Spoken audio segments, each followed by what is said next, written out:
thine unworthy servants, here gathered together in thy name, do most humbly beseech thee to send down thy heavenly wisdom from above, to direct and guide us in all our consultations.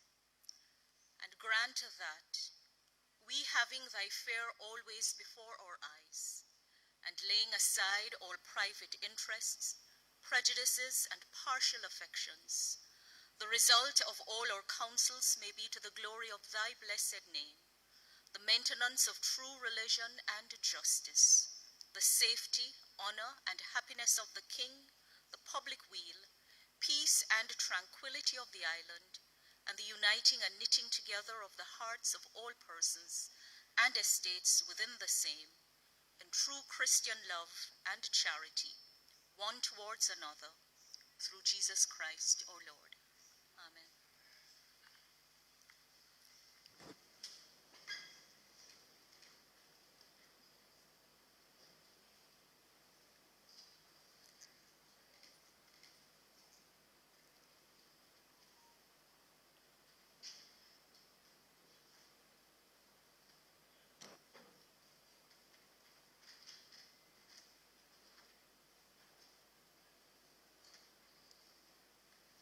You may be seated.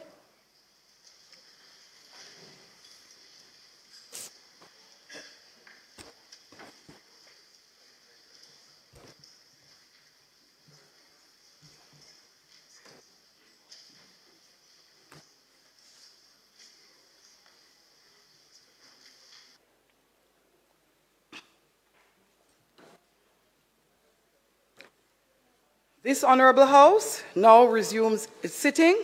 It is indeed a great honor and pleasure to welcome all of you to this sitting of the Honorable House of Representatives on this Tuesday, March 12, 2024, for the commencement of the budget debate. I would like to extend a special welcome to the following: the members of Minister Clarke's family, who are seated in the gallery, members of the Diplomatic Corps and representatives of the international organizations, union representatives, representatives of public bodies, members of the St. Andrew Northwestern constituency, representatives from the private sector, those who are joining us online via the various social media platforms, the PBCJ live stream in particular, and all the guests here with us in the gallery today. Clarke, call of the roll.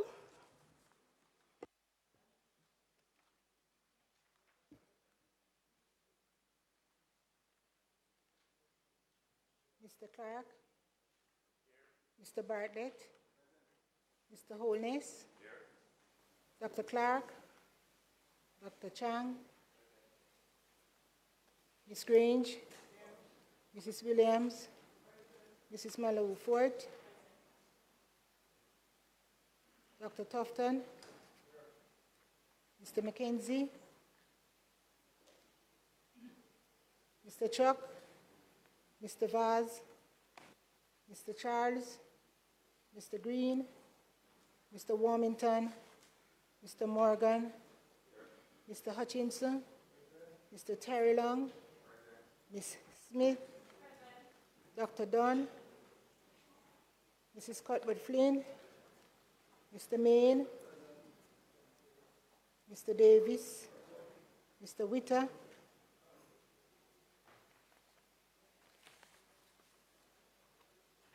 Mr. Brown, Dr. Brown-Burke, Dr. Charles, Mr. Chin, Mr. Cousins, Ms. Crawford, Ms. Daly, Ms. Davis, Mr. Goldin, Mr. Graham, Dr. Guy, Ms. Hamilton, Ms. Hannah, Mr. Henriquez, Mr. Henry, Mr. Hilton,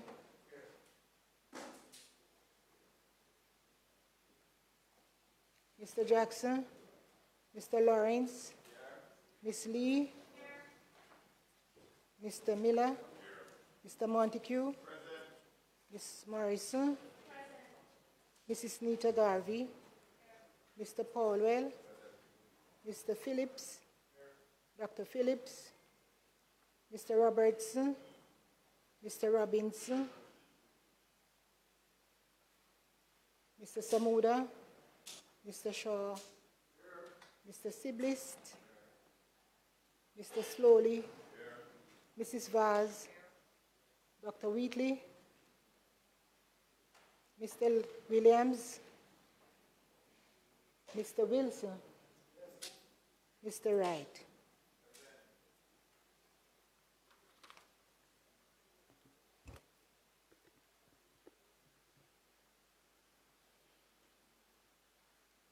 House Leader.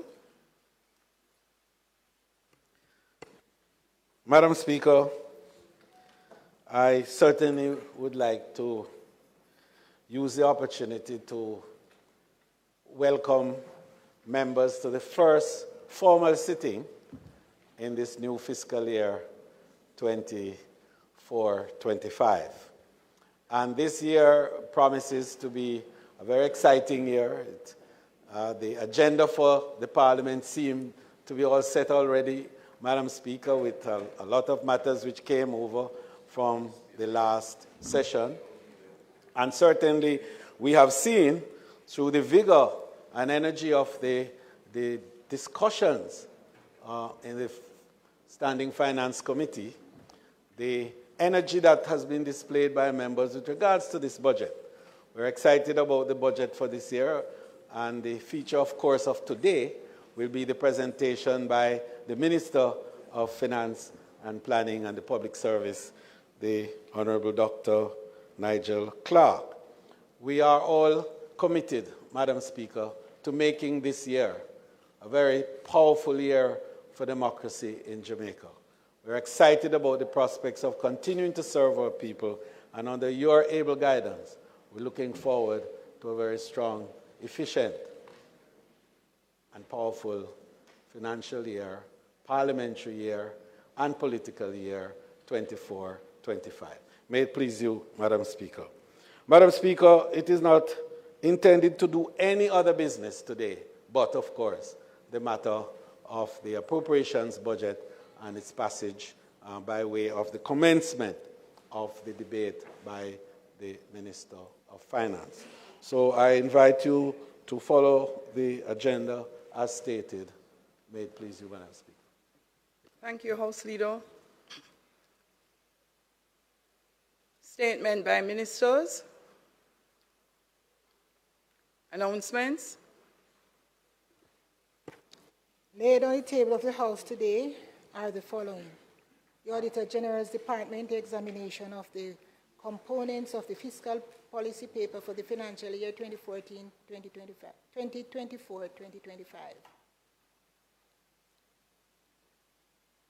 Report of the Standing Finance Committee of the whole House of Representatives consisting of all members of the House on its deliberations on the estimate of expenditure 2024-2025 for the financial year ending March 31, 2025, the Jamaica Public Body's estimate of revenue and expenditure for the year ending March 2025, the Government of Jamaica fiscal policy paper for the financial year 2024-2025, the medium-term debt management strategy for the financial year 2024-2025 to the financial year 2027-2028.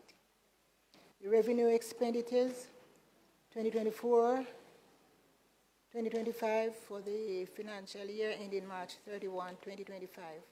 The Jamaica Mortgage Bank estimates of revenue and expenditure for the year ending March 2025. The public sector consolidated estimates of expenditure for the financial year ending March 31, 2025, and the tax expenditure statement 2024.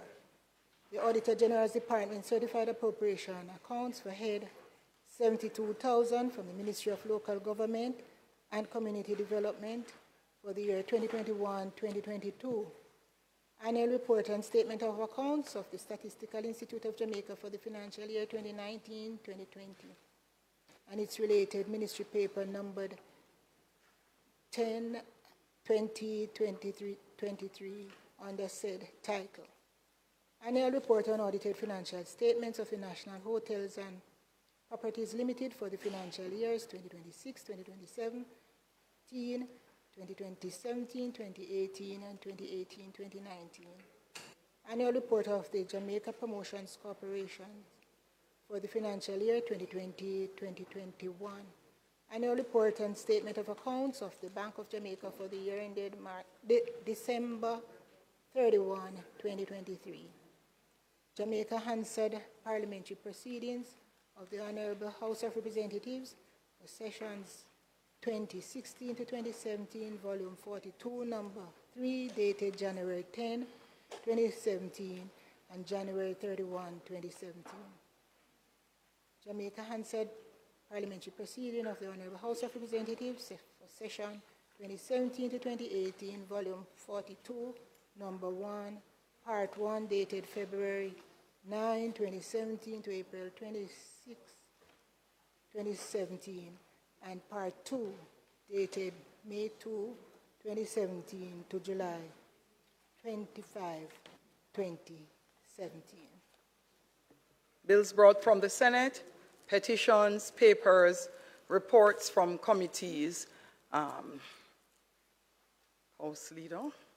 Speaker, I beg to move for a suspension of the sitting for 5 minutes in order to enable the Minister to complete a matter which he is deeply engaged in at the minute, so as to enable the reports to be presented. May it please you, Madam Speaker.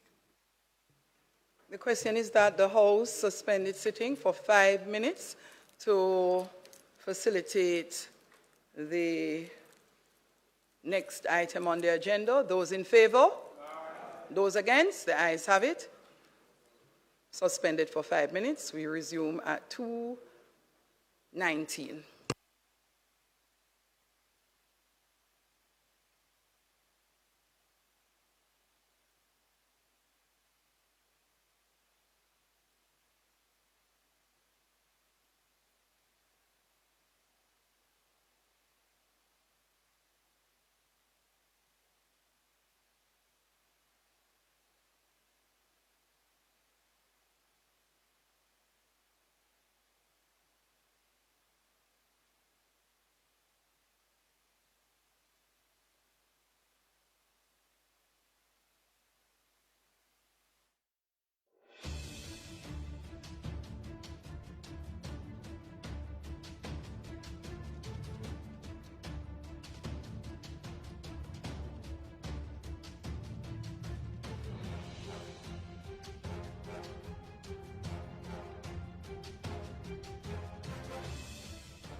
$1.3 trillion. That's the figure budgeted for the fiscal year 2024-2025, which begins on April 1. The national budget is everybody's business because it impacts every Jamaican. Join PBCJ via live broadcast and on our online platforms to hear how the government is proposing to use these funds. Finance Minister Dr. Nigel Clarke will open the debate on Tuesday, March 12. Shadow Finance Minister Julian Robinson will have his say on Thursday, March 14. Opposition Leader Mark Golding will make his contribution on Tuesday, March 19. Prime Minister Andrew Holness will speak on Thursday, March 21, and on Tuesday, March 26, the Finance Minister will close the budget debate. It's your money, our money, the nation's money.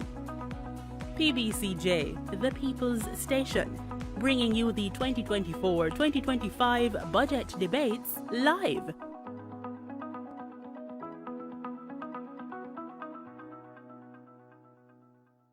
I am Jamaican. You are Jamaican. We are Jamaican. And the national budget is our business because it impacts every Jamaican. From healthcare to education To the road conditions. to security for my family, the national budget is my business. No, sister.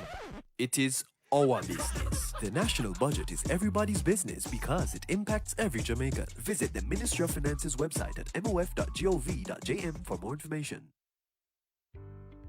Tell me something. How much time you ever hear the government announce a project and wonder why they must spend millions on this and not on that? Well, if you think there's nothing you can do about how your money is spent, think again. Jamaica's budget is more than just numbers. It reveals our biggest problems and goals, our plans to fix them, and what to prioritize. We can even call it a promise book of what will be done to improve our lives. Now, let's talk about the 4 stages of the budget cycle so we can understand how it works and get involved. Stage 1, planning and review. The Ministry of Finance sends out a budget call to every ministry, which outlines the priorities and constraints to guide how those ministries prepare their budget. After ministries submit their drafts, the Finance Ministry reviews, compiles, and sends them to Cabinet for review and approval. Stage 2, parliamentary debate and approval. The Finance Minister tables all budget documents in the House of Representatives. The Standing Finance Committee,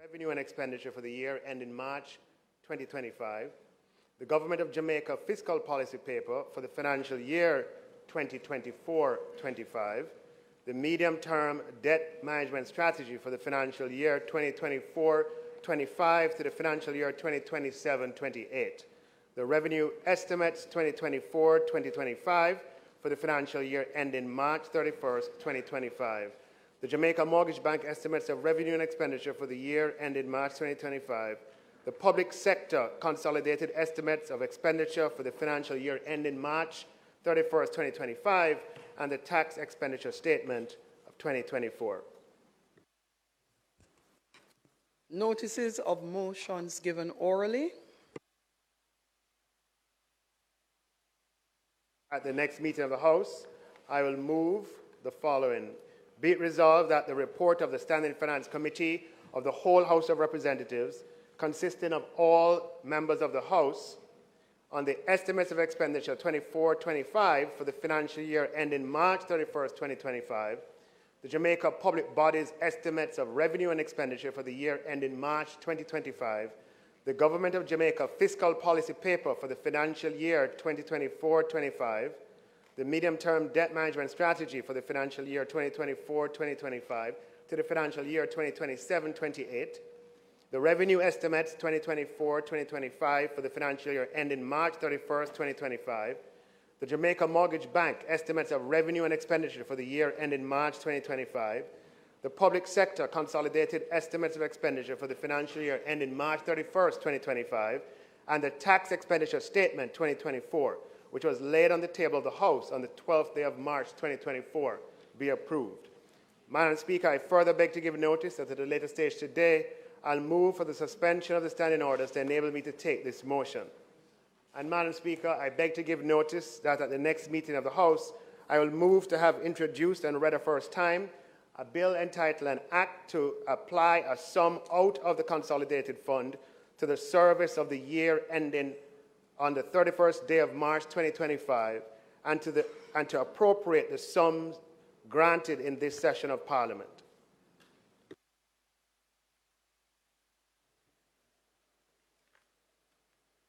Questions and answers to questions.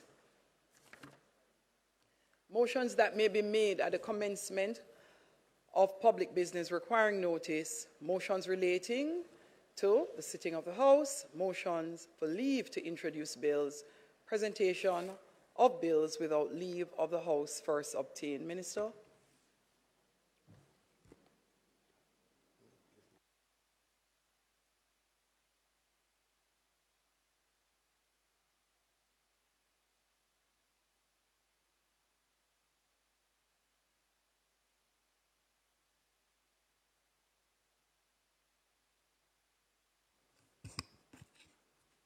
House Leader.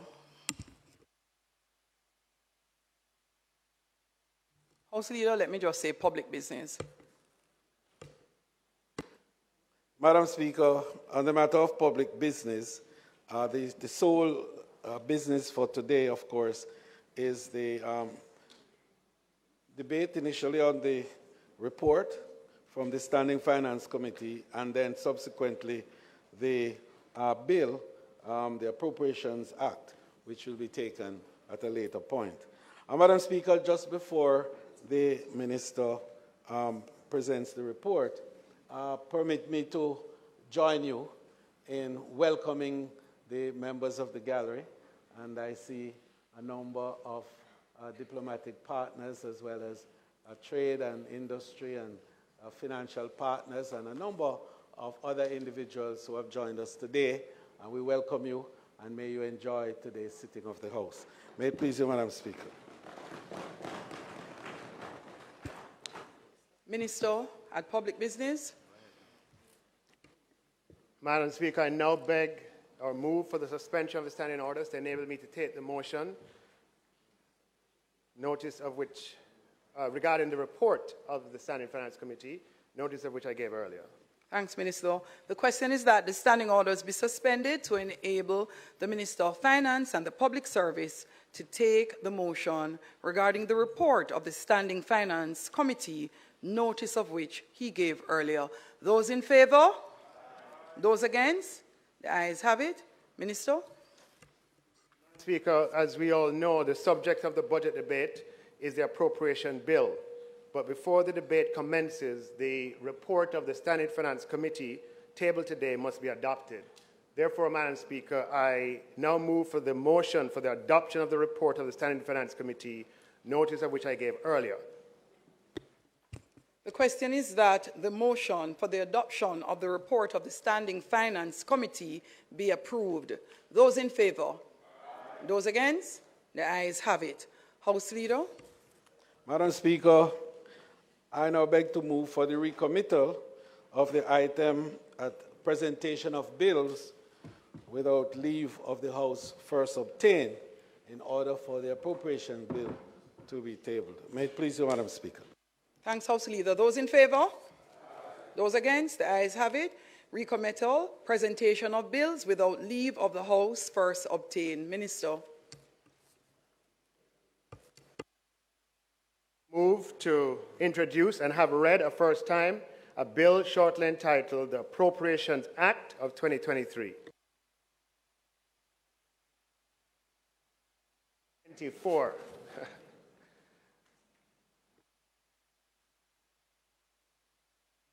Clarke? A bill shortly entitled. Hold a moment, please, Clarke. Those in favor? Those against? The ayes have it, and that is the Appropriations Act 2024. Clarke. A bill shortly entitled the Appropriation Act 2024, read a first time. Thank you. Minister? I beg to give notice of the second reading of the bill, and I further beg to give notice that at a later stage today, I'll move for the suspension of the standing orders to enable me to take reading of the bill and to commence the budget debate. Thank you, Minister. Public business. Members, let me reiterate, I'm asking today and for the remainder of the budget presentations, the sectoral presentations and constituency debate, that we be mindful, as exuberant as we are, to manage the beating of the desk as it is impacting the usefulness of the mic system. So members, please remember on both sides of the House,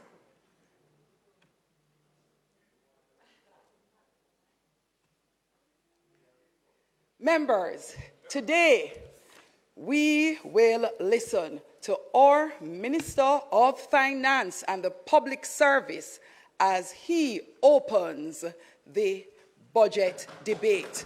Please make the Minister welcome.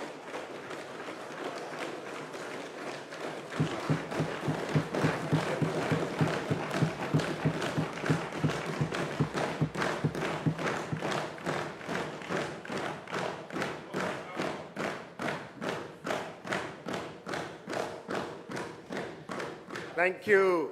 Thank you, Madam Speaker. I am thankful and humbled once again for the opportunity to address this most honorable House in the opening of the budget debate. I'd like to congratulate you, Madam Speaker, and to thank you for your strong and effective leadership of the House. I start my remarks by thanking Almighty God, from whom all blessings flow. Great are his mercies, his faithfulness, and his kindness. The Lord is my strength and my shield. In him my heart trusts.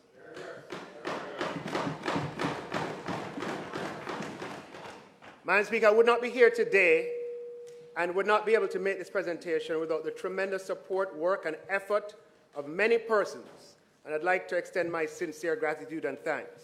To the constituents of St. Andrew Northwestern, thank you for placing confidence in me and my team. It's a privilege to serve you.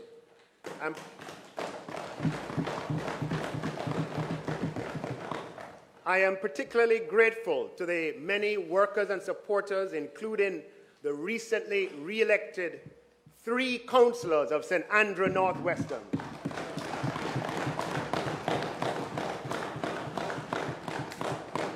The indomitable 5-star general, senior councillor, Vernon MacLeod.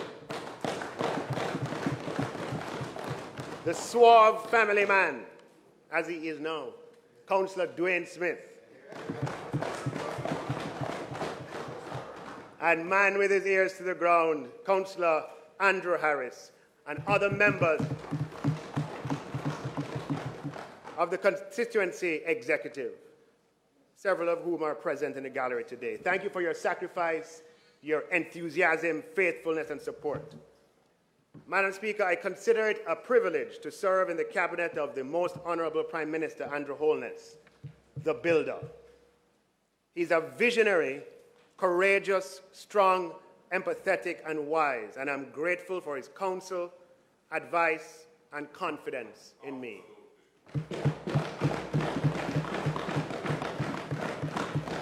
To the fellow members of my cabinet, I'm honored to serve with you in a spirit of teamwork, collaboration, and a shared vision. To my parliamentary colleagues on both sides of the aisle, thank you for your dedication and contribution to helping make Jamaica a better place. I'd like to thank my colleague, Minister in the Ministry of Finance, the Honorable Xavier Main, for his efforts, commitment, and support. He has been very supportive of me, and I am grateful for that.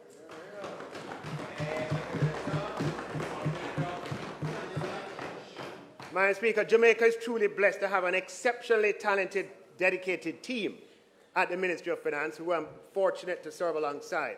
I thank them for their efforts, their contribution, their sacrifices. I thank the Financial Secretary, Darlene Morrison, and her team at the Ministry, as well as my advisory staff. I also thank the administrative and ancillary staff in my office and the security staff assigned to me, who always go beyond the call of duty. Madam Speaker, I thank the board, management, and staff of the Bank of Jamaica, the Planning Institute of Jamaica, the Statistical Institute of Jamaica, the Financial Services Commission, the Student Loan Bureau, and all of the public bodies within my ministry, all of whom play a key role in Jamaica's economy. Most of all, Madam Speaker, I'd like to thank my wife, Rupi, and my children, who have kindly agreed to share me with the Northwestern Andrew and the people of Jamaica.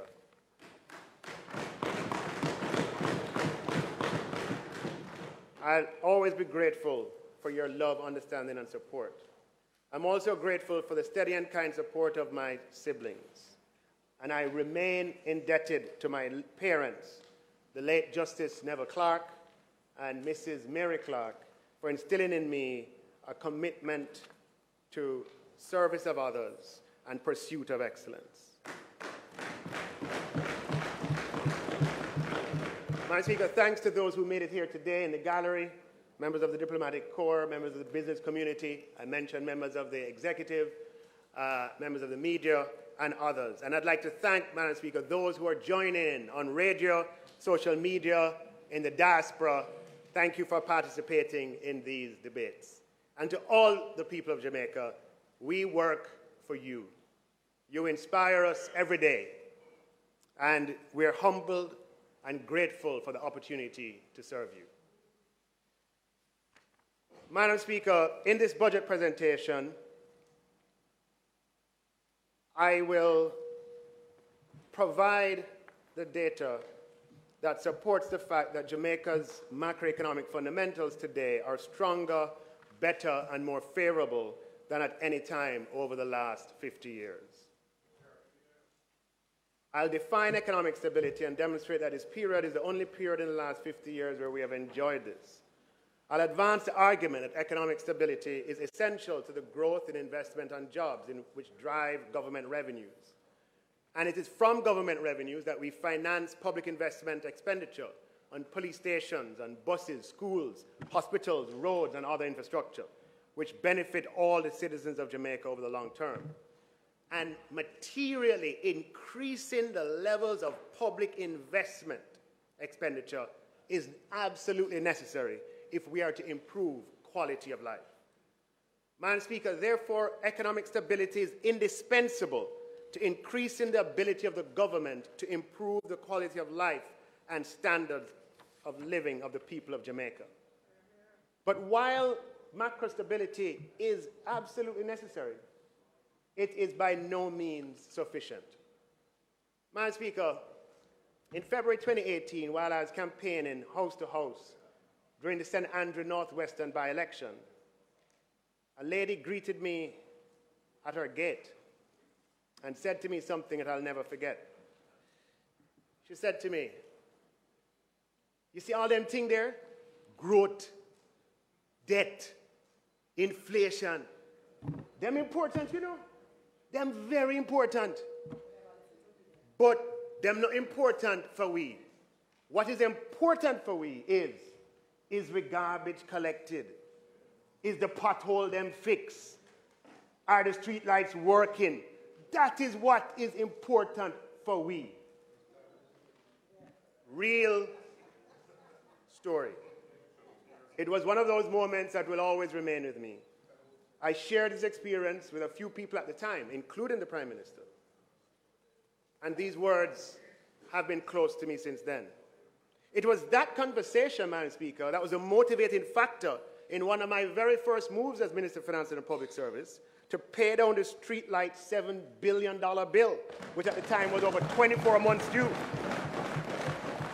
And since then, to have the central government pay streetlights every year to the tune of $3.1 billion. Because we have always recognized what is important for the people. Now, Madam Speaker, economic stability is very important, as my constituent rightly acknowledged. It must be achieved and preserved, but it is not an end in itself. Rather, it must deliver for the people, not just the connected or the powerful or the well-organized. Rather, it must deliver for all the people of Jamaica. Because many Jamaicans look it on, say, all right, look, it's great to have achieved macroeconomic stability and all of these wonderful things that have eluded us for decades. But what about my issues? What about my issues? My roads are in a deplorable condition. My garbage is not collected on a regular basis. I've been waiting decades. I still don't have access to water, or in some cases, electricity. It takes an hour for the bus to come, and its timing is not reliable. Food prices have gone beyond my capacity, and I cannot go anywhere and hear reggae music in peace. Everywhere we go, them turn off the music. The people of Jamaica want us to address these important, critical issues and many others like them. The people want to see that these issues are priorities in the fiscal policy choices of the government. The people want to see that the allocation of resources in our national budget is aligned with the pain points that they experience. The people want us to put the same energy into the micro that we put into the macro. Madam Speaker, the people want to see an acceleration in how quickly we can use public investment to address long-standing challenges.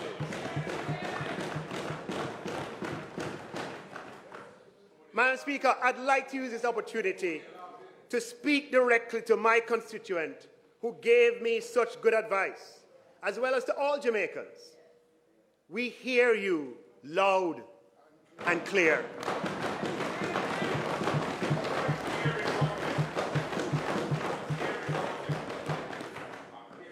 This government, headed by the most honorable Prime Minister Andrew Holness, is a listening government.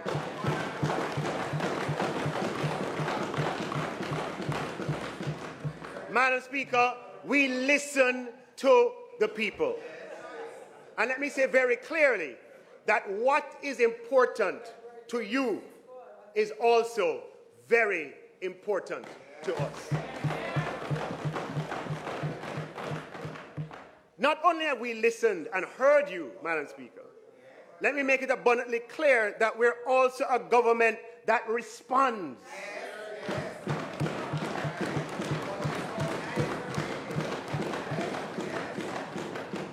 And a government that acts.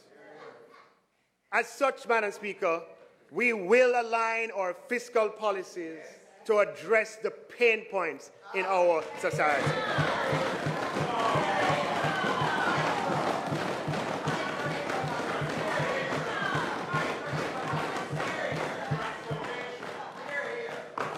Madam Speaker, we will preserve economic stability. We're best placed to do that. Madam Speaker, we will improve economic stability. We're best placed to do that. And Madam Speaker, we will also leverage economic stability in the people's interest. We are best placed to do that. This government, Madam Speaker, has always listened and always responded in a manner that protects and preserves economic stability while also acting in the people's interest. We have endeavors to do so every year since we were first elected in 2016, and we will also do so. We'll always do so. It is abundantly clear, however, Madam Speaker, the people of Jamaica want even more from us as a government. The people of Jamaica want to know and feel that they're benefiting and participating more directly from the macroeconomic advances that we have made in a manner that improves their lives.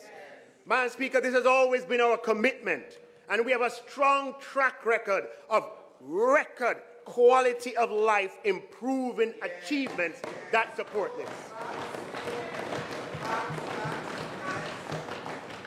And Madam Speaker, we renew, we redouble, we re-energize our commitment to walk and chew gum. That is to continue improving the macro fundamentals of the country, thereby creating an environment that's conducive to jobs and growth, and at the same time leveraging economic stability that in the people's interest. It is in that context, Madam Speaker, that I'm honored to present the budget for the fiscal year 2024-25.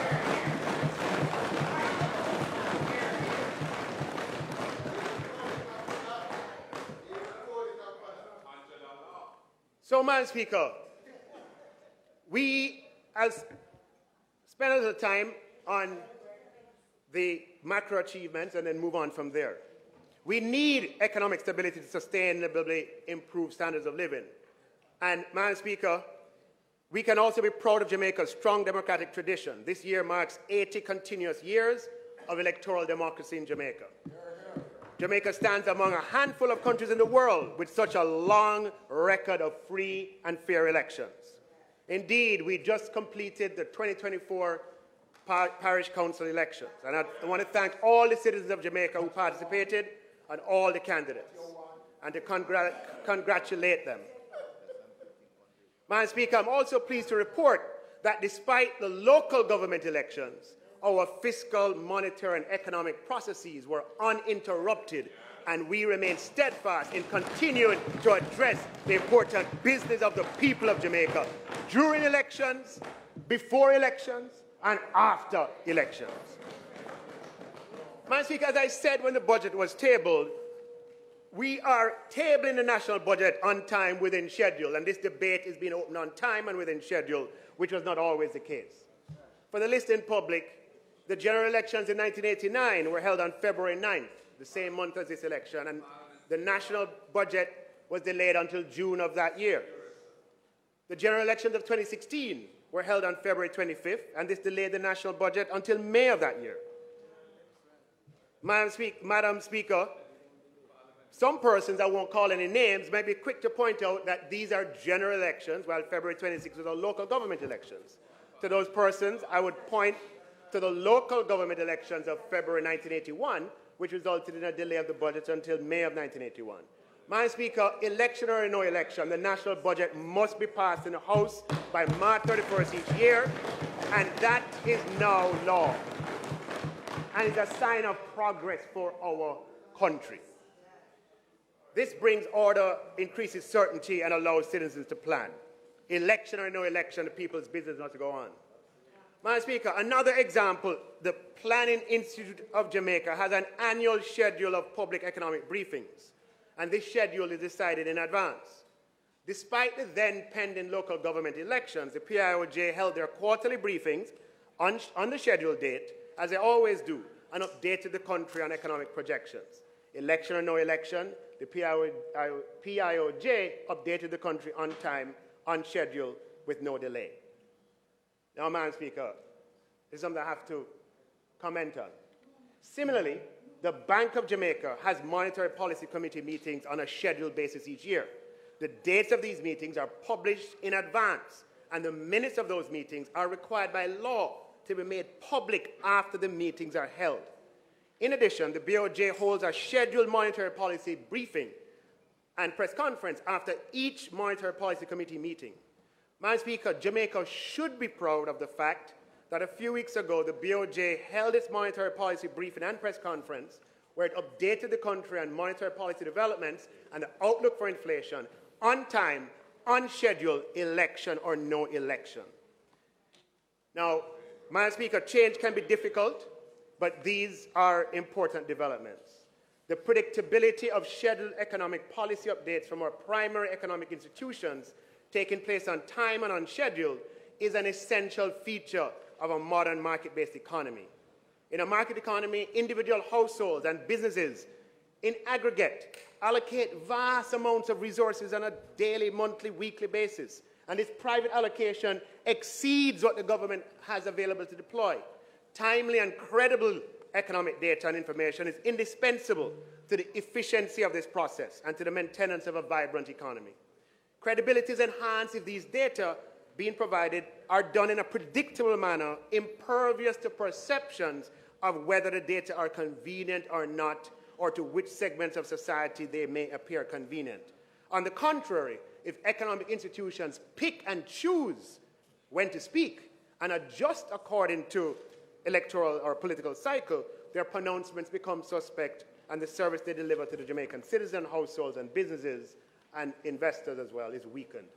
As such, Madam Speaker, for our market-based economy to work properly and for it to have the capacity to deliver the resources that the government can spend to improve the quality of people's lives, the publication of data by our economic institutions cannot be subordinated to political processes.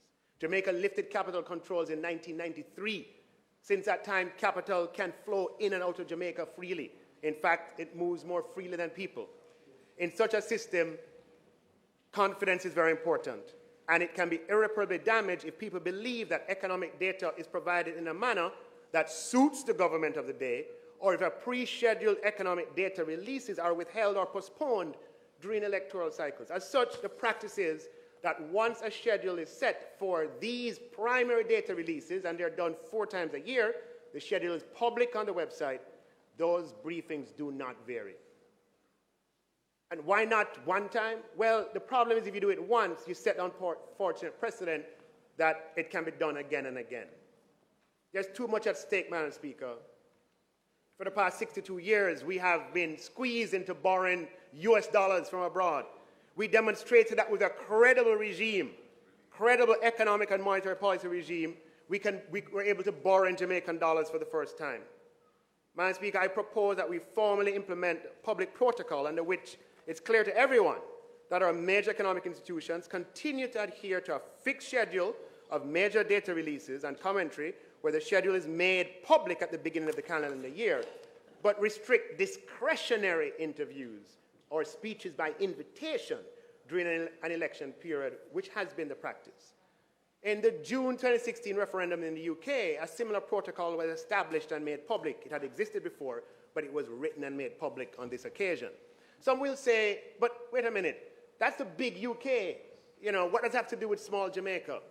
Well, Madam Speaker, Jamaica and the UK are similar in that we are both politically democratic, market-oriented economic systems. And as the right excellent Marcus Mazara Garvey implied through words or deed, who becomes strong by imitating the weak? If you want to be strong, you do what the strong do. Madam Speaker, as with the national budget, with the PIOJ briefings, with the BOJ quarterly updates, election or no election, the people's business must go on.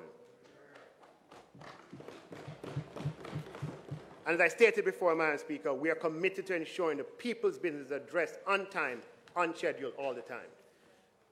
Madam Speaker, I'm pleased to report that the Jamaican economy has grown for 10 consecutive quarters.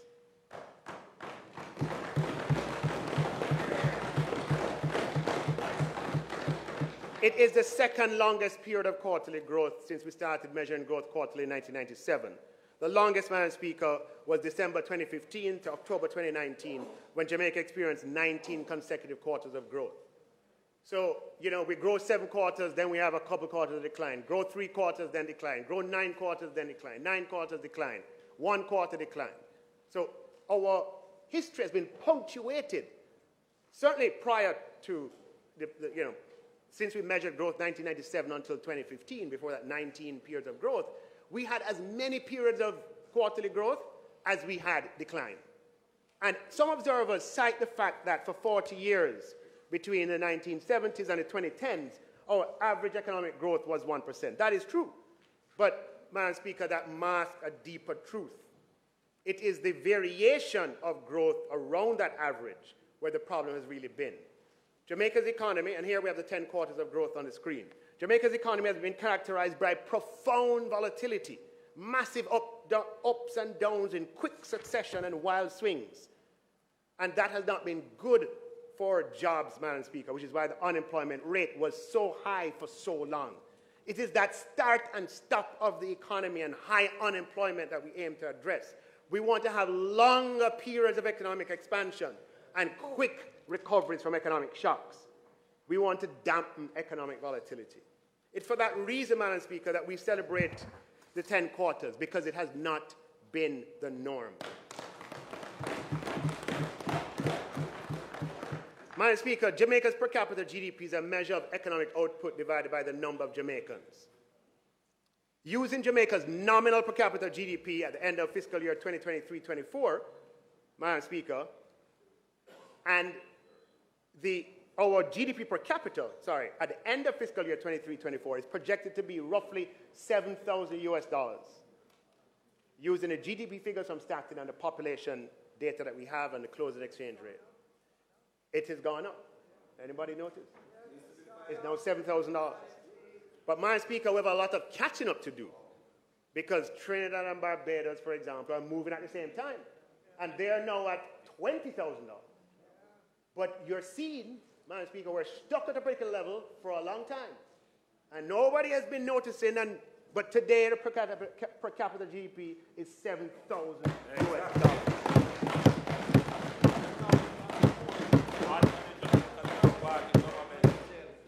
Madam Speaker, the unemployment rate has fallen to 4.2%.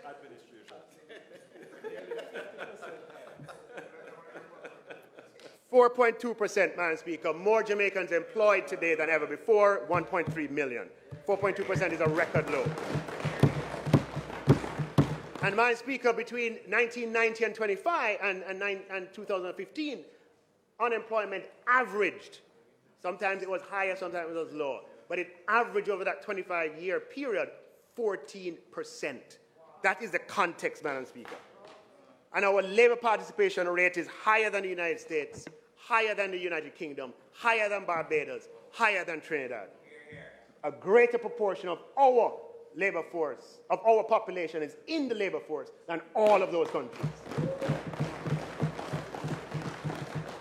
Now, we want to increase the value of jobs, but the only way to sustainably do it is to increase the skills and boosting the education outcomes of the population.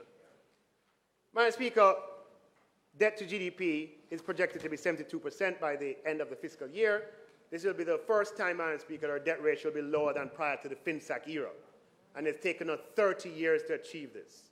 Very enduring and painful lessons. Madam Speaker, Jamaica's debt could be as low as 64% of GDP by April 2025. And if achieved, this will be the lowest debt ratio since 1976, 50 years ago.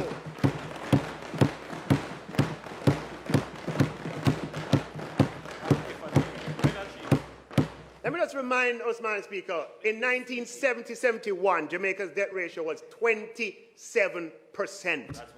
Believe it or not. It was 27%. By the end, by 1978-79, it was just under 90% at 88%. And, Madam Speaker, the history we know from there. By 89-90, people don't remember the history. By 1989-90, it was 138%. In 1980, Madam Speaker, the central bank had negative reserves. The only way to replace goods in Jamaica is the government had to go out and borrow US dollars so that we could import goods. We had what we call negative reserves. Our Jamaicans, you know, we have to internalize our economic history for the good of the country. That is the paradox. We say it don't matter, but it does. We say growth don't matter, but it does. We say interest rates don't matter, but it does. So, Madam Speaker, inflation don't matter, it we are, does. Madam Speaker, we are proud of our commitment and our successful efforts so far to reduce the debt ratio to the lowest level, Madam Speaker, in 30 years, and by next year, the lowest level in 50 years, Madam Speaker. Now, just a point of fact, Madam Speaker, the debt ratio is not the absolute level of debt. Okay? So it's not a matter that we are paying down the debt. Right? Madam Speaker, the absolute level of debt in Jamaica stayed relatively constant for the past several years, hovering around 2 trillion to 2.2 trillion.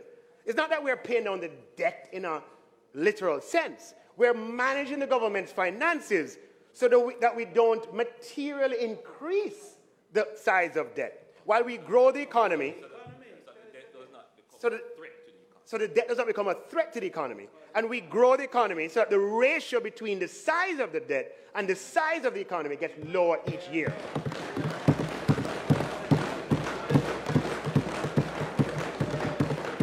So the fallacy, the debt was 2.1 trillion in 22-23. In 23-24, it will be 2.2 trillion. It's not that we're paying it down. It's actually going up, but we're doing it in a way that is sustainable.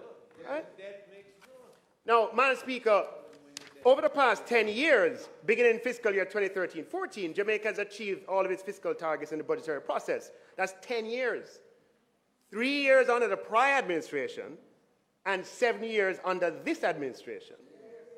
2013-14, the fiscal target was not met in 2012-13. Okay? 2013-14, 2014-15, and 2015-16. Then you take under Prime Minister Holness's time, 16-17, 17-18, 18-19, 19-20.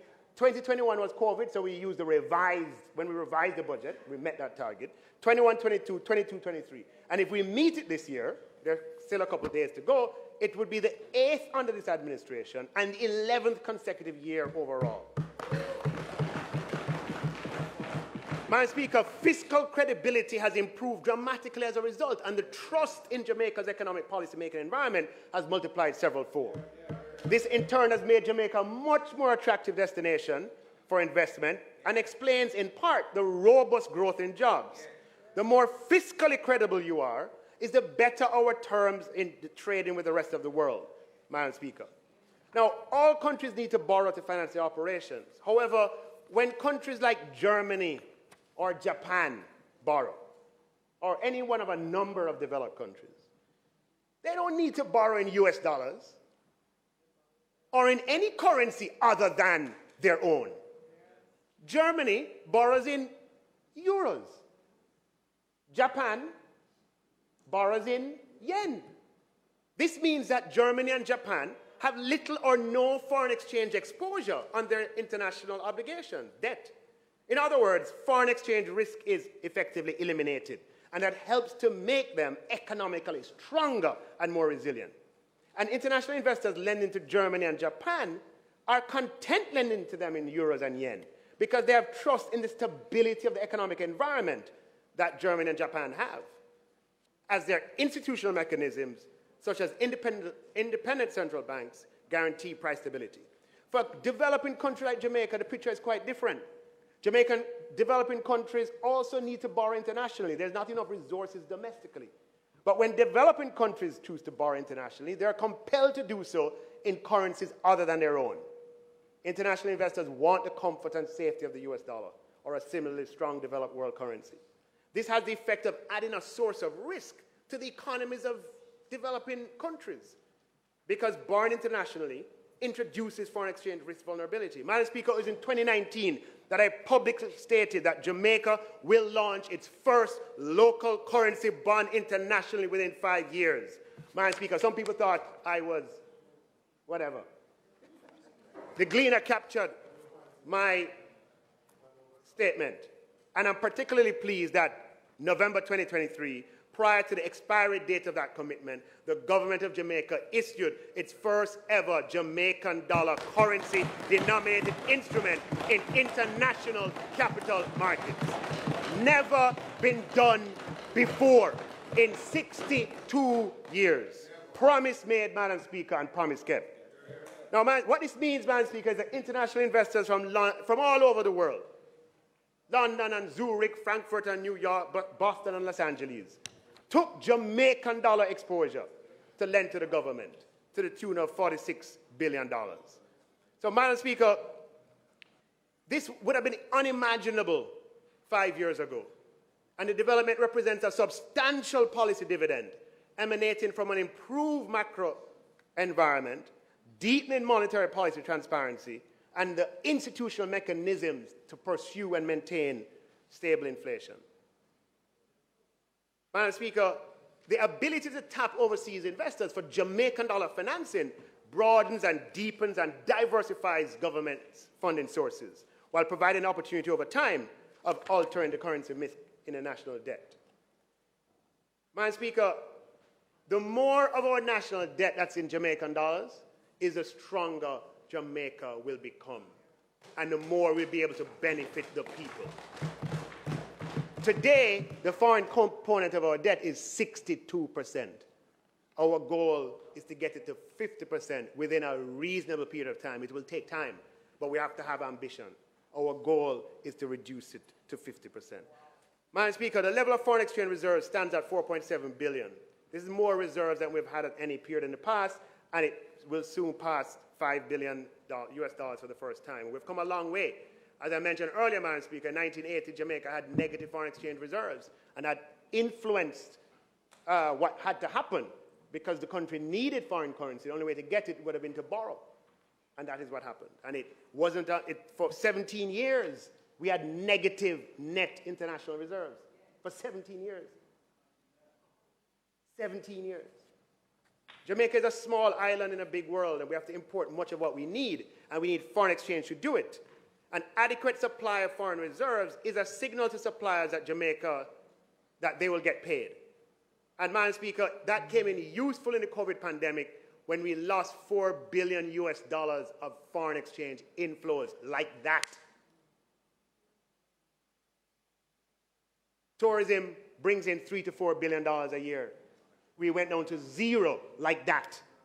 And Madam Speaker, we are able to endure that foreign exchange supply shock, still import goods and services from overseas, and pay those bills as they came due, all because we had high levels of foreign exchange reserves, Madam Speaker. We're proud of our commitment and successful efforts to build Jamaica's foreign reserves. Now, Madam Speaker, some people say, you know, quite innocently, hey, we have all those reserves, why we can't just tap into it and use it and spend?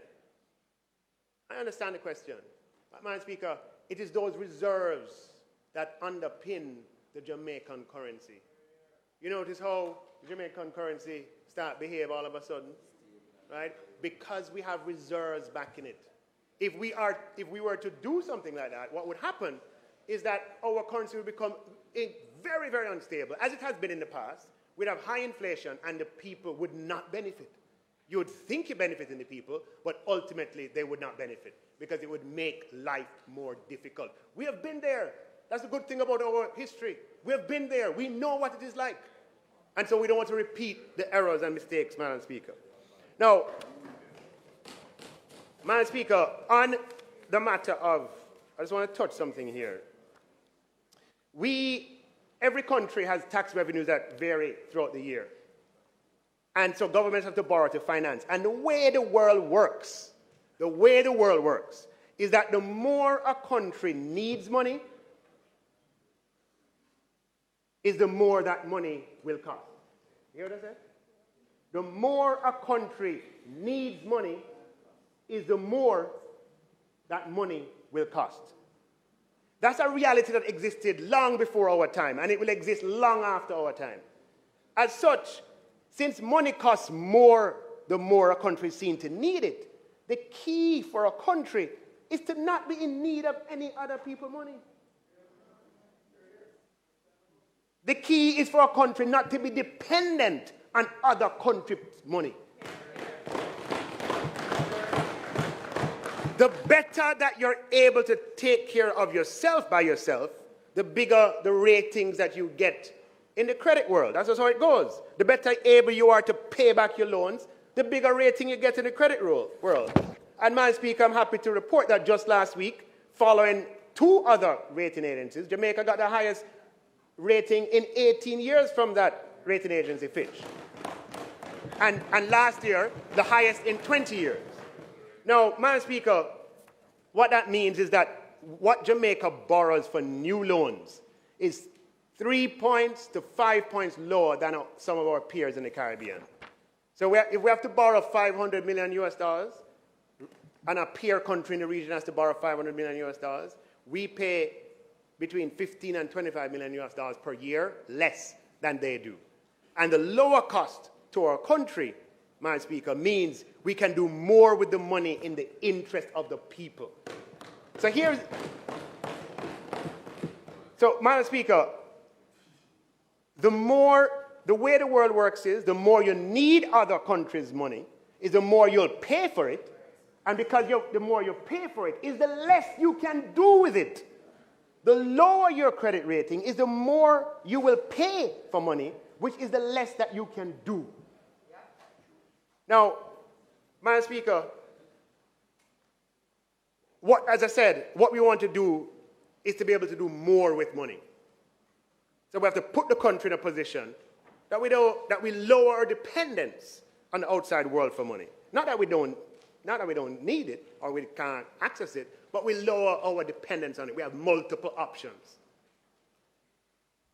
That is how you become economically independent, Madam Speaker. That's a route. And we are a small country in a big, wide world. We don't make the economic rules of the world. My God, I wish we did. I wish we did, but we don't. That's a reality. But we have to be smart enough. We have to be wise enough. We have to be agile enough to max out the rules of the world and use that knowledge to the advantage of the Jamaican people. The economic rules of the world, Madam Speaker, is that countries that are economically strong and independent are able to do much more for their citizens because they're not burdened Madam Speaker, they don't have instability. That's why we want to be economically strong as a country. Low debt, high reserves, long periods of growth, high credit ratings. But make no mistake about it, the primary lesson from 5,000 years of human civilization is that, and it's just a fact of history, the past. God hope the future is not like it. The 5,000 years of human history teaches us that in the past, strong countries and strong nations have always dominated weak ones.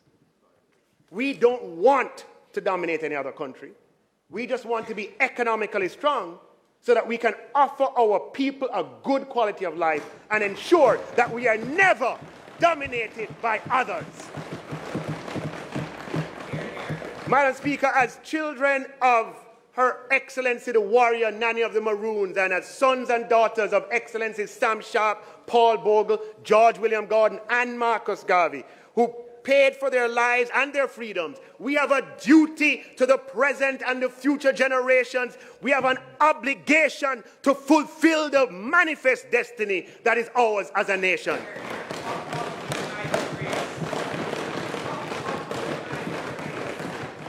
Madam Speaker, we are a people with a message for the world. We are a nation that is destined. There are some who may have a limited vision of who we can be, of who we are, and what we can achieve. Madam Speaker, my vision, Madam Speaker, the vision of this government is that we can achieve what any other country in the world has achieved.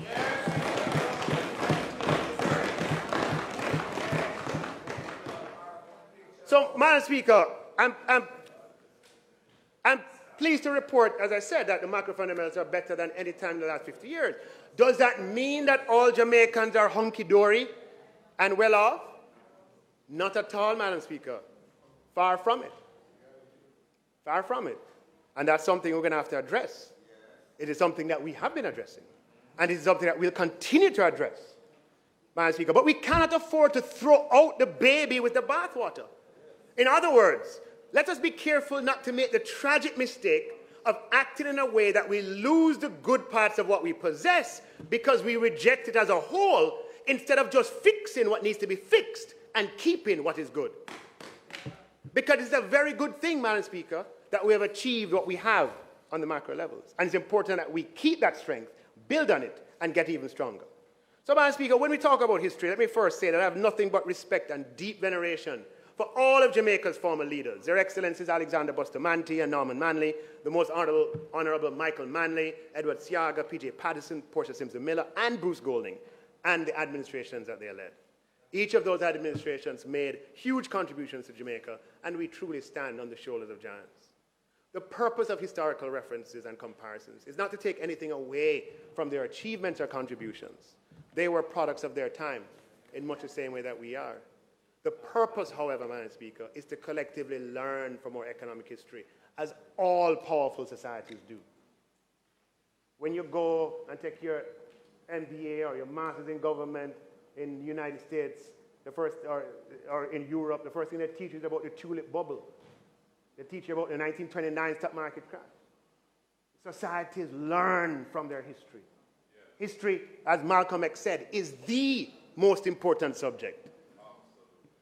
Malcolm X said that, the most important subject. And as we know, the adage that a people without knowledge of its roots is like, people without history, knowledge of their history is like a tree without roots. So, Madam Speaker,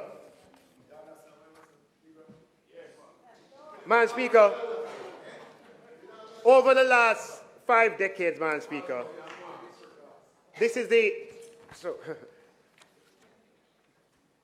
So, Madam Speaker,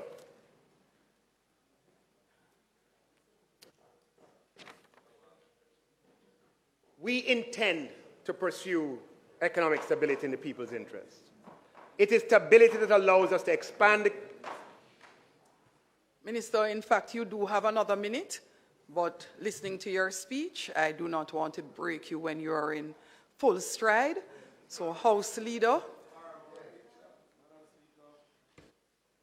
The member's time having been expired, I beg to move that his time be extended sufficiently to allow him to complete his presentation. May it please you, Madam Speaker. The question is that the minister be allowed to complete his presentation. Those in favor? Those against? The ayes have it.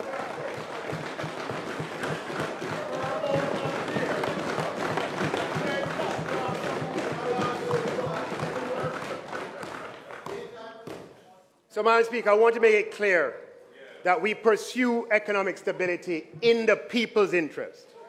And it is that stability that allows us to expand the capital budget even beyond the capacity of the public bureaucracy to implement, something that we need to address, and I will get to that. It is stability that allows the government to plan years in advance and to share those plans, which allows for steady, even development. You'll recall, Madam Speaker, that last year we informed this Honourable House about the Spark Infrastructure Programme last year. I'm proud to announce that we're entering a period, Madam Speaker, where we will leverage our economic stability to usher in the largest period of public investment designed to address the problems experienced by Jamaicans every day. Madam Speaker, when through public investment the government of Jamaica brings water to a community, the people benefit. When through public investment the government brings access to sewer lines to a community, the people benefit.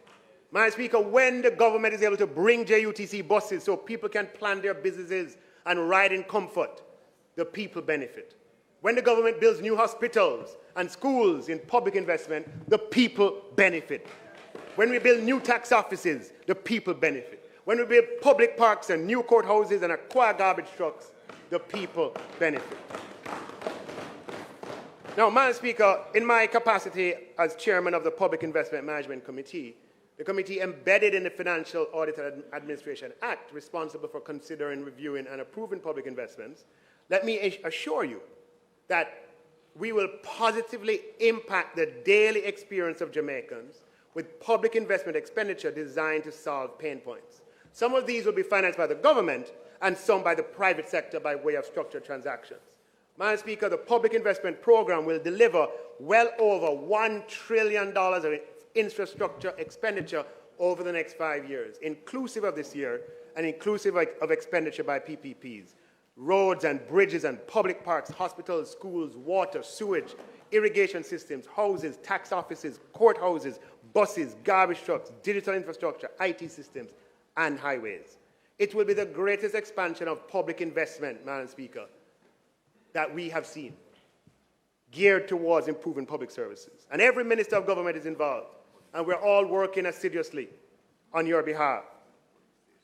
Police stations, equipment for the police, so that these projects span the full breadth of ministries.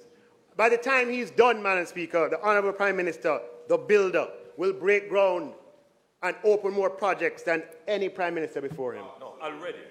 Already, yeah. Yeah. So, Madam Speaker, this is only financially feasible, members of this Honourable House, right? This, what we're talking about, $1 trillion of public investment over the next 5 years, is only financially feasible. Where's the member there? If we maintain our credit rating. Because the government can't do it all. The government can only, our program is public. The fiscal policy paper has $500 billion of capital expenditure over the next 5 years. To get the rest, we have to be able to structure transactions that can get private financing, and the private financing, those projects become feasible, the lower the cost. So today, there are public investments that are feasible that were not before. And we intend to leverage the stability, Madam Speaker, to bring these projects to life for the benefit of the people. Now, Madam Speaker, let's talk about some of the elephants in the room. We will not be able to implement such an ambitious program of public investment with the procurement system as it is. Make no mistake about it, Jamaica's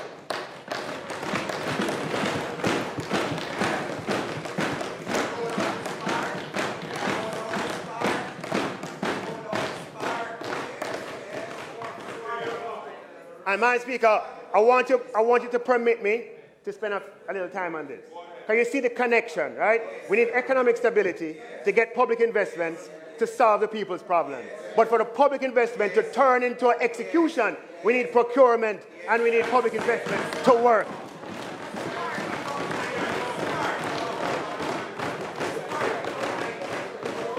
So, Madam Speaker, procurement is integral to the functioning of government, and an efficient procurement system is vital to the efficiency of government.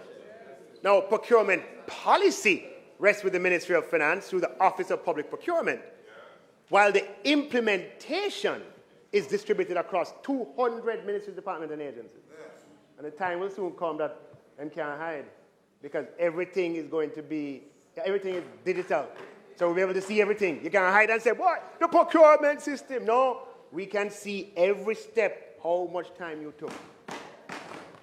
Now, to improve the productivity of government requires us to take a good look at procurement processes and implementation and to see how we can optimize. But we're not at liberty to simply optimize one variable, which is time. Procurement undertaken with the public money, right, is such that we're obligated to optimize other variables as well. It has to be designed to make sure there's value for money. And given the sheer size of aggregate procurement, it needs to be optimized to have economic benefits for society. Sometimes these latter two objectives conflict with the first.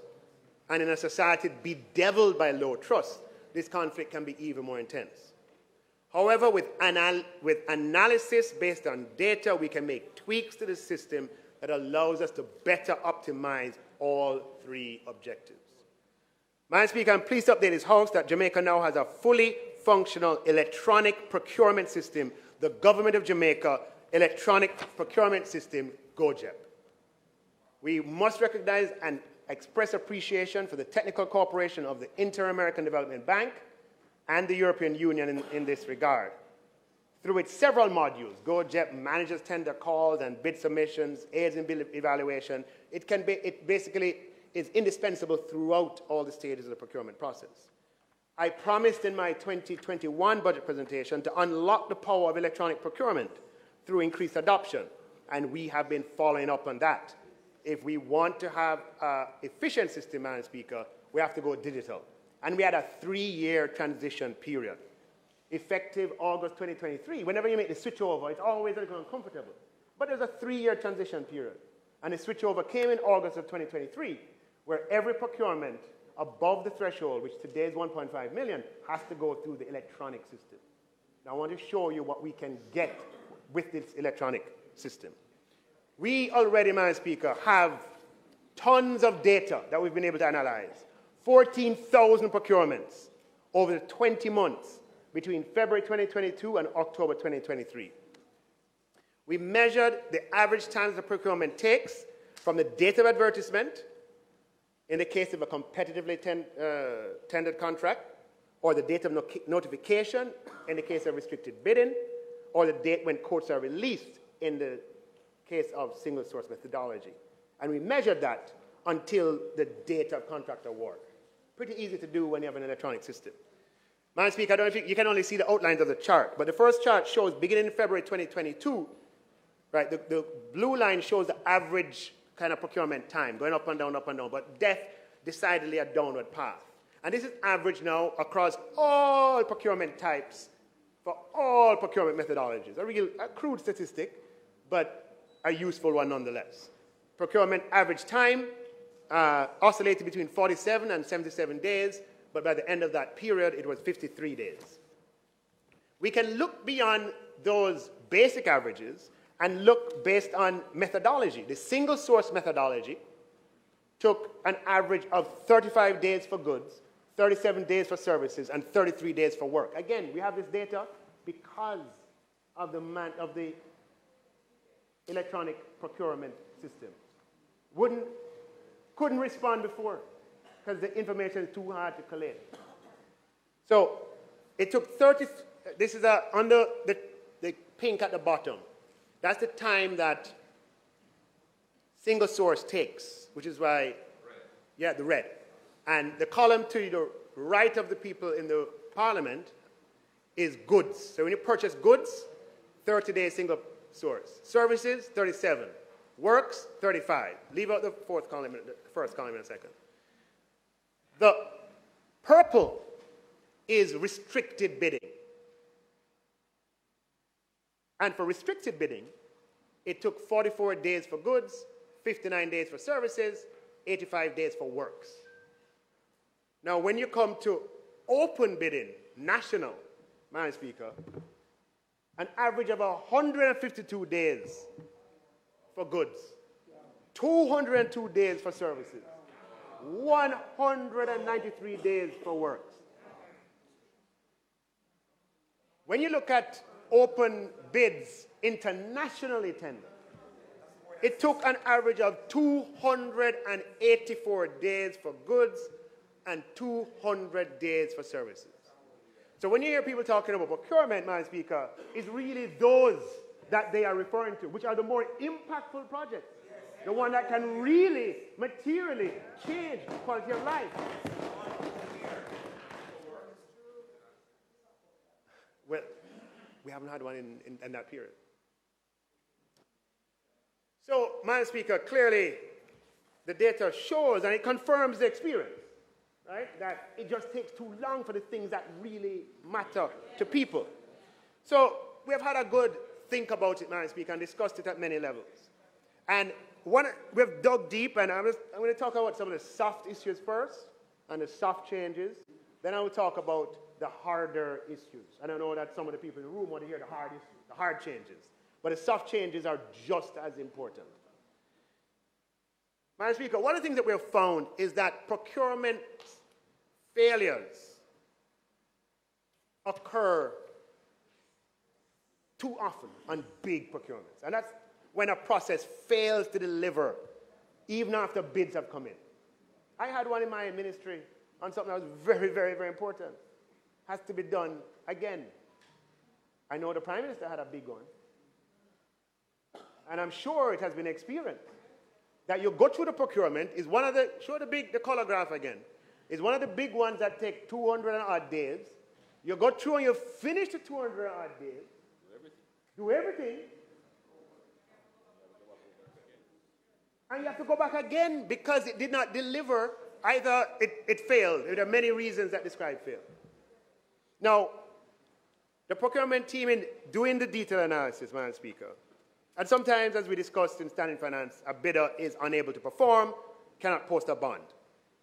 Now, by supplementing these results with qualitative investigations, we've been able to identify some of the key soft issues, Madam Speaker. One of the things that we have done, the Office of Public Procurement, that is we have developed a pre-engagement checklist for procurement officers to correct for the experience where procurements have to be done because of officer error or oversight. We have found that in large procurements, if we properly think through the evaluation criteria, in many instances, we would prevent procurement failure. So what we've done is provided a checklist to go to all procurement officers throughout the system. When you're doing one of these major things, have you thought about this? Have you thought about that? Have you thought about this? So you can put the evaluation matrix together in a way that you're going to be successful. In addition, Madam Speaker, we've provided guidance notes, given the procurement committee's guidance notes to optimize the decision they make. One of the observations is that procurement committees get lost in questions that have no bearing on the decision that they're called upon to make. Human nature. You have a decision to make. It's a business, hard-nosed business decision. And you end up talking about things that have no bearing or relevance. So we're providing guidance notes that procurement committees, look, this is serious business. These are the things you ought to consider, right? And so forth. The third, Madam Speaker, is that for evaluation committees, most of the people on it is not their full-time job. You have a procurement officer, but other people on the committee have other jobs.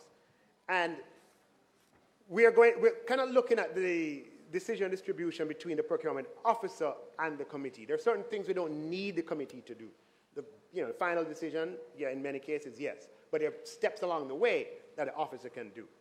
And, Madam Speaker, the ministry has now published a series of time efficiency benchmarks that will form the basis of reporting going forward. So what we have done, we're sending it out to all procurement departments, and we have said, for this leg of the process, it should take no longer than this 10 days. For this leg, it shouldn't take more than that day. For this leg, it shouldn't be more than that. And, Madam Speaker, what gets measured gets done. We're going to publish the procurement statistics of every ministry, department, and agencies, Madam Speaker, correcting for contingent issues such as resources and contract volume, because what gets measured gets done. And, Madam Speaker, we're going to introduce the Government of Jamaica Procurement Awards that celebrates excellence in procurement. We're going to change the culture around procurement, Madam Speaker.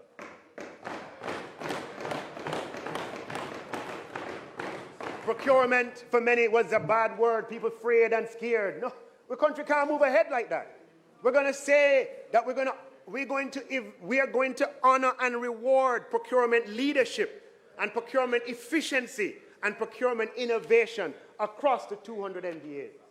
The Corporate Governance Awards, introduced before my time, have played a key role in improving corporate governance over time. And I believe the Government of Jamaica Procurement Awards will have a same cultural impact.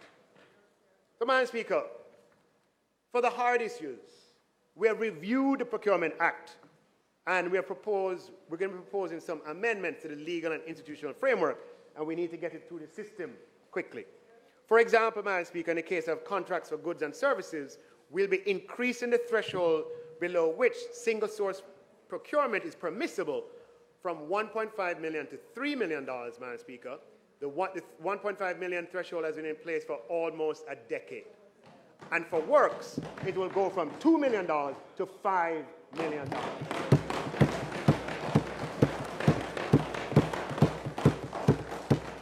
Madam Speaker, in addition, we're going to be moving the limits required for public procurement committee approval from $30 million to at least $60 million. So we are going to be empowering procuring entities to have more autonomy and to award higher value contracts without need for external approval.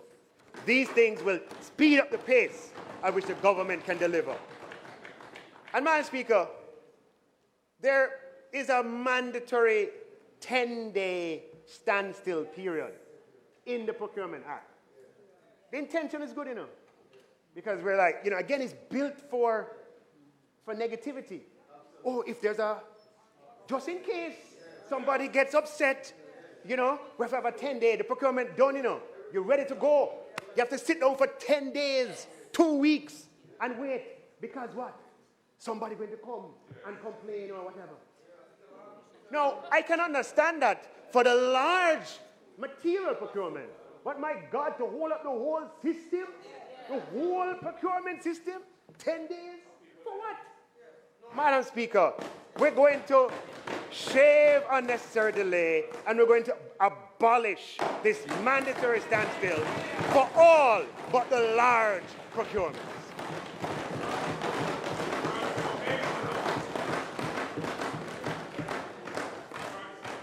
Now, Madam Speaker, the greatest improvement in efficiency can come from moving some of the layers that exist. I want to go through the layers for the largest procurement. I want you to bear with me. You remember, it's a people's business that we're on.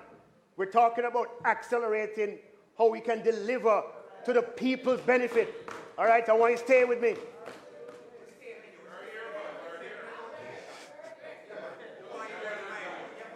So, Madam Speaker, the layers. You have the procurement officer. Let me see if I have enough fingers here. No. All right. You have the procurement officer. You have the procurement committee.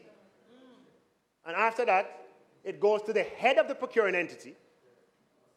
Then, depending on, I'm saying for the larger one, it goes to sector committee. Then it goes to the Public Procurement Commission. And hear me now. It goes from the Public Procurement Commission back to the Procurement Ministry. The Procurement Ministry has to prepare a cabinet submission. It goes to the Cabinet Office. Then it goes to Infrastructure Committee of Cabinet. Then it goes to the full Cabinet.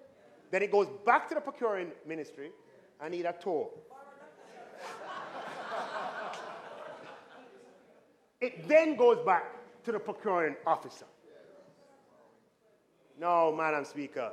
if we are serious about the people's business and we want to leverage stability to impact people's lives, we're going to have to change the structure. Madam Speaker, we will abolish the sector committee, removing an unnecessary layer from the public procurement process.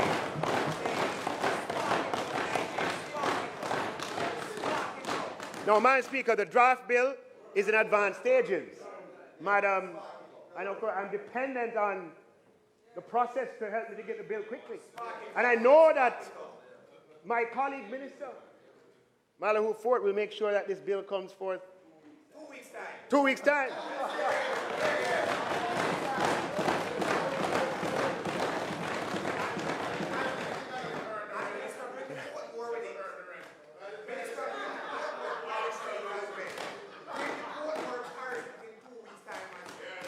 So, Madam Speaker,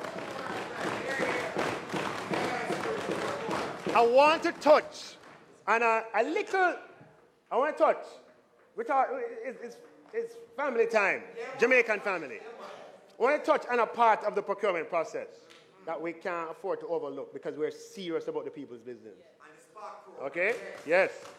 Madam Speaker, when you look at the big procurements, the 200-day procurements, the data suggests that sometimes the cabinet process takes up as much as 25% of the time. This is because of the many micro steps involved.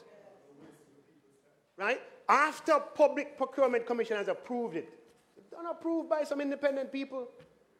Don't approve. You have to go back to the ministry. The ministry have to write a cabinet. You ever see those cabinet submissions? Some of them are 40 pages long. Background, context, issues, Right? Sometimes you have to prepare the cabinet submission. Go to the minister, you don't like this, change that. Go to this person, don't like it, change it. Sometimes those cabinet submissions have to go elsewhere for commentary. Yes. Before it gets to cabinet office. It gets to cabinet office, they may have changes, they send it back. I'm talking just the honest to God truth. Then after that, it has to go to infrastructure committee. And sometimes we lose time. And then it goes to cabinet. But when it goes to cabinet, after cabinet makes the decision, it's not done, It's only done when it is minuted by the cabinet, which is 1 week after the cabinet meeting. So when you add it all up, Madam Speaker, that we are defeating ourselves. Madam Speaker, something major in the process has to change for us to get major change in outcomes.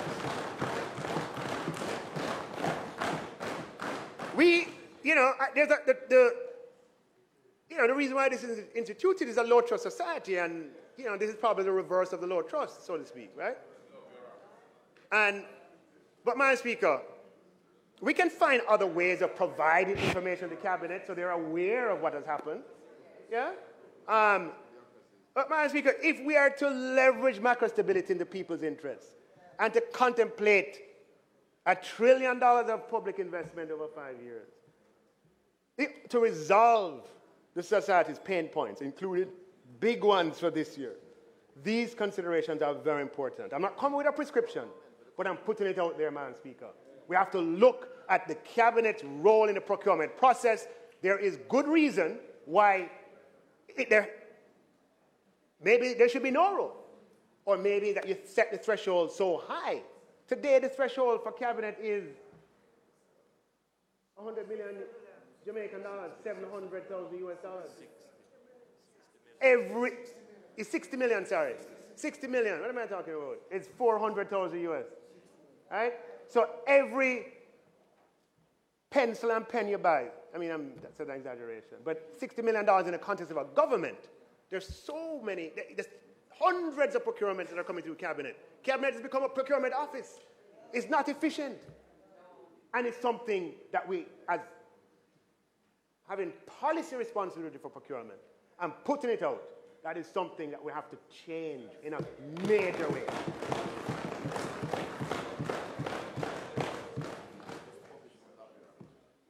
So, Madam Speaker, public investment and management exception, and then I'm going to come back to something on procurement. Madam Speaker, public investment process is important, right? Because public investments, represents spending in assets. Some of them are major, some of them are multi-year commitments. And the government has been reforming and refining its public investment system to ensure adequate planning and consideration, Madam Speaker, and to make sure that citizens receive value for money and procurement is on time and on budget. Madam Speaker, a robust public investment process is in the people's interest.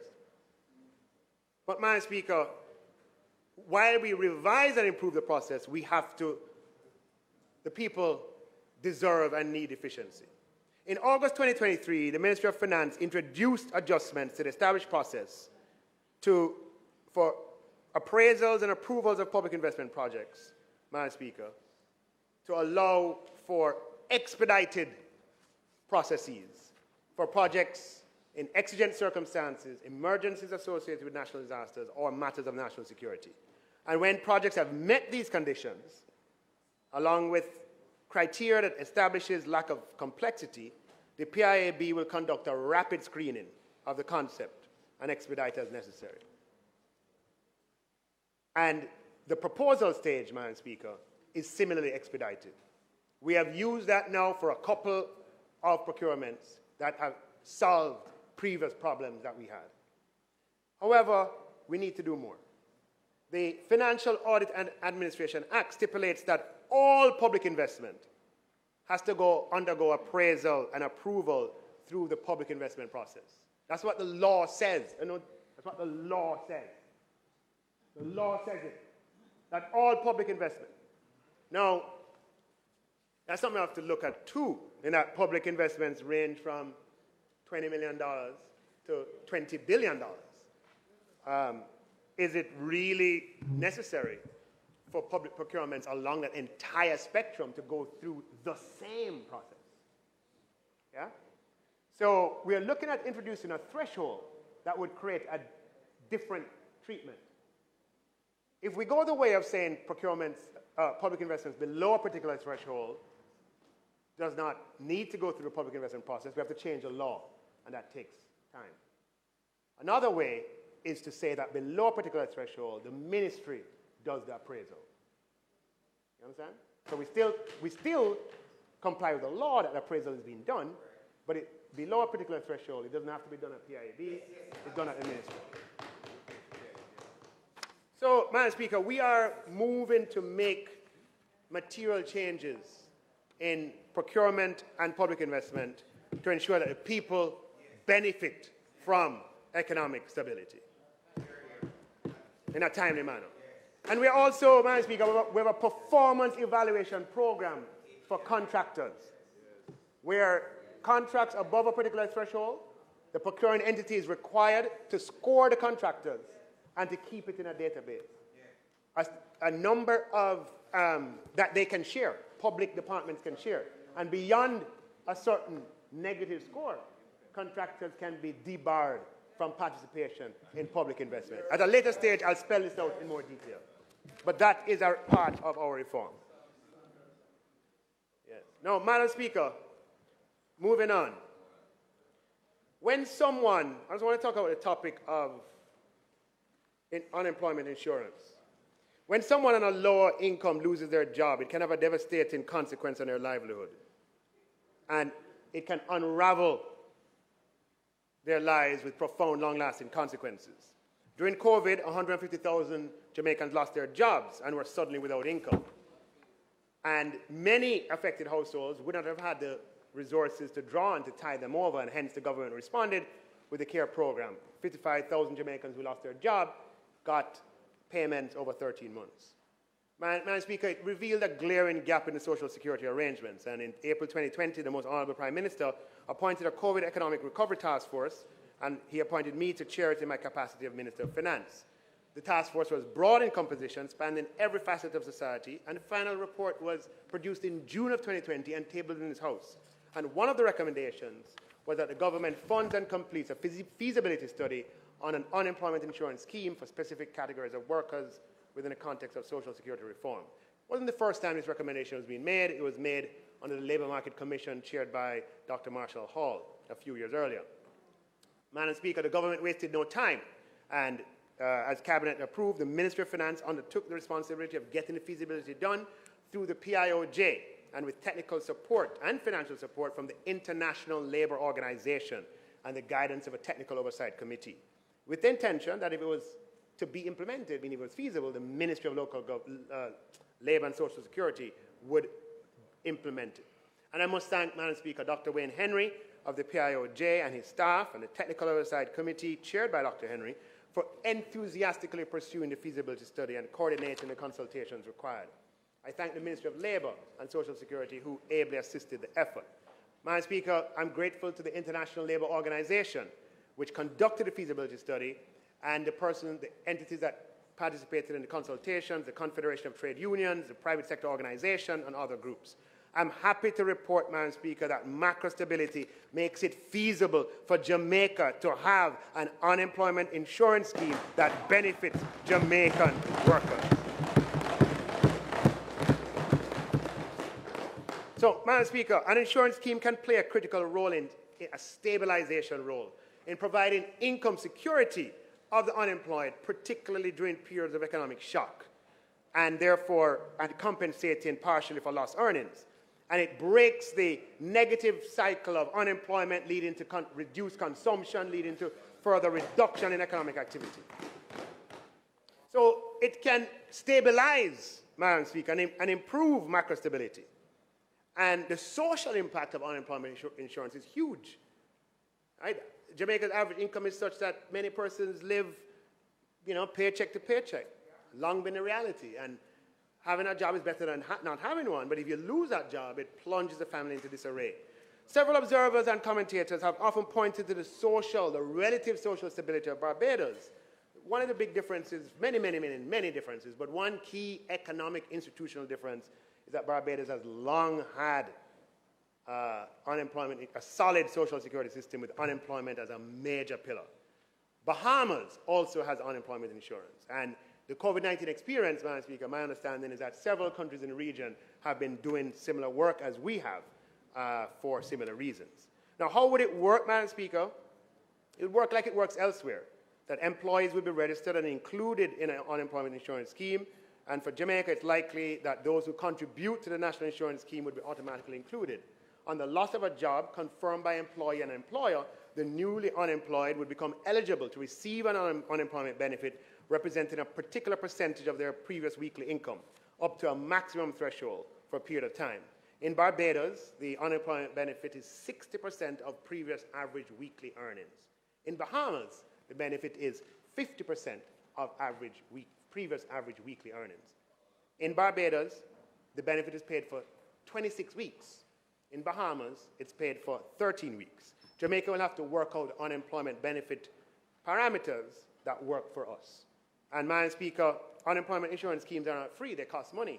Usually these costs are funded by employee and employer deductions, with the government sometimes making an upfront fiscal contribution on inception to capitalize the scheme, and treat with the possibility of major unemployment materializing before the scheme has amassed sufficient funds. The feasibility study indicates that it could cost as little as 0.8% of salary and as high as 1.5% of salary for all employed persons, with capital contribution for the government of a few billion dollars for this benefit to be provided, depending on the parameters selected.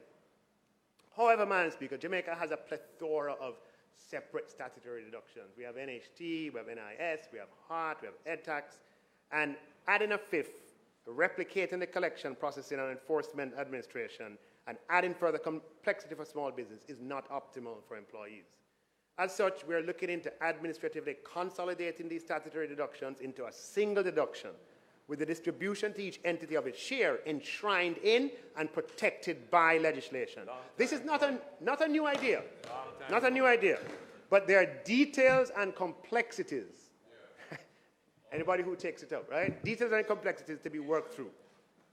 However, the major advantage of consolidation, Madam Speaker, in the context of introducing a new benefit like unemployment insurance, is that initial calculations show that we could potentially introduce this benefit without increasing the headline statutory deduction rate, and with no additional cost for up to 95% of persons enrolled in national insurance. So, Madam Speaker, we're now at the point of implementation, and we can talk about that. Make an appointment.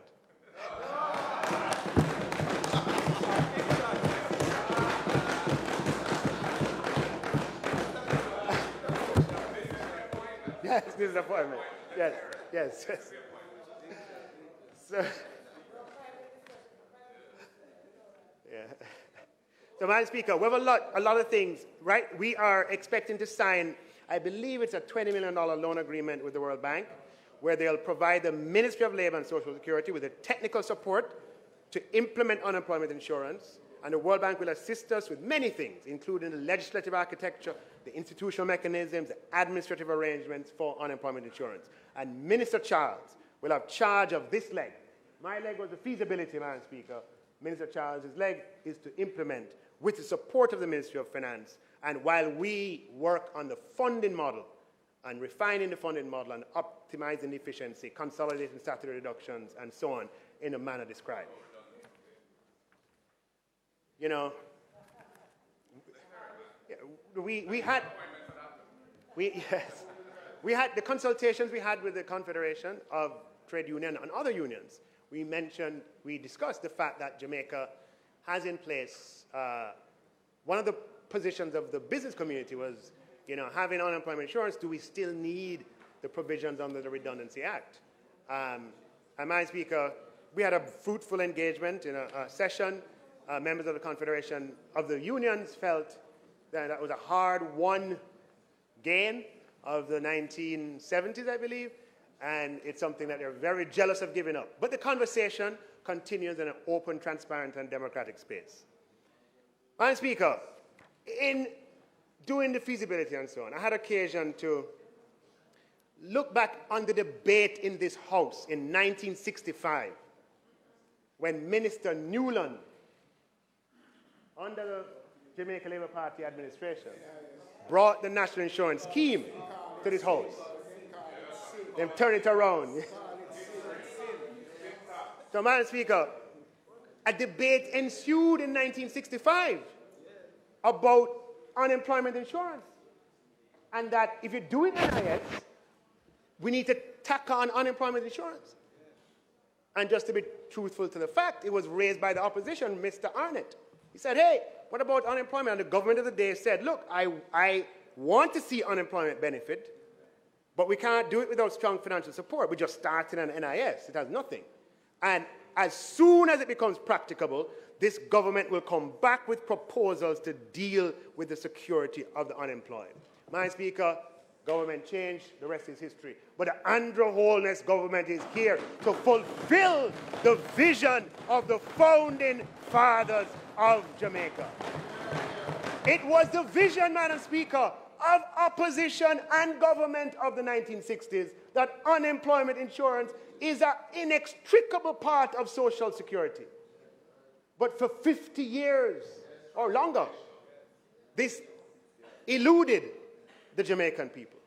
We're going to be using economic stability, Madam Speaker, to bring benefits to the people in the form of unemployment insurance. 60 years later, Madam Speaker, time come. Time come.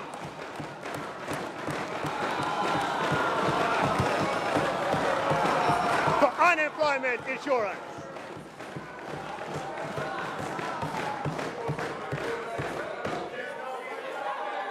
So,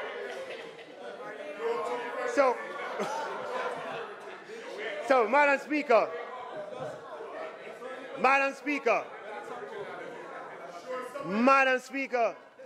on a lighter note, I want to share a little exchange in that debate from 1965, and as I can put it up.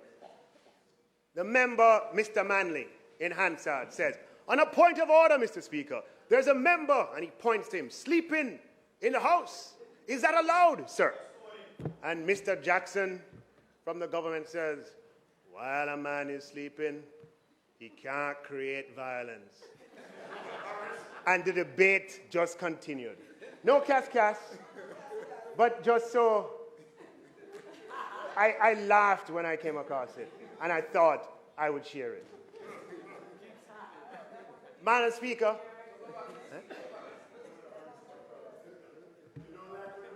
Madam Speaker, so the next time, Madam Speaker, so the Social Security Reform has been an indelible feature of the Holness administration.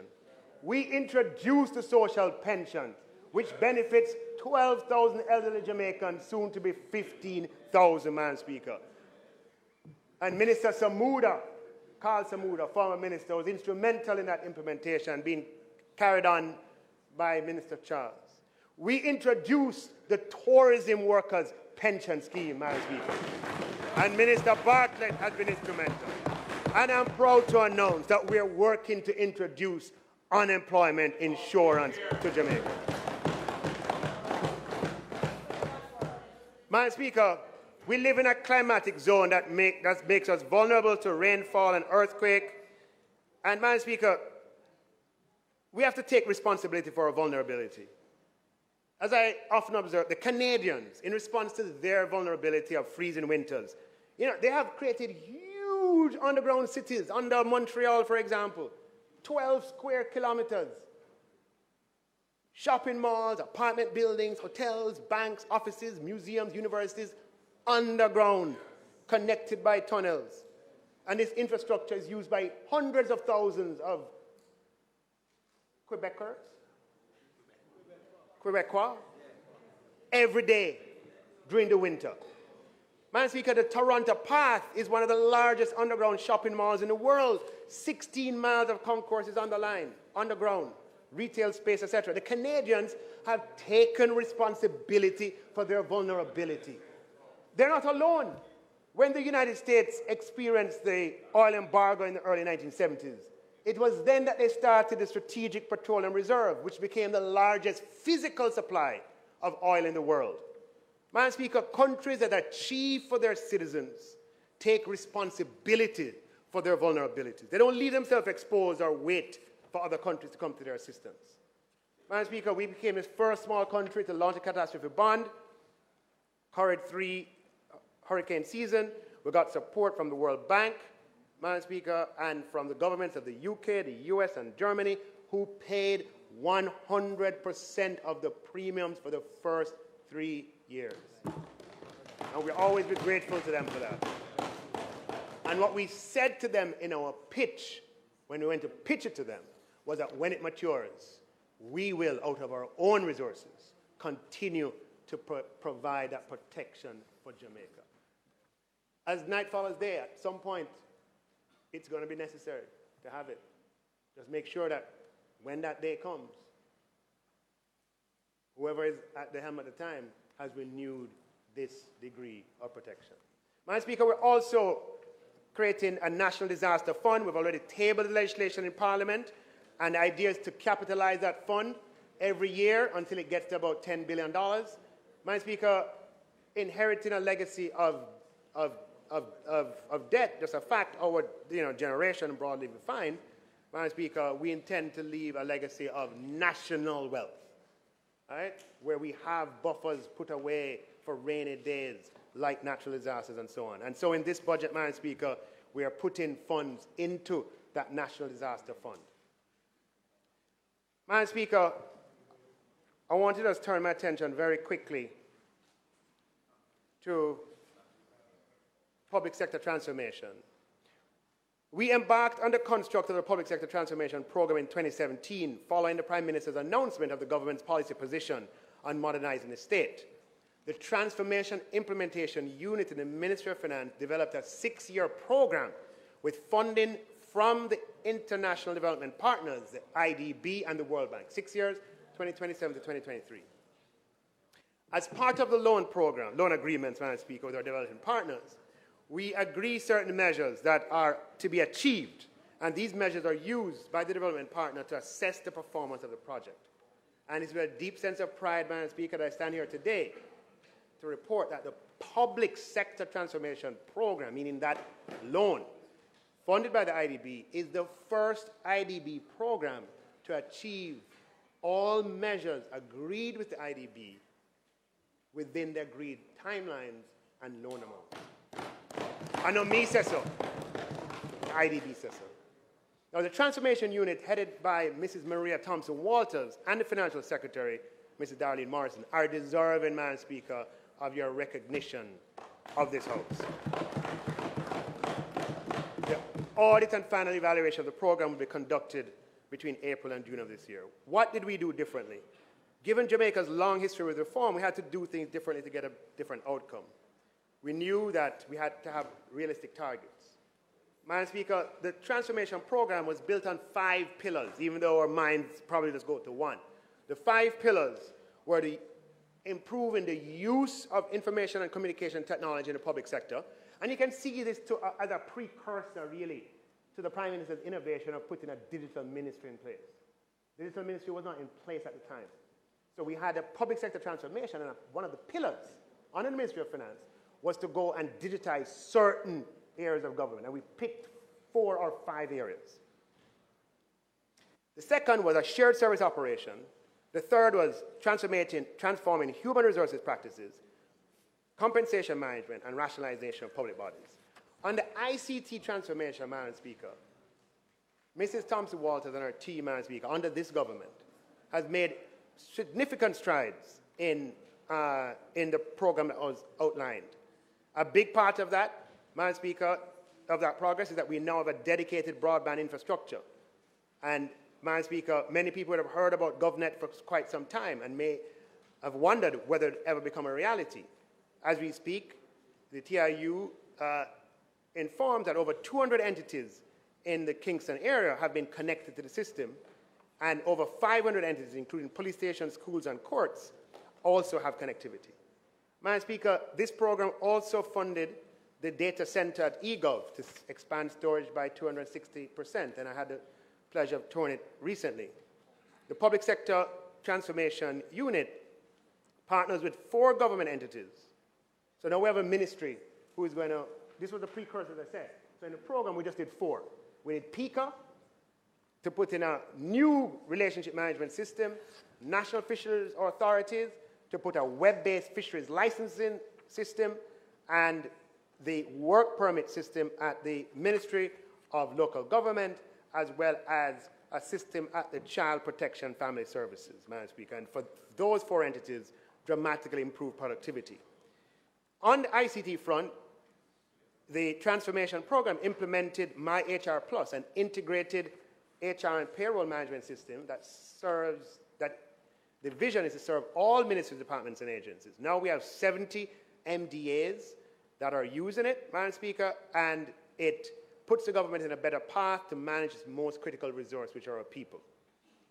Madam Speaker, HR and payroll teams have better access to employee information, more efficient management of employee data, better people decisions, better reporting, and most importantly, Madam Speaker, for the employee, rather than waiting 3 weeks to get a response from HR, to say, how much leave I have left?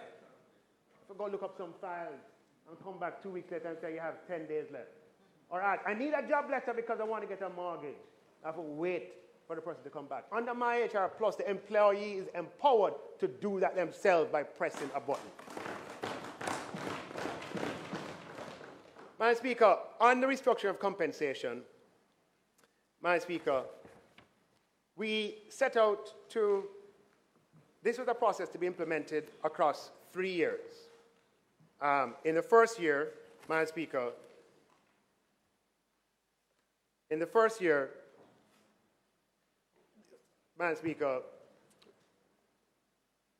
we set out to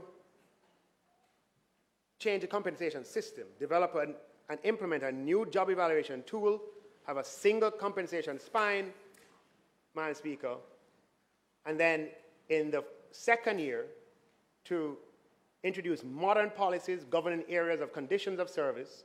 In the third year, performance management. So the first year was 22-23, and we accomplished that. We had the new classification system, the 16 bands, Madam Speaker, has not been easy, but we've implemented a new single 16-band system for the public sector, reducing the multiplicity of scales from 325 to 16 bands across the entire public service. And we did that, Madam Speaker, within that first 12-month period. It was not easy, as I spoke last year in detail about it. Madam Speaker, other countries do it in phases. We're going to do the civil service this year, the nurses next year, the police the other year. But in our history, because of what has happened before, we tried it, or a version of it in the past, most recently in 2008. And when we did it in 2008, the teachers were dealt with. But before you could get to anybody else, there was a crisis. And nobody else was dealt with. So this time around, no, we're not going to do it. No. You have to do the whole thing one time. Yes. So I want you to understand what we did was to take on a restructure of compensation across the entire government at the same time. And the fact that we were able to restructure the salary spine, the job evaluation tool within that first 12 months, we had 95% convergence acceptance, Madam Speaker, is something that we as a country eventually will, yes, it is what it stands for itself. Madam Speaker, in this fiscal year, 23-24, which I'll touch on in a second, the idea is to modernize the terms of service. And in 23-24, the one finishing. And in 24-25, to deal with performance, a new system of performance management. Now, in the process, Madam Speaker, you know, there's no precedent for this, all at the same time restructuring of compensation. And we have made a huge investment in the process. Compensation allocated to public employees moved from $222 billion before this, i.e. in 21-22, and is at $414 billion in 24-25. So across 3 years, almost $200 billion. Not quite, but almost. From 9.6% of GDP to 12.6%. Now, Madam Speaker, I believe this adjustment to be justified and deserved. It was the public sector employees that sacrificed for 10 years so that this country could recover, along with other people. They weren't the only ones who sacrificed.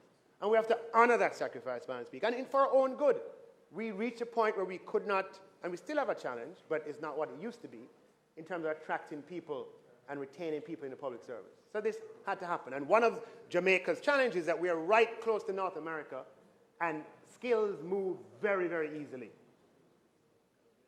Now, Madam Speaker, the estimates of expenditure are tabled in Parliament every year, and they're placed on the Ministry of Finance's website. Anybody who is diligent can see for themselves that the compensation allocation to just 3 ministries, the Ministry of National Security, which is civil servants and police and everybody associated with the Ministry of National Security, the Ministry of Education, all the civil servants, all the people in regions, all the teachers, the Ministry of Health, all the civil servants, all the nurses, doctors, and everybody in the health system.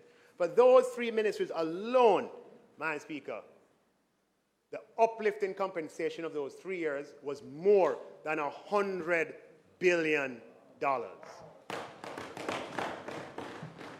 Madam Speaker, I humbly ask, notwithstanding challenges, frustrations, that public sector employees, everyone, you know,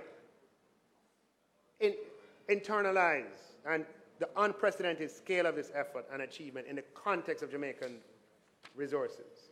Madam Speaker, over those 3 years, while compensation has moved by $200 billion, investment in government programs, has, you know, where 3 million people are impacted, has moved by $58 billion, and capital expenditure by $30 billion. And, Madam Speaker, if you look at capital expenditure, I just have a 10-year cycle of capital expenditure to come up. Capital expenditure increased from $33 billion in 2015-16 to $70 billion in 2019-20. And we were able to do a lot of things as CapEx expanded. We had the 3 years of COVID where we had to focus on the health of the country and recovery, and CapEx took a hit. And, Madam Speaker, we have not been able to get back up, even though we're recovered in other areas, to get back up to pre-COVID levels of capital expenditure has taken us some time. Had we not had COVID, Madam Speaker, CapEx this year could have been as much as $130 billion, right, in terms of that's what the steady growth path would have been, which means we'd have been able to do even more for people. Madam Speaker, in the allocation of resources, we have to consider the needs of everybody. Now, Madam Speaker, I'm painfully aware that some of the challenges that have been unearthed because of the new implementation of the compensation system are real. And in some cases, these have to do with inherent issues of classification in the public sector. For example, there are genuine anomalies that were created that affected some classification groups, and we have a panel of classification experts currently reviewing those anomalies. And their work will be completed by the end of this month, and corrective actions to be implemented before the end of the first quarter in the fiscal year. Another pain point, Madam Speaker, is that the appointment of officers acting in a higher post, unintended consequence, where on appointment, that officer receives less pay because they're appointed on the first point of a salary band. Not at all the intention, definitely frustrating for the employee and frustrating for us. Minister McKenzie brought me a case the other day, advocating on behalf of an employee in his ministry. We feel the pain too. We understand. Minister McKenzie called me on the phone and wouldn't stop. Somebody in his ministry, there's an anomaly where they were acting in a position, and once they were confirmed, the pay went down because of this thing that we have to correct. Madam Speaker, the Office of the Services Commission, who is responsible for appointments, in collaboration with the Ministry of Finance and the Public Service, are currently working to address the matter. And I expect that by the end of April, this too will be corrected for the affected persons.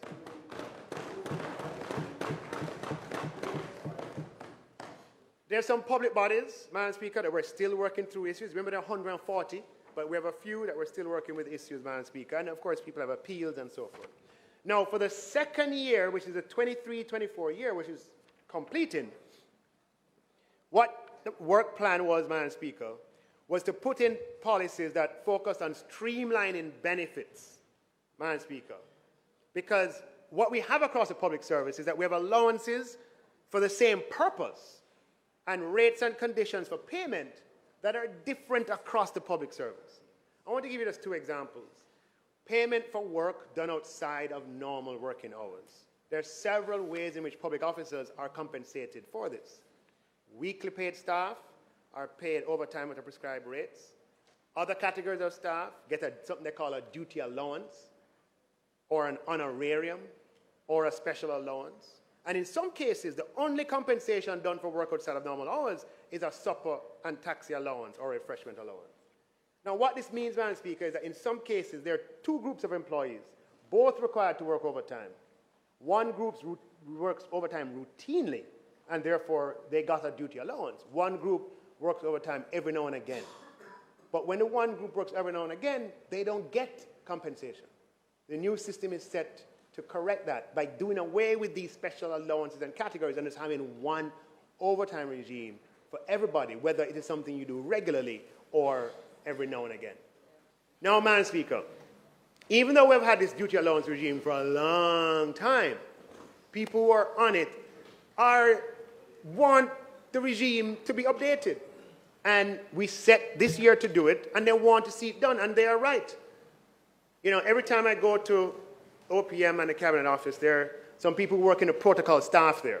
These are the people who put on functions for the Prime Minister and for the government. Have to work long hours into the evening, right? Yes, have to work like some of your people too. Long hours into the evening. And these are some of the people who are on duty allowance. Every time they see me, Minister, when are we going to transition to the new regime? And what I have to say to them is that what we have to do is reach a point of agreement with all the unions so that we can implement it. We have another one, uniform allowance, Madam Speaker, where public officers who are required to wear uniforms for their duties and to dress in a particular code, there are different rates and different modalities and different ways of doing it across the public service.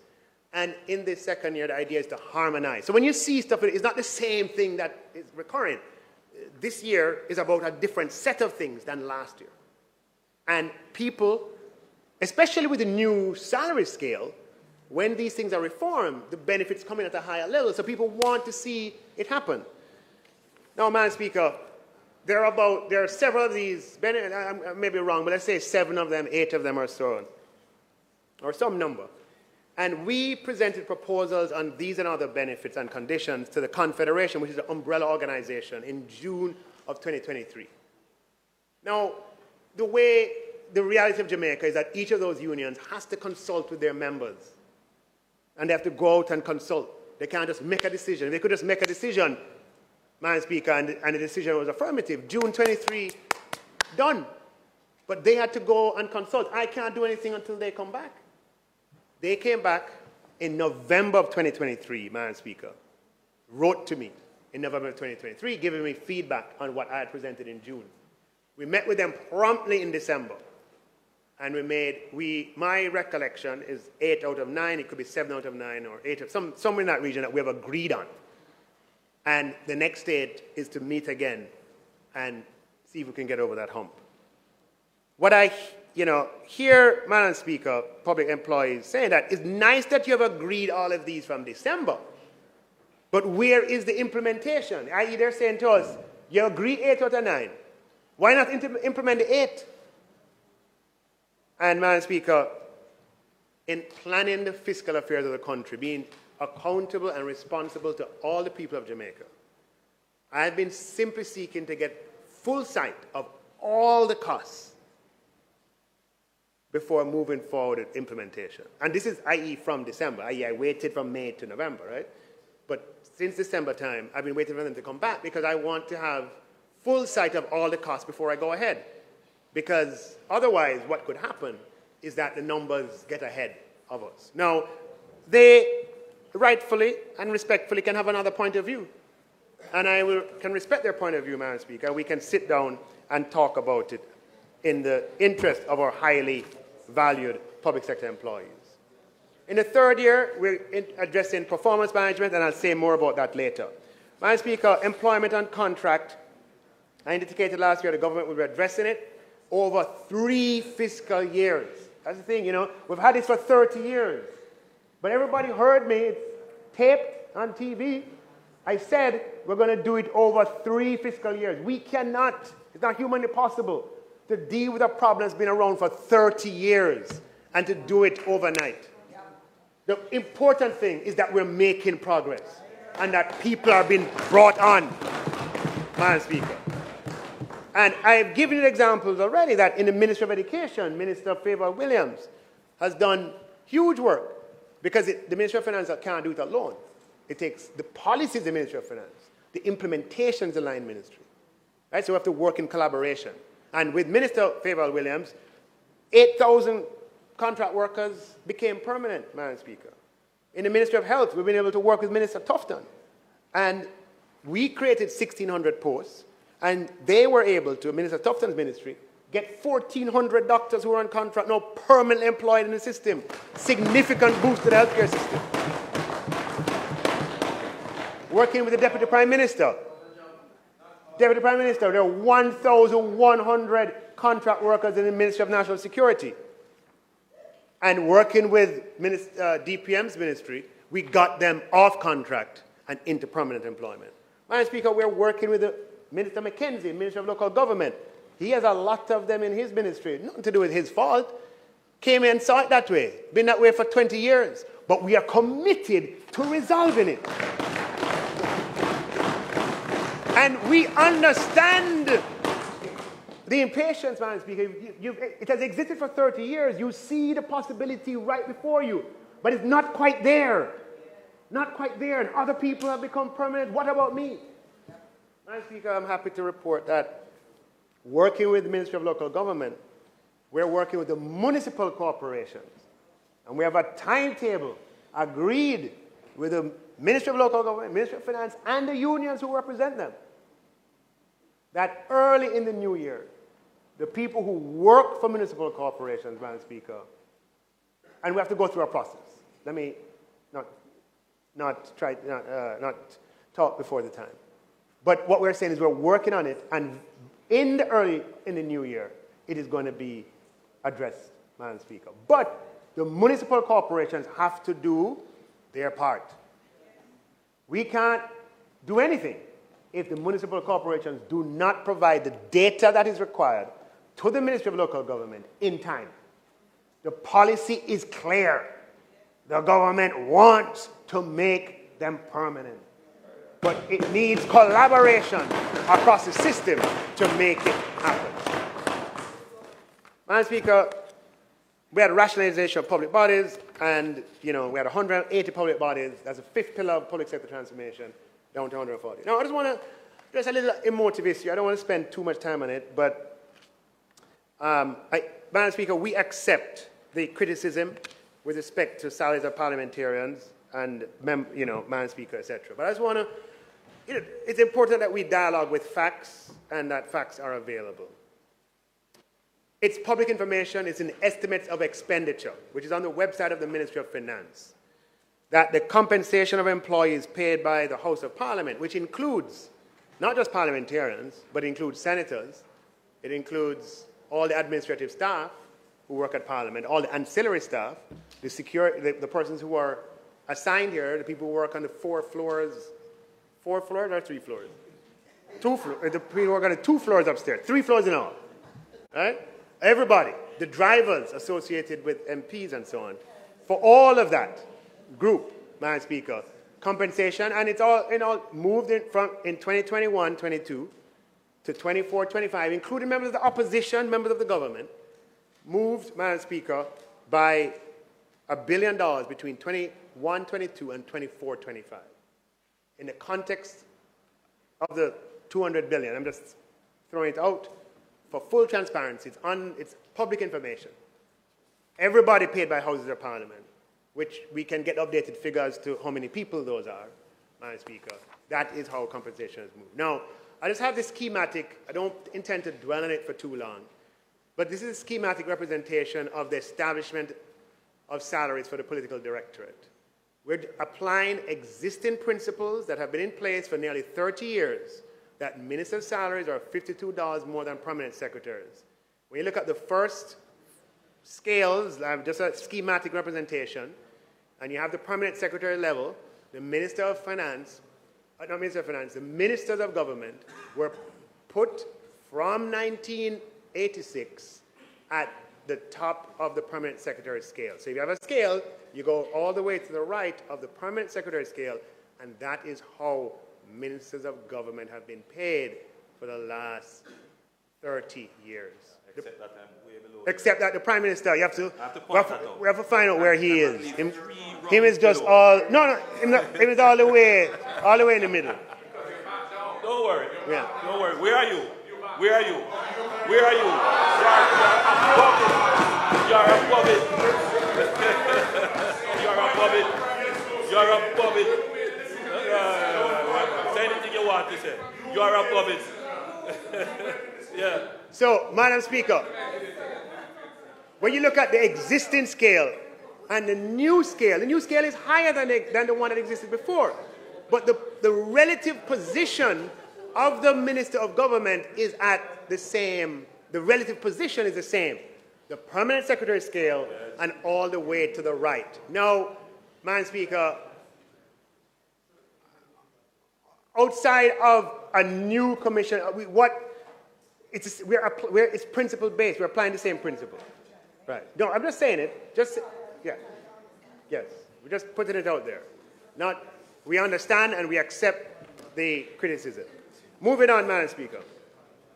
The Student Loan Bureau continues in its mission to provide financing to students pursuing tertiary level studies across 34 approved institutions. Madam Speaker, the lifetime economic value of a university education as compared with leaving high school and immediately joining the workforce is immense.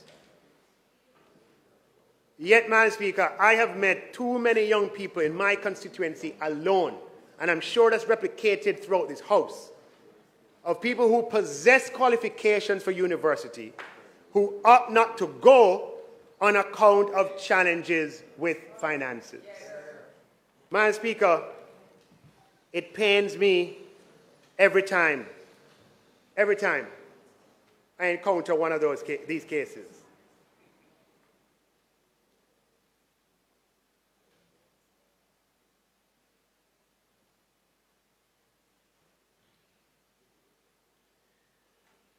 It's even more painful, Madam Speaker, because we have a well-capitalized institution, the Student Loan Bureau, set up to provide financing to students seeking tertiary education. And many Jamaicans in positions of leadership have used the products of the Student Loan Bureau to get ahead in life. The current managing director of the Student Loan Bureau is herself a former customer of the Student Loan Bureau. Madam Speaker, not everybody was born with the capacity to finance themselves through university. I didn't want to say gold spoon, but I can't bother with that. I don't want to bother with that. Madam Speaker, the most honorable Prime Minister has publicly volunteered that he too is a former customer of the Student Loan Bureau. The Minister Morgan is a former customer. Minister Bartlett, former customer of the Student Loan Bureau. The Student Loan Bureau works, Madam Speaker. Over the past few years, we have made changes in how the Student Loan Bureau is accessed and the results. In the 2022-23 budget, we removed the requirements for guarantors to be provided for applicants who are wards of the state. Within the 12 months of that policy change, as I said last year, the number of wards of the state increased by 100% from 46 to 98.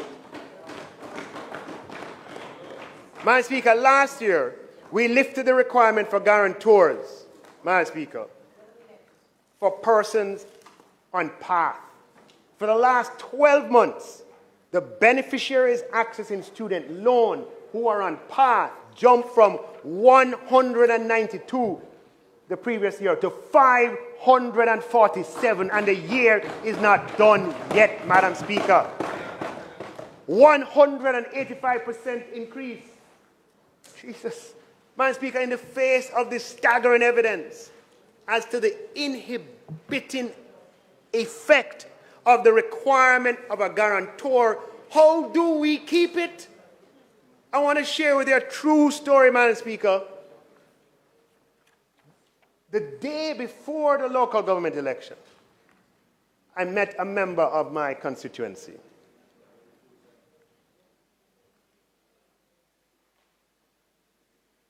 She told me that her son had graduated from Hussey Marty in 2019, and she wanted him to go to university. I asked her how many subjects he got. She said to him get 7 subjects. So I said to her, I'm like, what's the problem? I said, what do you do for work? She said, I work at the ice cream shop.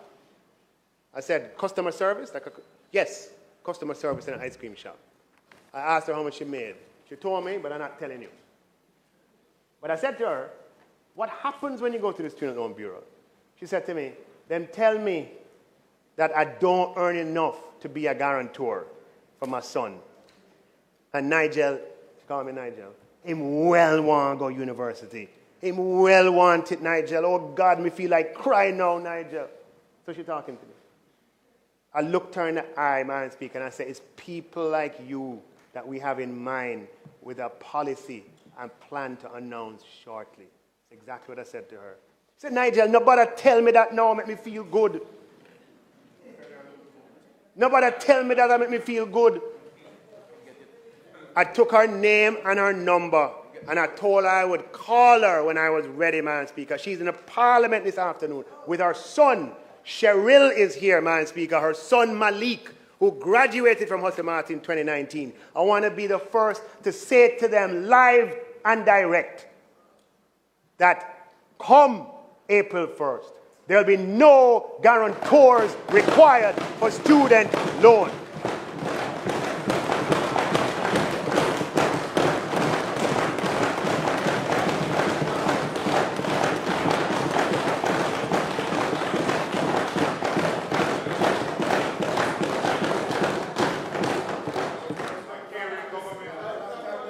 Madam Speaker, under this policy, Malik will be the first in his family, the son of an ice cream shop customer service rep, to go to university because of the policy change that I'm talking about today.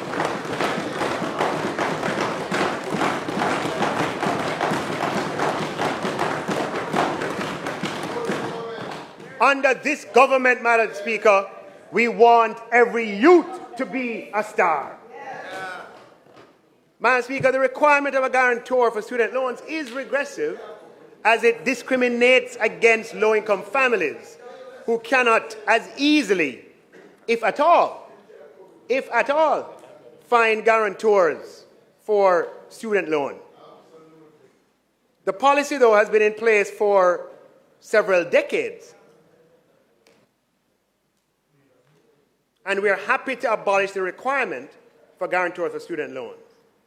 Madam Speaker, from copious amounts of data, even with high delinquency rates, very rarely are payments actually made by guarantors. In all but a few instances, guarantors have served the purpose of locating students. Madam Speaker, we anticipate that by the time the first batch of students graduate who have benefited from this policy, the National Identification System, or NIDS, will be a reality. We will not need guarantors to find people anymore. Now, we signaled, Madam Speaker, that this was under consideration with our changes in the guarantor requirements.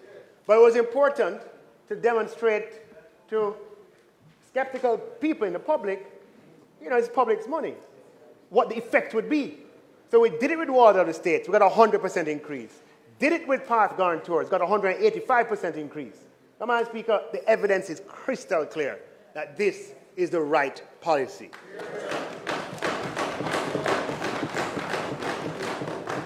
Now, Madam Speaker, we different how we do things. We don't just do stuff just so.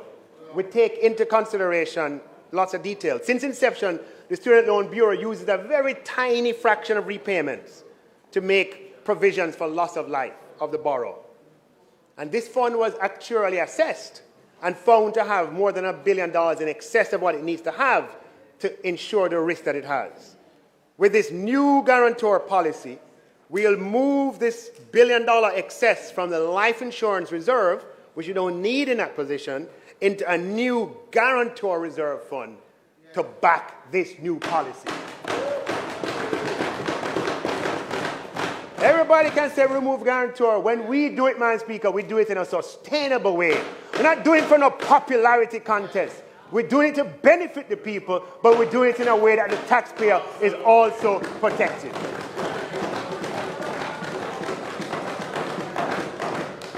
What is more, Madam Speaker, is that Malik, along with 4,199 other beneficiaries, will qualify for a free grant of $60,000 on loan approval. 4,200 grants of $60,000 each will be available to low-income applicants of the Student Loan Bureau. Oh, Madam Speaker, just a few words on governance before I go to the items in the budget. Jamaica is a small society that is growing in transparency and formality and in the rigor of its governance arrangements. And this is for the benefit of the people as well. We have shown that whatever we focus on, we achieve. Over the past few years, the matters, Madam Speaker, of conflicts of interest in the public sector has surfaced, and there have been many publicized cases, some alleged, of abuse of its basic tenets. Madam Speaker, I think it's fair to say that 99% of public servants wish to be compliant and make an effort to comply, but in this area, there are no appropriate standards or guidelines of domestic origin that can capture the practical experience of a small society, short on professional and technical talent. In the absence of guidelines, persons have had the experience of doing what they think is right, only to be told that they're wrong. Madam Speaker, the government intends to appoint a committee to engage in broad consultations with political parties. Sometimes political parties say they're left out. We're going to make sure that in this consultation, Engagement is with political parties, with unions, with academia, with business groups, with the Integrity Commission, among other stakeholders, to develop a set of practical guidelines that are appropriate for Jamaica. Not the kind of guidelines that you introduce and you have to change after a year because they're not practical. Right? Practical guidelines. The panel will be tasked to develop guidelines that take the challenges of size, developmental status, technical capacity, and resource levels into account, and also to take into consideration the views and experience of stakeholders. Madam Speaker, we are improving to benefit the people. Madam Speaker, I turn now to the government's budget. The central government budget, Madam Speaker, is $1.3 trillion, comprised of non-debt expenditure of approximately $850 billion and debt expenditure of $491 billion. The non-debt expenditure is $442 billion for compensation of employees, some of which is employer contributions, $327.8 billion recurrent programs, and capital expenditure of $80 billion. Madam Speaker, captured in the $442 billion are provisions to facilitate implementation of the third and final year of the new 16-band structure. We also have $8.1 billion for the allocation, Madam Speaker, to the health insurance scheme, which is a 24% increase over the previous year to public sector health insurance. Madam Speaker, the allocations to recurrent to ministries has been published and is available on the website. Just going quickly through it. Minister Olivia Babsy-Grange, veteran minister, would like all Jamaica to know, Madam Speaker, and she asked me specifically to do so, that the necessary funding of $120 million has been included in the budget to complete the rehabilitation of Jam World and Fort Rocky as fully functional 24/7 entertainment zones. Minister Grange is a strong advocate and wants musicians to have spaces where they can earn their livelihood in peace and where Jamaicans have the opportunity to enjoy reggae music in peace. Madam Speaker, Fort Rocky is in Kingston. True? Fort Rocky, Minister Green, is in Kingston. It's in Kingston still. Madam Speaker, I want to humbly tell Protégé that this government of Prime Minister Holness listens and we hear you. Madam Speaker, to tell Protégé that with this government, reggae music will play in Kingston 24 hours a day, 7 days a week. Madam Speaker, we are leveraging economic stability in the people's benefit. Minister Grange also wants you to know that we're honoring the commitment to support the development of Jamaican cricket over the medium term with $100 million over 3 years. $40 million in this upcoming year. Madam Speaker, approximately $45 billion has been reserved for pensions and retirement, $3.2 billion for street lights, and very importantly, Madam Speaker, in order to accelerate projects through the public investment process, we have $2 billion that is reserved to support pre-investment activities of public investment projects, planning for design and feasibility studies and so forth. Sometimes projects come through the public investment process, goes back to the minister, and the minister, Lord have mercy, I don't have any money to do the study or to accelerate the pace of public investments, Madam Speaker. We're making this allocation of $2 billion. We have it at the Ministry of Finance, and as on a case-by-case basis, as the projects come up that need this pre-investment planning, we have to share it going on. One ministry can't get the whole of it, right? One ministry can't get the whole thing. We have to share it. And to get public investment through the system. Madam Speaker, in the Ministry of Economic Growth and Job Creation, We have $4.3 billion for the maintenance of roads. But that's not the Spark program. That's just the normal annual allocation. Madam Speaker, in the Ministry of Transportation, the government is supporting the JUTC with an additional $1 billion to support the temporary reduction in fares to the public. Fees come April 1 will be reduced from $100 to $50. Madam Speaker, for members of the commuting public, for those who are on low income, Madam Speaker, removing or reducing the bus fare half price for the next 24 months from $100 to $50, Madam Speaker, it adds up. The monthly contribution for transportation is thereby reduced, Madam Speaker, by a useful amount, Madam Speaker, $2,000. $2,000. If you're on minimum wage, that's a significant percentage of your income.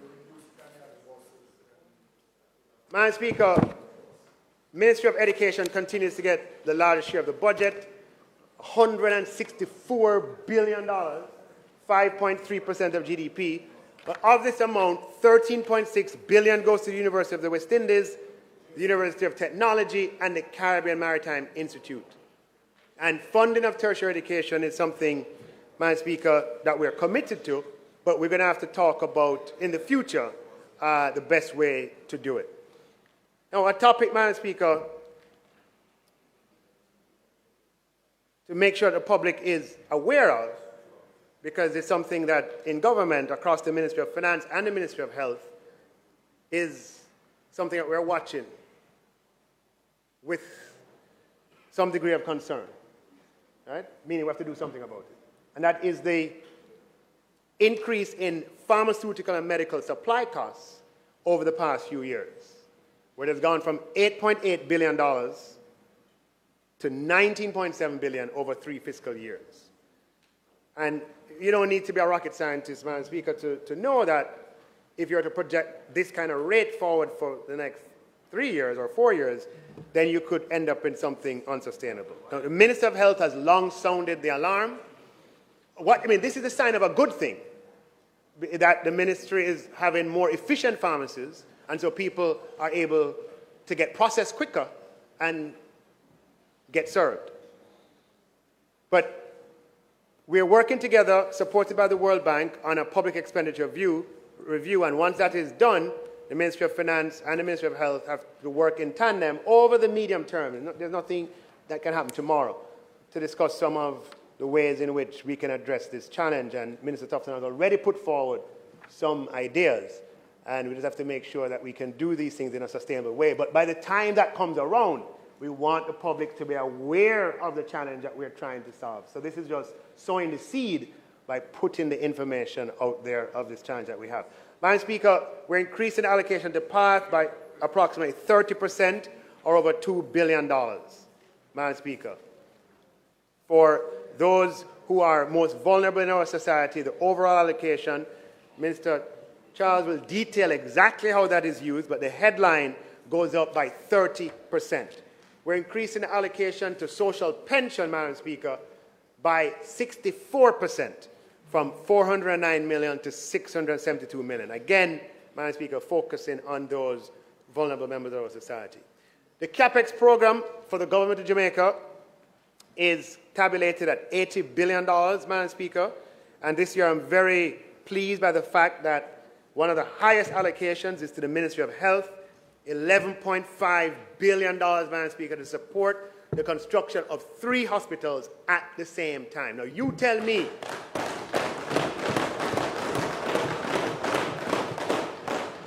the last time you heard that happening in Jamaica.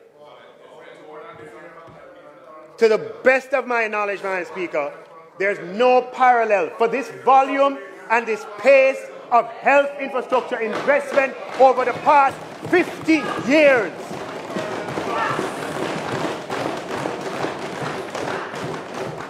This, Madam Speaker, and it takes work to get that done. Minister Tufton has put a lot of work in. $3.4 billion, Madam Speaker, to construct the Spanish Town Hospital, to commence civil works at Greater Portmore and St. Jago and Old Harbour Health Centres. $5.8 billion for the finishing up Cornwall Regional Hospital, Madam Speaker, and $800 million to facilitate ongoing activities in the construction of the Western Adolescents Hospital, Madam Speaker. And of course, the UWI project, Madam Speaker, for which the Prime Minister and the Minister of Health broke ground, is allocated $481 million. We're going to have a modern, is it 6-story hospital on the UWI grounds, Madam Speaker, something that we have never thought possible before. And you know, I said 3 hospitals, but it's really 4. Because it's Cornwall Regional Hospital, it is Spanish Town Hospital, it is Western Adolescents Hospital, Madam Speaker, and it is the University Hospital of the West Indies, Madam Speaker. When have you ever seen that happen before? That could not happen without macro stability. Let's be clear about that. But what we are doing is we're leveraging macro stability, Madam Speaker, in the people's benefit, to the people's benefit. Madam Speaker, the physical infrastructure, $6.3 billion, Madam Speaker, allocated to complete the Southern Coastal Highway project, $10.2 billion, Madam Speaker, for the Montego Bay Perimeter Road project, Madam Speaker. And very excitingly, as we move to national security, Madam Speaker, projects that the Deputy Prime Minister has been working on for a long time, supported by the police department, Madam Speaker, we will be allocating $882 million to commence construction works on the Westmoreland Police Divisional Headquarters. Now, when you look at the building, Madam Speaker, you have to ask yourself, which country am I in? This is the Westmoreland Police Divisional Headquarters that will be under construction this year, responding to the situation in Westmoreland. And at the same time, Madam Speaker, $990 million for the St. Catherine North Police Divisional Headquarters. At the same time. Madam Speaker, in the Ministry of Transportation, we are making allocation of $2.6 billion for the delivery of 100 new buses, Madam Speaker, which are on schedule to arrive before back to school. We are leveraging stability to improve people's lives. Madam Speaker, we are allocating $916 million for the procurement of 50 garbage trucks, Madam Speaker, for the people of Jamaica. Madam Speaker, this is a government that is using economic stability, leveraging it to meet the needs of the people. This is a government that listens, responds, and acts. In the last 2 constituency debates, the condition of our roads dominated the discourse. Over the past several years, Minister Warmington on this side, Member Warmington on this side, Member Phillips on that side, they've been consistent every single year that we need to apply more than $4 billion on the secondary road program. And, Madam Speaker, we have heard an earful from constituents, from the citizens of Jamaica. Poll after poll places the conditions of the roads at near the top of the list of priorities. Madam Speaker, we have all experienced some of the discontent out there on the condition of roads. And we've heard all those voices. We've been preparing ourselves to respond.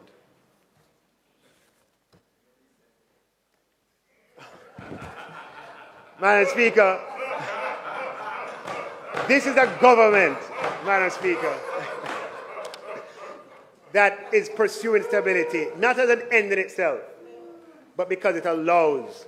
On the screen, I left out the Ministry of Agriculture, $1.9 billion for the Essex Valley Irrigation Project and $1.6 billion for the Southern Plain Agriculture Development Project. Madam Speaker, last year we in my budget presentation and the Prime Minister's budget presentation, we share the shared prosperity through Accelerated Improvement Program, SPARK. And we said from then, a $40 billion allocation across 2 fiscal years. There's never been a larger road rehabilitation program financed with Jamaica's funds. Madam Speaker, we spoke about it last year, and I'm pleased to announce that we have made the allocation this year. In the capital budget, we have allocated $20 billion for the implementation of the SPARK program to address the conditions of roads in Jamaica. The Most Honourable Prime Minister will provide further details on the project. Now, Madam Speaker, we are absolutely serious about leveraging the hard-earned stability Jamaica enjoys for the benefit of the Jamaican people. In addition to the above, Madam Speaker, we have an allocation expecting new public investments to be approved for implementation during the year. But to give us the best chance of executing capital expenditure at the budgeted level, as I mentioned, we'll be revising, amending, optimizing our procurement and public investment processes. We won't stop there in attempting to maximize the use of CapEx space. What we'll also do is to develop a portfolio of public investment projects above and beyond the aggregate allocation, Madam Speaker, for the year. This gives us the option of substituting, you hear what I said? Substituting in the event a public investment project execution falls behind. So I want to say, you hear what I'm saying? We have $80 billion for CapEx. All of that is allocated across multiple projects. But to give ourselves it's important to spend that $80 billion on public investment. But to guard or to prepare for the probability, the possibility that some projects will fall behind, what we want to do is to get other projects ready that come September when we do the roll call and we say, all right, where is this project? You're behind? All right, your space is going to be moved to another project. So, Madam Speaker, we said to Minister Vaz, you know, those additional 100 buses above and beyond the 100 for this year and the 70 for last year, we had programmed that for 25-26. Said to Minister Vaz, let's get the project ready from now, just in case. Because if a project slip,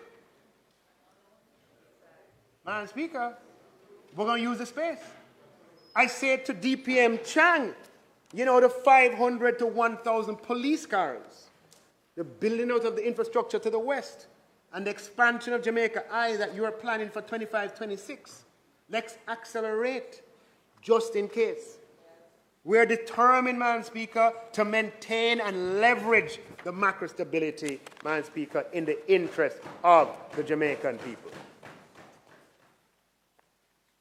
I wanted, Madam Speaker, to provide an update on the housing and population census, but I probably, let me just say, Madam Speaker, that the data collection for the 22 population census began in September 2022. It marked a departure from traditional methods by embracing technology and collecting data on tablet computers. Monitoring the census recruitment and human resource management were also digital. However, Staten experienced lots of resignations and retirement of key personnel at their head office and challenges in recruitment as this was happening right before all of the big salary changes. Madam Speaker, we also had, given the tight labor market, recruiting challenges. And this, as I'll explain, was a feature of the post-COVID environment, and many countries that engaged in 2020 censuses were similarly affected. This had a cascading effect on the operations of the census, including delays in recruitment and training and payment at the start of data collection. The Statistical Institute was able to make adjustments to cope with and treat most of these issues. However, the negative publicity of the challenges, along with the impact of payment issues, Madam Speaker, merited, but issues nonetheless, had a significant impact on the progress of data collection. The Statin Director General reports that another issue that affected the census, coming out of the COVID environment, Madam Speaker, is just heightened concerns about privacy and security. Right? The post-COVID mindset, very, very different from the pre-COVID mindset. And then the proliferation of gated communities with the massive expansion. No, but there's been a proliferation. Yeah? Respondents, some of them is reported, cooperation is less than satisfactory. Now, Madam Speaker, it's public information quite Googleable and verifiable that globally the 2020 round of censuses have been challenging, and several countries across Latin America and the Caribbean region have faced similar challenges. This led to a coordinated response from the global statistical community led by the United Nations.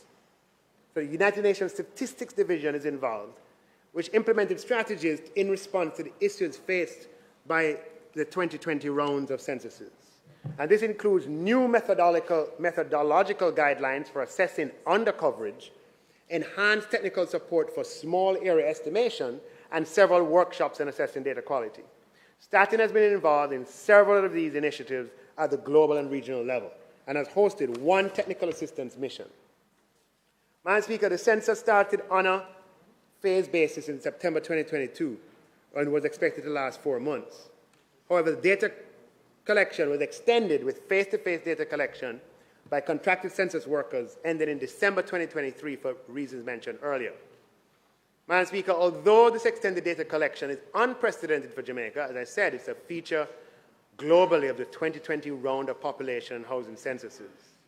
Unlike previous census rounds, data collection in most countries has exceeded 6 months and has been extended well beyond a year, even for countries with smaller populations. Madam Speaker, the focus of Statin during the latter part of 2023 was to rapidly ramp up data collection. We're now in the post-enumeration phase and post-data collection survey, Madam Speaker, using the web and in-field work. The extended data collection and short form, Madam Speaker, will introduce some challenges, Madam Speaker, but this is a necessary compromise as we seek to preserve the most important aspects of the census. And Statin is receiving the technical support from the United Nations Fund for Population Activities, the Latin American Caribbean Demographic Center, and the Statistical Division of the Economic Commission for Latin America regarding these concerns, i.e. there are global standards that have emerged for dealing with the issues that countries have faced under the tight labor market conditions, the privacy concerns that have been common across countries over this time. Now, Madam Speaker, the payment of, there have been census workers who have complained of not being paid, Madam Speaker. Every one that's brought to my attention, I have brought to Statin, and some go there directly. Madam Speaker, we live in a country of rules and laws, and payment for work done is based on approval of the census questionnaires by Census HQ. And, Madam Speaker, Statin has pointed out that, as outlined in a training manual and several correspondences sent to census field staff, the questionnaire approval process includes approval by the census supervisor and a second review by persons at HQ. Without those, Madam Speaker, it cannot lead to payment. This allows for checks and balances to ensure the quality of the data, Madam Speaker. And a very important component, a technical term, is submission of the census worker of the visitation record. And in many instances, that has been outstanding. In fact, most issues have been as a result of outstanding visitation record. Madam Speaker, use this forum, this platform, to say to census workers that Statin is willing, available, and able to make payments. It is a creature of laws. It's audited by the Auditor General. The visitation record has to be completed for those that are outstanding, Madam Speaker. And there is an email address, censuspaymentqueries@statinja.gov.jm. That is censuspaymentqueries@statinja.gov.jm for any person to register their concerns. Now, Madam Speaker, I want to say a word on the Financial Investigations Division, Madam Speaker. The The FID is a department of government in the Ministry of Finance that collaborates widely with the security apparatus and is responsible for certain legislation like the proceeds of crime legislation and other pieces of legislation for implementing it. The Asset Recovery Agency in FID is responsible for the management and disposal of restrained and forfeited assets. These assets, I want to hear me on this one. This is not information that is regular in the public domain, but as we seek to maximize for the people's benefit, we're going to have to find solutions to these issues. Assets that are derived from investigations, Madam Speaker, utilized in civil or criminal procedures pursuant to POCA, are held by FID, and it exercises responsibility under the Sharing of Forfeiture Property Act in managing properties that are restrained and forfeited in keeping with a foreign forfeiture order registered in Jamaica pursuant to the Mutual Assistance Treaty. Upon the completion of disposal of foreign forfeited properties, the net proceeds are shared between Jamaica and the foreign country 50-50 after the department recoups its expenditure. Currently, Madam Speaker, the department manages a portfolio of 118 real properties with a combined market value of $2.6 billion. 67 properties with an estimated market value of $2 billion have been forfeited by the courts. Of the 67, 26 with an estimated market value of $687 million are the subject of foreign forfeited orders, and the proceeds of any sale will be subject to that 50-50 sharing arrangement. The remaining 41 properties at $1.2 billion were forfeited pursuant to the Domestic Proceeds of Crime Act. Now, Madam Speaker, numbers might get a little confusing, but the message I want you to hear is that there's a lot of property that's been seized that is under the jurisdiction of FID, Madam Speaker, and I want to tell you the challenge that is faced, and we need to do something about it because these are resources that belong with the Jamaican people. Madam Speaker, in keeping with POCA, when a property is forfeited by the courts, it's vested in the Crown, the Commission of Lands. And these properties are, the sale of these are conducted by the government on behalf of the FID. The process to sell forfeited properties, Madam Speaker, has a number of steps. You have to obtain a certificate of title, and on request, the government advertises the property by way of sales, bids from the profit, bids from the public, etc. But, Madam Speaker, from 2012 until 2024, spanning several administrations, only 3 properties valued at $108 million have been sold to date. Madam Speaker, this is not acceptable. Our partners who give or grant Jamaica significant resources to assist in our national security effort look at us and say, look, you have all of these assets that you're sitting on, that you're not turning into resources to assist the Jamaican people. We have to do something different. The process of getting the government as the sales agent is not working, Madam Speaker. And despite the best efforts over that 12-year period, Madam Speaker, what we're doing is spending hundreds of millions of dollars maintaining the properties. We spent $150 million over the last 12 years maintaining this portfolio of properties. And then, right? It don't make any sense. So what we want to do, Madam Speaker, is that we intend to engage, Madam Speaker, with private company of professional realtors in keeping with the procurement rules to market and sell the portfolio of properties, either collectively or individually. Yes, it is something that we will, not something that we have just the discretion to do. It has some procedure, and I have to investigate what the procedure is. But the policy intent is to accelerate the pace at which these resources can be put into the public coffers to use in the benefit of Jamaican people. The same is true for cash seizures. The government, through the FID, has over $1 billion in cash that has been seized legitimately, well, under the Proceeds of Crime Act. And I list all the currencies here. I won't bother to speak to it. Euros, pounds, Canadian, US dollars. There are over 800 cases before the courts that are related to this $1 billion. But we're only disposing of 25 to 30 cases a year, and the number of new cases continues to grow exponentially. Now, this puts a burden on the courts, it puts a burden on the state, it puts a burden on the FID, and it puts a burden on the defendants from whom the cash is seized. Because they have to wait, right? Madam Speaker, the FID is working across government to look for ways to solve this problem. And when we have solutions, we'll come back, but we want you to at least be aware of the problem.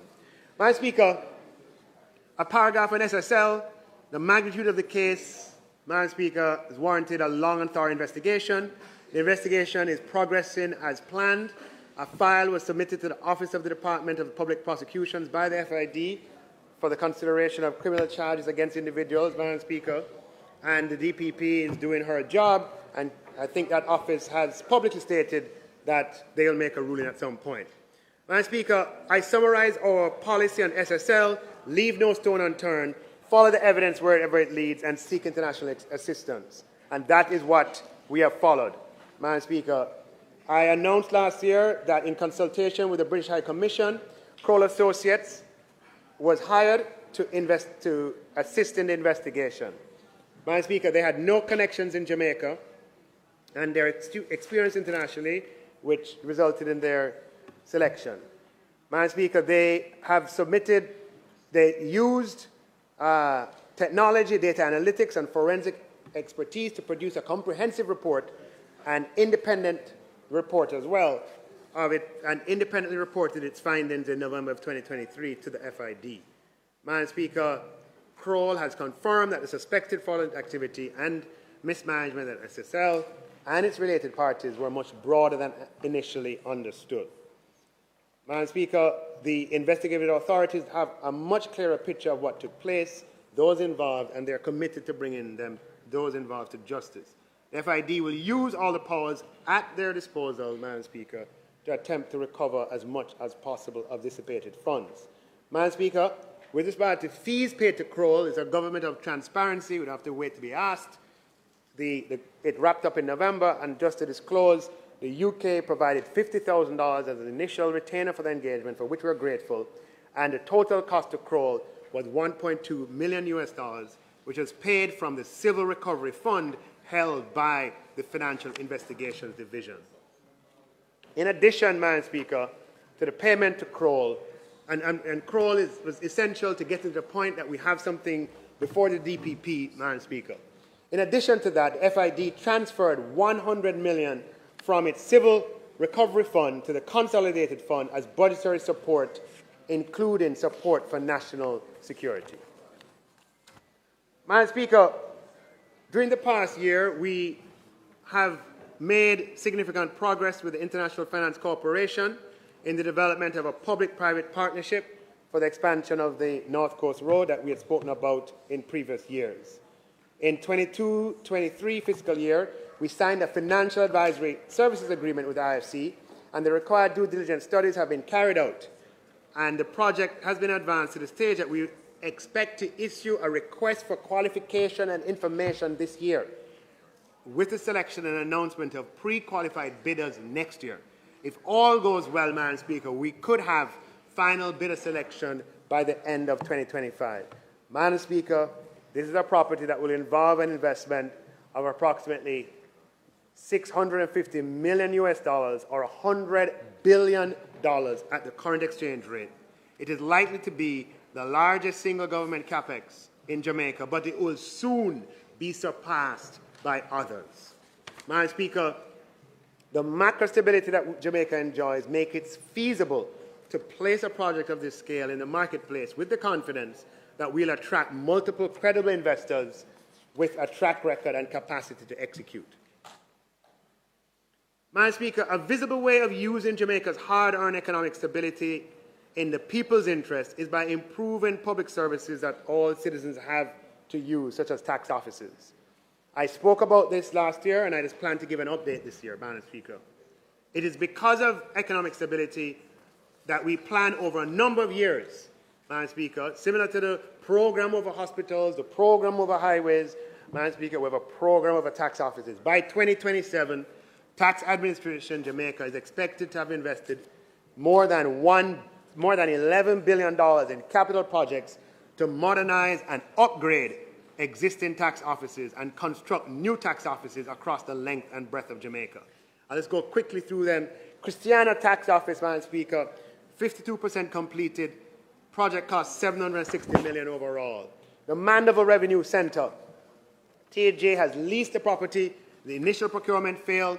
We're going back again and hoping construction will start in the upcoming fiscal year. Total project cost of $953 million.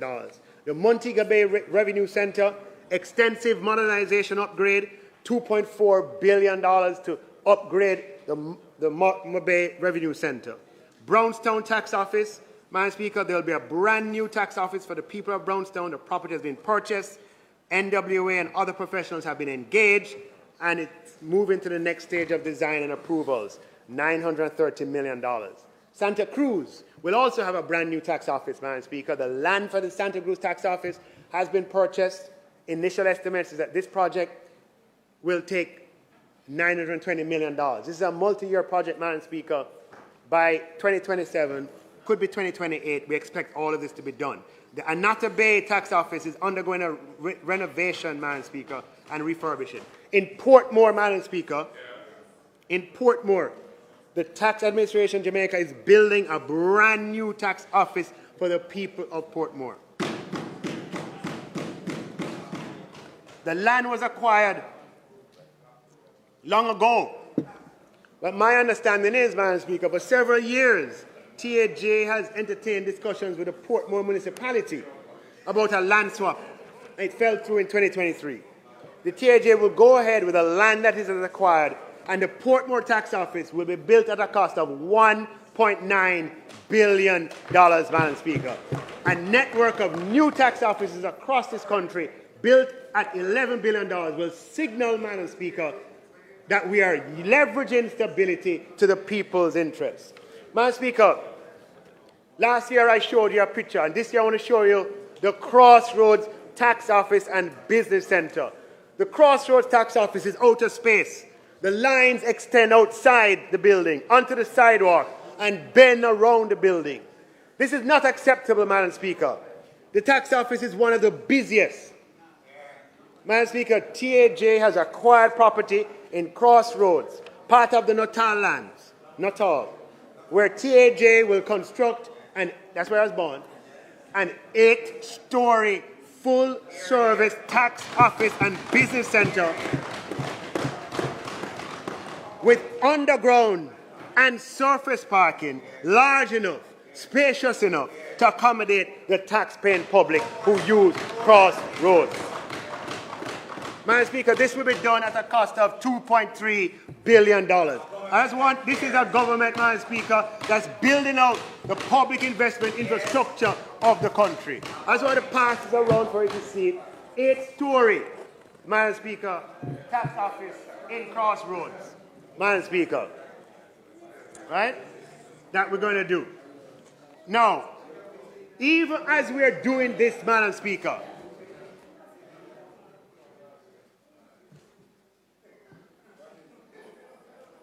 when you look at the picture, you have to say, where in the world am I? This is where in the future you will go to pay your taxes in Crossroads, Madam Speaker. Okay? And this is what we're doing across Jamaica. Now, Madam Speaker, even as we do this, we're working to improve the TAJ portal. On a scale of 1 to 10, user friendliness is probably 7 or less. It's true. True. Madam Speaker, we've heard the complaints from customers, and we intend to ensure in the near future taxpayers have a better experience. With the support of Minister Dana Dixon-Morris, under whose guidance eGov Jamaica falls, ultimately under the Prime Minister, we'll continue to engage with eGov Jamaica, Madam Speaker, to redesign TAJ's portal to facilitate ease of access to different tax types, Madam Speaker. Madam Speaker, the Marcus Garvey Scholarship continues something we're very proud of, easily the largest scholarship program in Jamaica. Public sector workers are going to study at University of the West Indies, University of Technology, Oxford University, Harvard University, Johns Hopkins University, paid by the public purse to come back and work and serve their country. Madam Speaker, the FinSAC Commission was established on the 12th of January 2009 by proclamation from the Governor General. It had 3 commissioners. Yes. And the commission was tasked to, and I don't have to repeat all the terms of reference, I've written it into the speech so you can consult it as needed. But they're to examine the circumstances that led to the collapse of several financial institutions, to consider what actions could have been taken, to review the probity and propriety of FinSAC's management, to review the practices of Jamaica redevelopment, and so on. Between 2009 and 2012, the expenditure on the Commission was approximately $107 million. Things got going in 2009, there were starts and stops, but hearings were held, data was collected, and evidence was gathered. In 2012, the then Minister of Finance, Honorable Peter Phillips, stated that no further funds would be allocated to the Commission as the hearings had ended and the Commission had not furnished its report.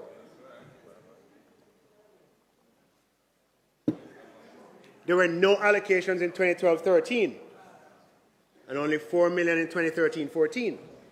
So between 2012-13 and 2015-16, only $7 million was allocated and $3 million went for rent to the PIOJ. The FinSAC Commission therefore grew to a halt, even though all the data and evidence and submissions had already been collected. In June 2016, Cabinet approved the re-establishment of the FinSAC Commission. The approved budget at that time was $35.7 million.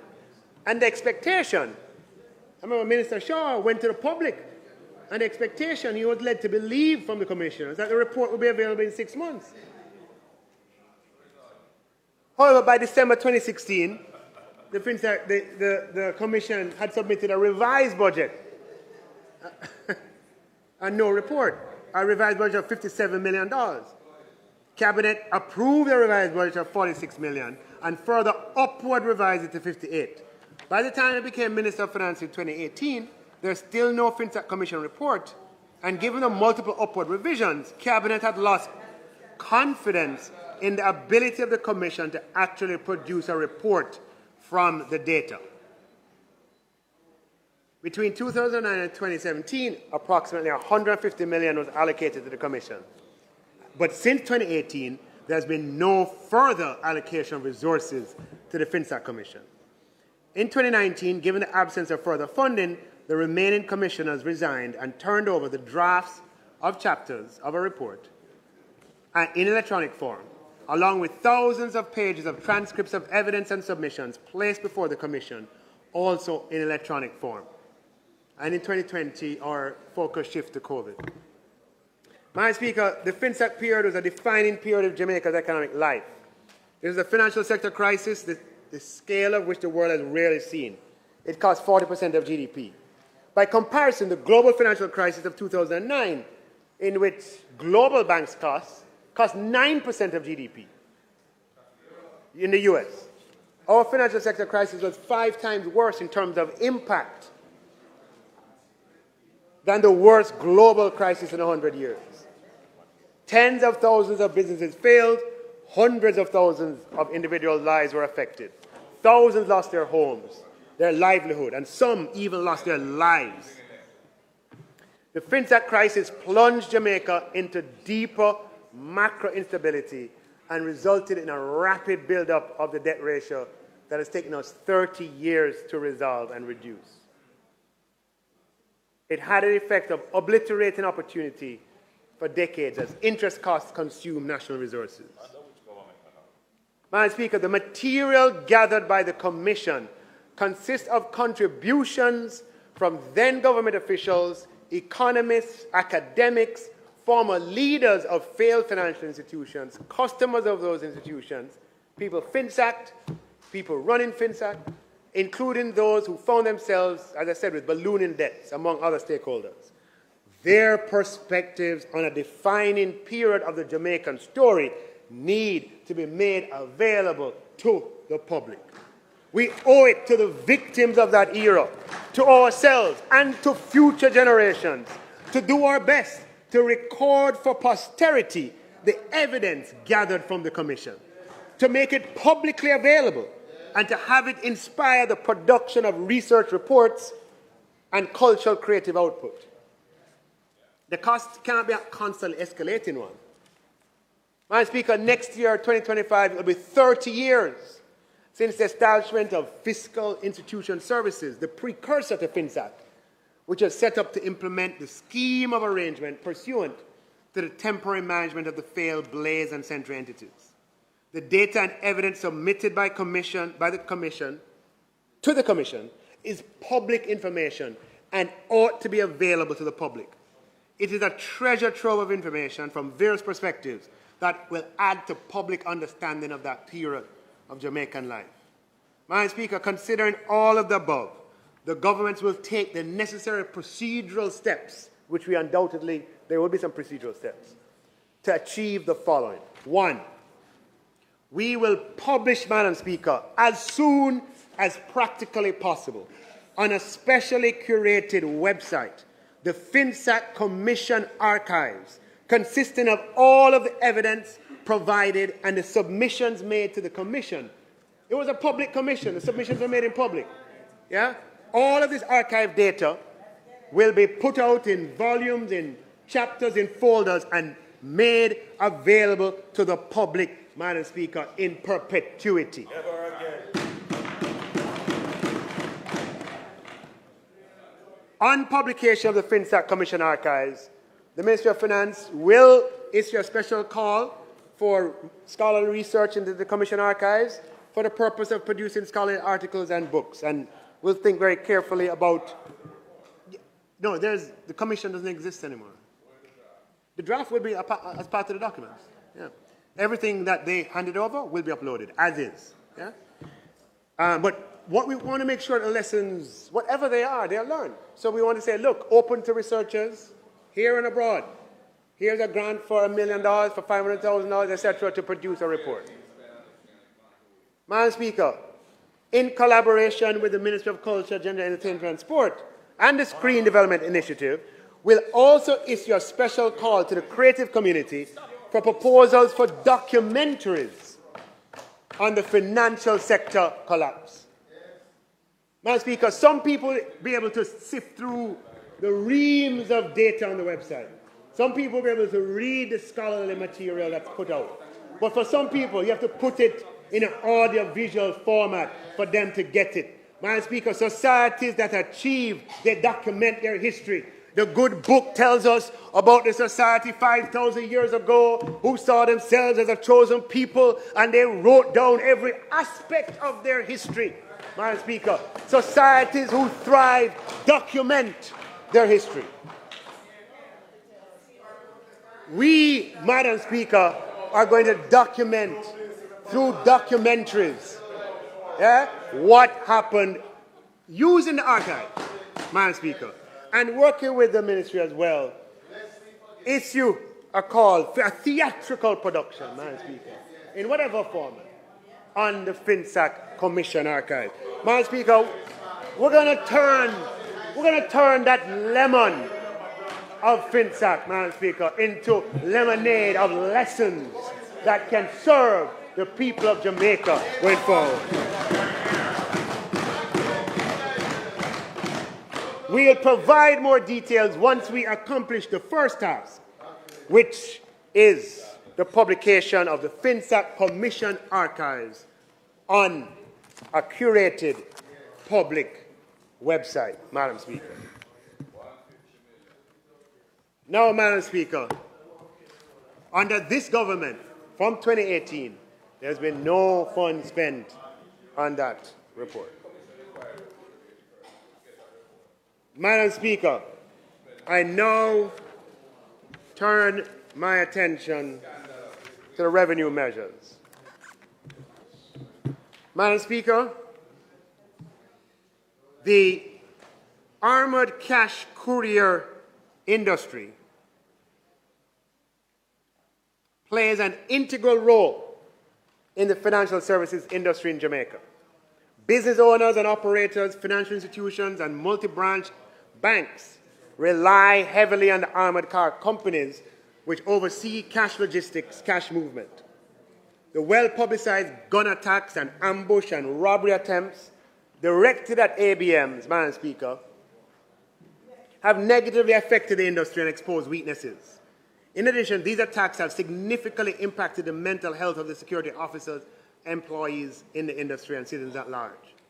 Given the gravity of the situation, increased fear, and the negative spillover effects to the society, the government is proposing to increase support for the armored cash courier industry, not any one company, and to enhance the security of courier operations. Madam Speaker, effective the first quarter of the upcoming fiscal year, and for 24 months thereafter, any company that operates an approved cash courier business will be able to import free of general consumption tax on the added cost of armoring the vehicle. So you buy the car for $100, you have to pay full duty and GCT on the car. But sometimes to armor that car takes another $100 or $80 as the case may be. And then to say you have to pay all of those on the armor as well acts as a disincentive for the retooling that is necessary to provide the security that we need for the logistics of cash movements. So, Madam Speaker, what we plan to do is on the cost of the armor, we will provide that relief. And the estimated revenue losses associated with that, Madam Speaker, is in the region of $50 million. This government is committed to ensuring that we're providing greater safety and security for our citizens who play a key role in the movement of cash. Madam Speaker, we have some tidying up to do with the International Corporate and Trust Providers Act of 2017, which was amended in 2021, as we pursue Jamaica's AML obligations. And that amendment was in keeping with our international obligations so that Jamaica would be compliant. Madam Speaker, one of the amendments had that the trust and corporate service providers are now ought to be regulated by the Financial Services Commission. And an unintended consequence of that was that their corporate income tax rate went up from 25% to 33.33%, because under the Income Tax Act, when we went to having banks and insurance companies and financial services entities pay more, not instituted by this government, but by a previous government, the mechanism by which we captured those was to say that any entity regulated by the FSC is taxed at 33.33%. This was not the policy intent, Madam Speaker. So we intend to amend the Income Tax Act to clarify that trust and corporate services providers continue to be assessed corporate income tax at the rate of 25%. And, Madam Speaker, this measure is to take effect in the year of assessment 2023 and is expected to be revenue neutral as we collected no tax in the first place. Madam Speaker, this Honourable House is asked to note that the maximum participating voting share equity for companies listed on the Junior Stock Exchange is currently capped at $500 million. And that cap has been in place since 2016 when it was reinstituted by this government. The imposition of this limit was consistent with the sizes of medium-sized enterprises at the time. Madam Speaker, in an effort to facilitate growth of the MSME sector, and just in keeping with the cumulative movement in the consumer price index over the 8 years between 2016 and today, we will be amending the Income Tax Act to increase the maximum participating voting share capital of companies listed on the Junior Stock Exchange from $500 million to $750 million.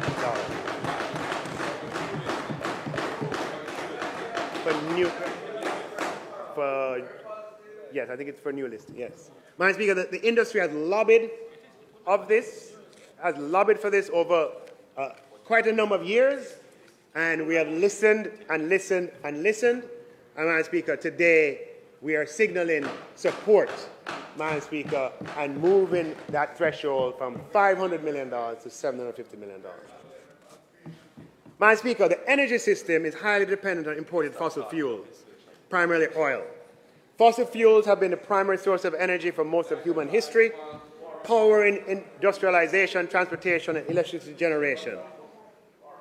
However, their use has significant environmental drawbacks. The finite nature, Madam Speaker,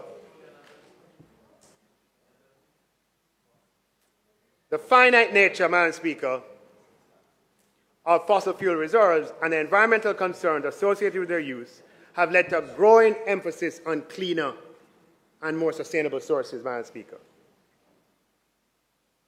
Madam Speaker, the use of fiscal measures to incentivize the energy sector is consistent with a global thrust to reduce dependence on fossil fuels using renewable energy. This continues to be the main objective of the legally binding Paris Agreement. And Jamaica, Madam Speaker, has set a target of 50% renewables in its power generation mix by 2030. Independent power producers, known as IPPs, are private entities that own and operate facilities to generate electricity for sale to the national grid. IPPs invest in generation technologies and recover their costs from the sale of electricity. IPPs play an integral role in ensuring a sustainable energy sector in areas such as solar, wind, and energy. Madam Speaker, to facilitate further investments in renewable energy, the Income Tax Act will be amended to exclude IPPs producing energy from renewable sources from the definition of regulated company for the purpose of Section 30 of the Income Tax Act. These amendments will reduce the corporate income tax rate for IPPs from 33.33% to 25%, Madam Speaker, and it will be limited to IPPs who produce 75% or more of renewable energy from wind, solar, and who are regulated by the offices of utilities regulation, Madam Speaker. They will not benefit from the employment tax credit. The objection of the reduction in the corporate income tax rate is to promote growth of the renewable energy sector, to reduce greenhouse gas emissions, and to ensure energy independence. That's an economic matter. It's intended to give investors more confidence in the sector, to provide more capital. And as the government goes out and seeks 100 megawatts of new investment in renewables, this is, Madam Speaker, a fillip, Madam Speaker, to say, look, come in at even lower rates, because the tax is a part of the cost that they bid. Now, Madam Speaker, this is going to have an estimated revenue impact loss of approximately $31 million based on assessment by the Tax Policy Unit, and it will be effective in the year of assessment 2023. Now, I just want to say JPS is not an IPP and not an entity that has majority renewables.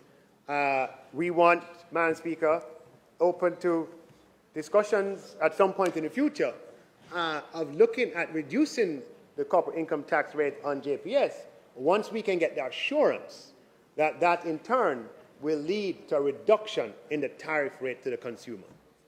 You show us that, Madam Speaker, and we'll take a good, hard, serious look at the corporate tax rate for JPS.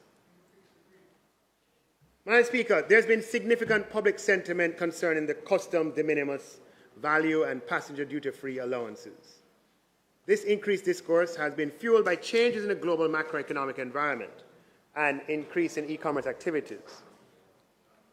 E-commerce sales are 5.2 trillion around the world, and increased growth is attributable to the convenience, accessibility, and vast product selection offered by e-commerce facilities. And mobile devices, improved internet infrastructure, and secure payment systems have further fueled the expansion of e-commerce, adding to the increased usage. Increasing the de minimis value on imported goods will facilitate access to a wider variety of goods to local consumers and will facilitate more activity in the local economy by way of intermediaries and shipping companies eager to capitalize and increase activities. Madam Speaker, the shipping and logistics subsector, which has benefited from the growth of e-commerce, providing direct and indirect benefits to the economy, an increase to the de minimis value of imported goods could potentially result in further growth of that subsector, resulting in productivity, labor, and revenue gains. Madam Speaker, the de minimis value represents a minimum value and/or a minimum amount for which no duties and taxes will be collected because it would not be considered economically feasible or productive efficient to collect those items, taxes on those items below this threshold.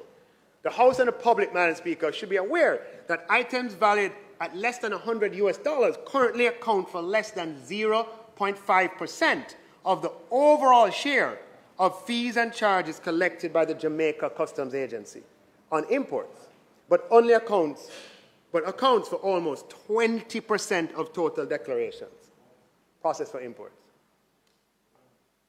So, all the declarations for a year, 20% of them are below $100, but they only generate 0.5% of revenue. It takes resources, Madam Speaker, to focus on that. Only delivering 0.5, where what we should focus on is the 99.5%, Madam Speaker.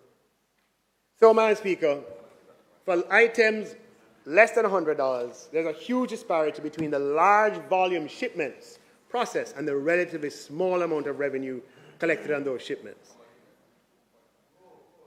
Increasing the de minimis value for imported cargo should increase administrative efficiency and productivity, allowing for redirection of resources on higher value items. Effective April 2024, Madam Speaker, I was waiting on the new Customs Act to be passed to do it as a part of that, Madam Speaker, but we're waiting on it to produce. Can't wait anymore. The people can't wait anymore. So effective April, Madam Speaker, the de minimis value for imported goods will be increased from $50 to $100. This is expected to cost $864 million. Madam Speaker, for every category of revenues, you always have to balance revenue yield with administrative burden of realizing that yield. We also took at the consequential impact of making significant changes. With increasing passenger inflows into our country, our airports sometimes get congested. They get crowded, especially in the high season. It can take time to make one's way through the lines, including the line to clear customs, if there are no goods to declare.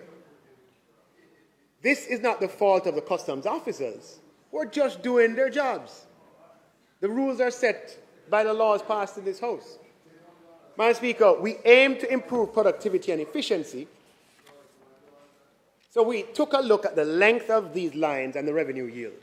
Madam Speaker, if the passenger duty threshold for personal and household effects was moved from $500 to $1,000, we would lose $331 million, or 0.05% of the overall customs revenue, which is mostly collected at seaports anyway. And with this higher threshold, passengers traveling with dutiable items with a value not exceeding $1,000 would be able to enjoy expedited processing, significantly improving passenger flow through our international airports and providing immeasurable value to the Jamaican experience. So, Madam Speaker, effective April 2024, the duty-free threshold for personal and household effects will be increased from $500 to $1,000. Madam Speaker, fiscal policies, revenue and expenditure measures. These are measures that we're using to benefit the Jamaican people, to allow a better experience, and to also lead to administrative ease. Madam Speaker, the current standard rate of general consumption tax, or GCT, charged on imported raw foodstuff. Madam Speaker, there is a standard rate of GCT on imported raw foods, like vegetables. But there's no GCT charge on domestic raw foods. The intention of the policy at the time was to bolster domestic production and act as a safeguard for domestic industries and markets. There's duty, however, on imported raw foods. Unfortunately, Madam Speaker, this policy could be interpreted as government-sponsored protectionism and distorting competition between markets. While the government remains committed to supporting domestic agricultural production, Jamaica is also obligated under the conditions of the obligated to the conditions set out by virtue of our membership in the WTO, and based on the national treatment principle set out in the General Agreement on Trade and Tariff, GATT, Jamaica is categorically, and I say categorically, not permitted to implement policies or measures that are designed to protect domestic products. We have ASD, we can use those mechanisms, but using domestic taxation like GCT is not allowed. And Jamaica, Madam Speaker, will be blacklisted if that duality remains. And so we have a choice. Either we do it on local or we take it off of foreign. Madam Speaker, in keeping with Jamaica's trade obligations, the GCT and all raw foodstuff, Madam Speaker, imported, Madam Speaker, or domestic will be removed.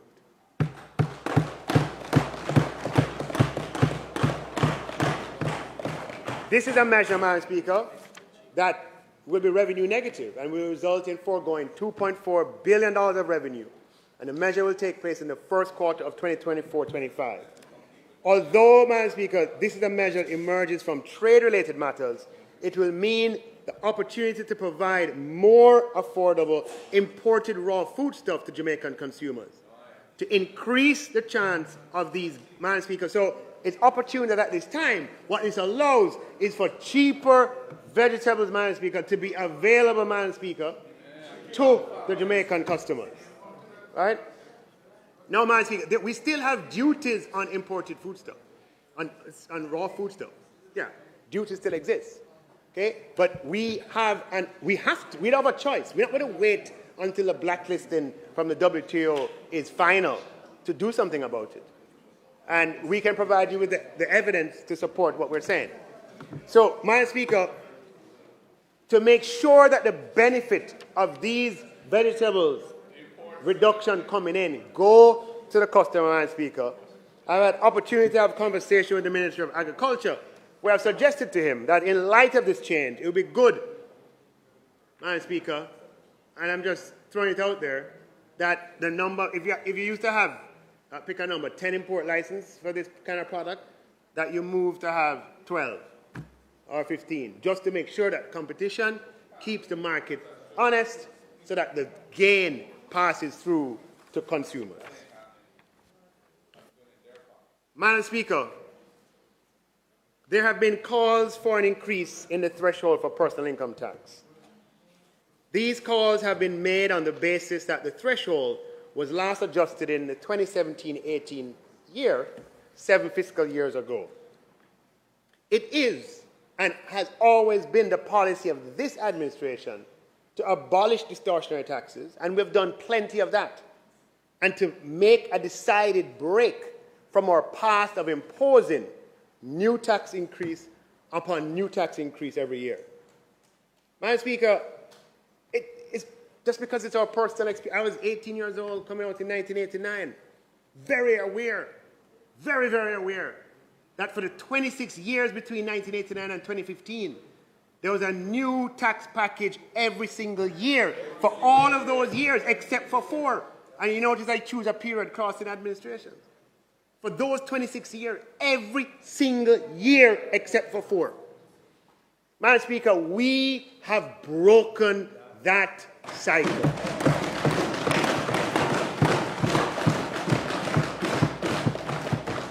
Madam Speaker, I'm not finished my speech yet. But so far, we have had 6 consecutive years of no new taxes. Do I hear 7? Anyone? Do I hear 7? Well, I'm not done yet. Madam Speaker, in addition, Manayard Audley Shaw dramatically increased the tax threshold in 2016-17 and 2017-18. He phased it in. and he presided over a transition from direct to indirect, Madam Speaker.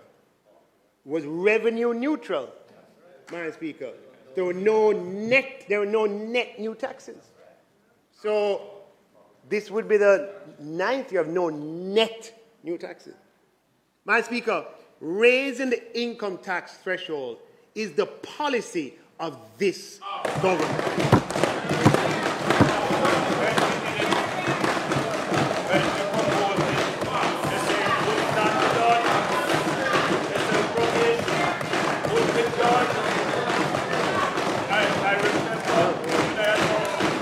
Very easy. Oh, I don't want. Now, we did it, Madam Speaker, sustainably before, and we'll do it in a way that is sustainable again. Now, Madam Speaker, we've run the numbers, and I wanted to share, because we're having this conversation without the cost and the numbers. It don't make sense to have a conversation without cost. Yeah? When you hear me talk about the threshold, I talk with cost. Right?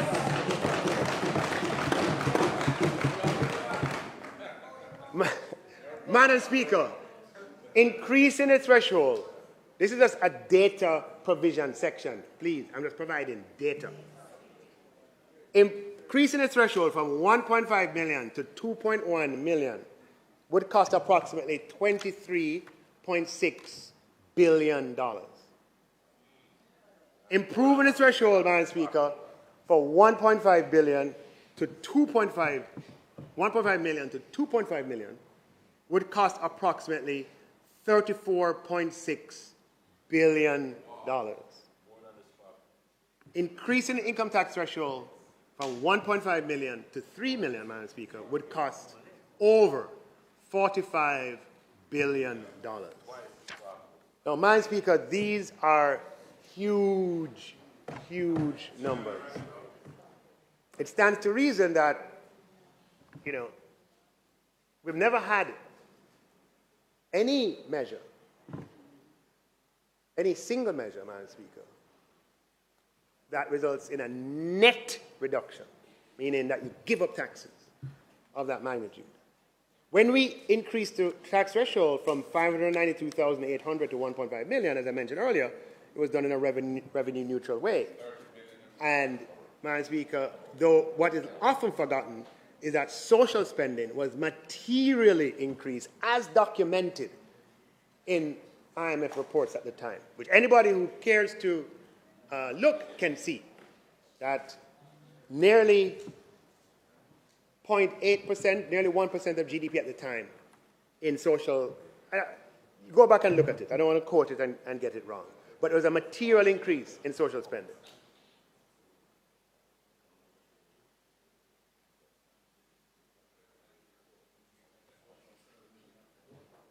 Madam Speaker, my style is total transparent and tell you the facts as they are.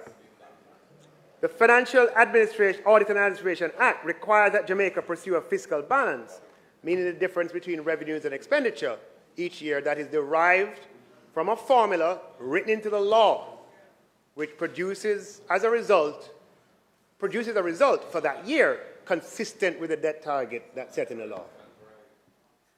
When there is a negative deviation from that fiscal balance target, that same law, the Financial Administration Audit Act, requires a correction in that subsequent year.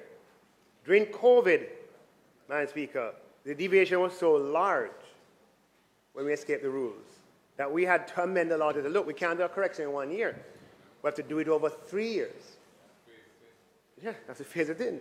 No, the thing about it is that when the rules are set for that, that correction is set at that time. And you have to complete those 3 fiscal years and then recalculate. Right? That is in the law of Jamaica. I happened to be in the Senate when it was first passed, and I remember our discussion at the time. Well, you said to me, good thing that you understand the formula. I don't know if you remember that. It's in Hansard. Yeah, well, you said it. You said to me, good thing that you understand it, because it's the only law in Jamaica where there's a formula in the back And in my contribution at Senate debate in 2014, I stood up and I explained the derivation of the formula. Yes. Yeah. So, and that's also true. Madam Speaker, the amended law allowed for deviations beyond a particular threshold, as I said, to take place more gently over 3 years. That was the amendment. So we are in the 3rd year of that correction period. And the FAA Act requires, meaning this upcoming fiscal year, 24-25, is the 3rd year. And it requires that our expenditures, our revenues do not exceed our expenditures, which means that we don't borrow to pay interest. So, Madam Speaker, given the estimates of expenditure tabled in Parliament and the details announced so far today, which our projected revenues just about meet, it's not feasible to accommodate a net expenditure of these magnitudes this year and still stick within the ambit of our laws. Madam Speaker, even if we could increase income tax threshold by these amounts without any accompanying measure, with a net cost to the public purse of between 23 billion and 45 billion, we'd have to think carefully about the distribution of who benefits. Because, Madam Speaker, it's important to recall that income tax threshold of 1.5 million is equivalent to 28,800 a week.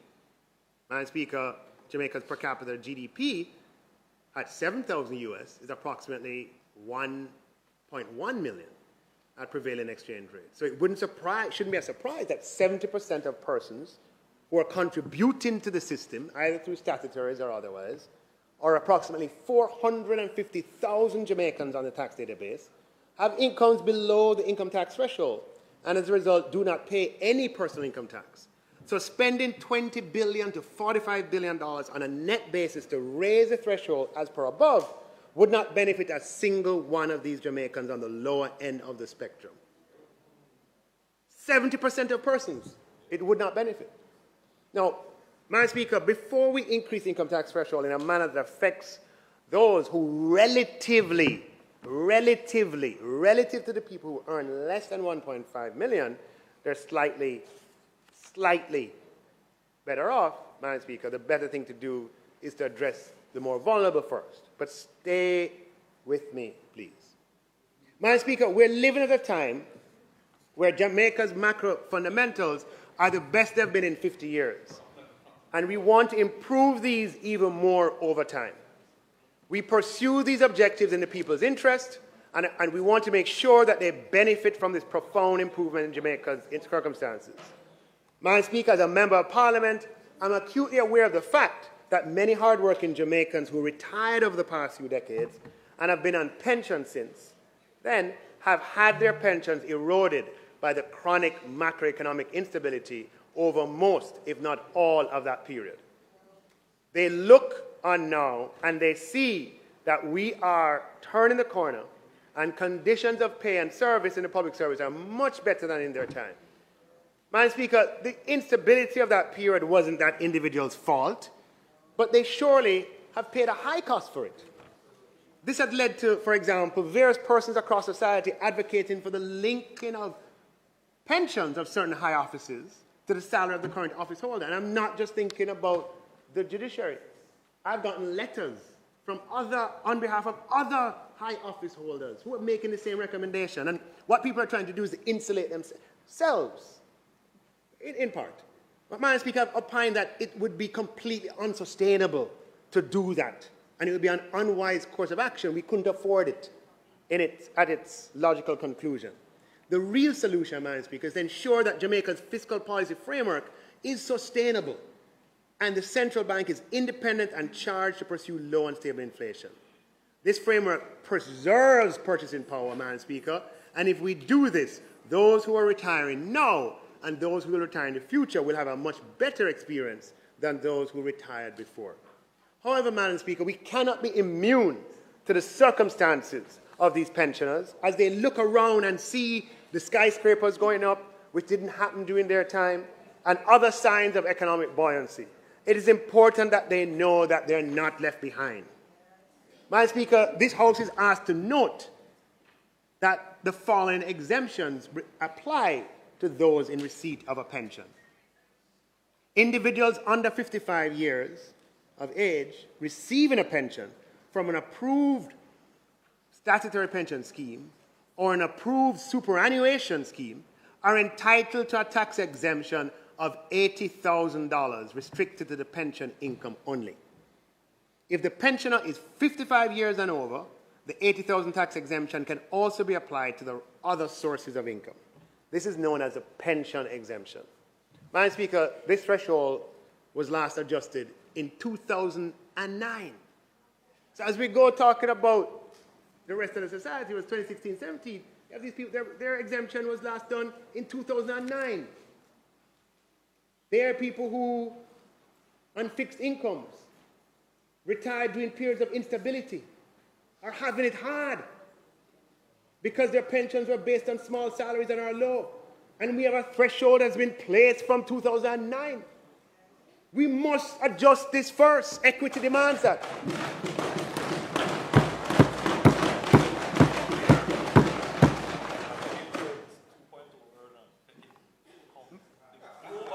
Madam Speaker, individuals 65 years and older who are in receipt of a pension are entitled to age relief pension exemption of $80,000, a second one.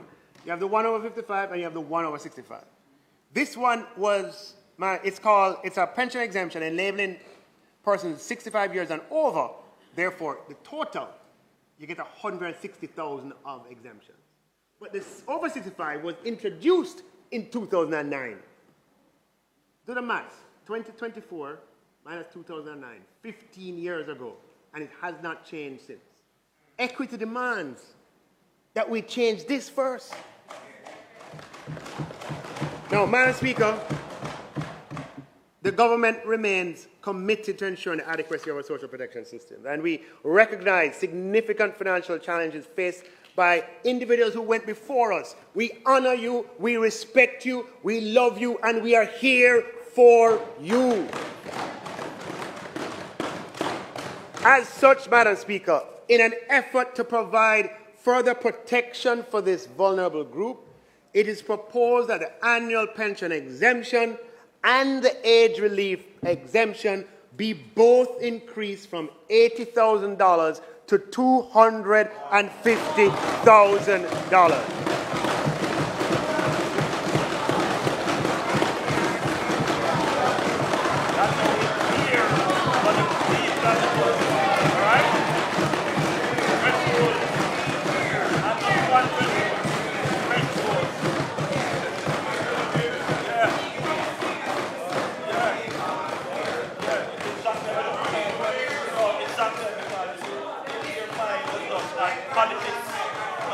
Politics that they might not about people and equity and fairness. They don't know to what country. And if they wash it up, because all them people is politics. All them people is politics. They don't remember. We want them over there. Not a clue. Not a clue. Not a clue.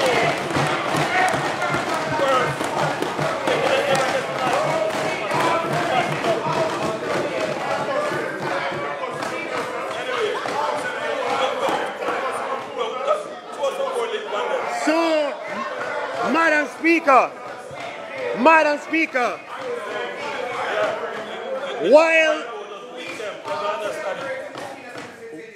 while some people talk about it, we are thinking about it, we are working on it, Madam Speaker, and now we are implementing it. Madam Speaker, this is a topic that the Prime Minister and I discuss all the time, Madam Speaker. And when we talk about it with numbers and facts and figures. We're not in the surface conversation. We're not in the surface talk, Madam Speaker. We talk about it in detail, Madam Speaker. So, Madam Speaker,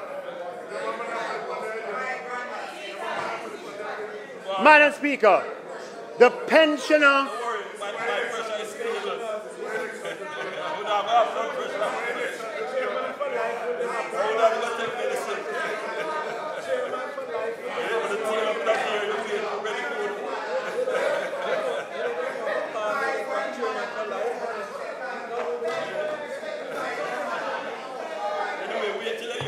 Member. All right, Madam Speaker. Madam Speaker.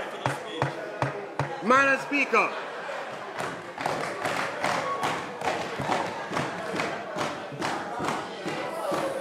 Madam Speaker, the pensioner aged 65 years and over will now enjoy a total income tax threshold of the as of now, 1.5 million plus the 250,000 plus the 250,000, Madam Speaker, for a total income tax threshold of $2,176, Madam Speaker.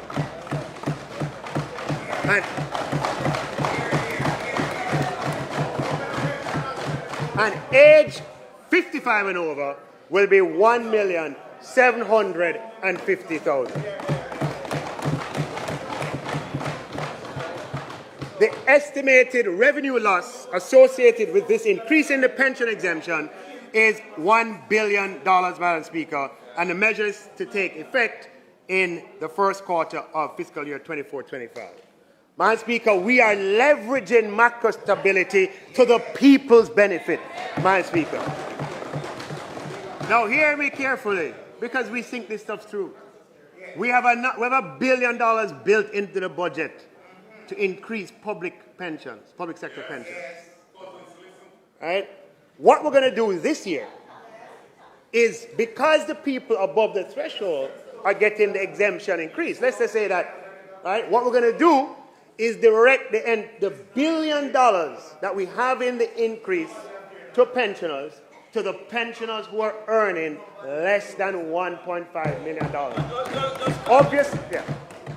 Obviously, with the approval and consent of the Association of Government Pensioners with whom we work. Right? So the ones above will get the threshold expansion. Minister, speaking to the mic. The ones above will get the threshold expansion. The ones below, Madam Speaker, the increase that's built in the year will be directed totally to them. Madam Speaker, this government understands that the Jamaican people have experienced and continue to experience significant difficulties over recent years. The COVID pandemic, the increase in the cost of living and inflation. We understand. We know we cannot leave anyone behind. We understand that many of you are suffering and feel pain. We see and recognize, Madam Speaker, that Jamaica has inequality. We realize that sending your children to school has become more expensive. We know that paying for meals and other basic expenses has become harder. This government has managed these crises carefully and responsibly without sacrificing stability. Very few nations in this world can make that claim. We did so, Madam Speaker, before the pandemic. We did so during the pandemic, and we're doing so after the pandemic. And we'll do it again. Madam Speaker, we have thought long and hard about finding ways, Madam Speaker, to help the large swaths of Jamaicans, and to do so in a careful, sustainable, and responsible manner. Not just running with it, but doing so in a manner that's prudent and sustainable. So, Madam Speaker, there are approximately 450,000 Jamaicans who fall below the $1.5 million threshold, and even some at higher thresholds, for example, $3 million, who have been adversely affected by this unusual period. So, Madam Speaker, I'm pleased to announce the implementation of a reverse tax credit for all Jamaicans, Madam Speaker, who contribute to the system, contribute statutories and otherwise, Madam Speaker, and earn under $3 million and under. The reverse tax credit, Madam Speaker, means that every registered taxpayer, Madam Speaker, who in the completed fiscal year did their part of contributing to society, whether through PAYE or being self-employed, Madam Speaker, and who earn under that threshold, Madam Speaker, this government Madam Speaker, will provide for them a reverse tax credit, Madam Speaker, a tax credit, cash credit of $20,000.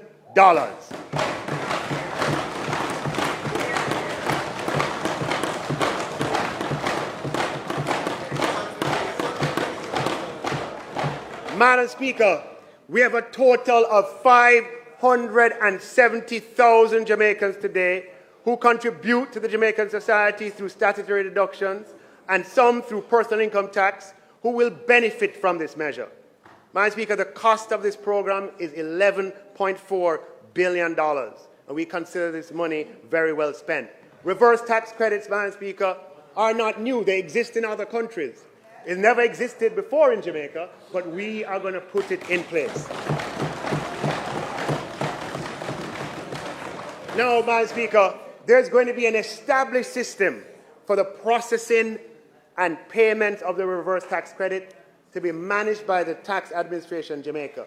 This will take some time to set up before it's ready, because we want to set it up in a way that is durable so that the mechanism can be potentially available again in the future. Madam Speaker, make no mistake about it. We are leveraging our macroeconomic stability to the people's benefit.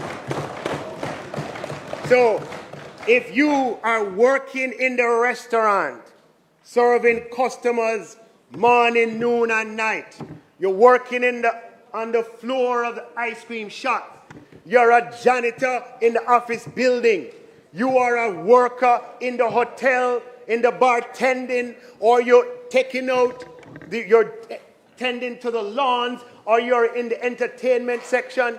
If you are, Madam Speaker, working as a customer service rep in a retail operation or a wholesale operation, if you're working at the BPO, Madam Speaker, if you occupy, if I'm talking to you, any one of the 570,000 persons, what we are saying to you is that the government, Madam Speaker, may not be able to solve everything overnight, but we are listening to you, we are hearing you, we are responding to you, and we are prepared to use creative means that are used in other countries in the world to attend to your circumstances.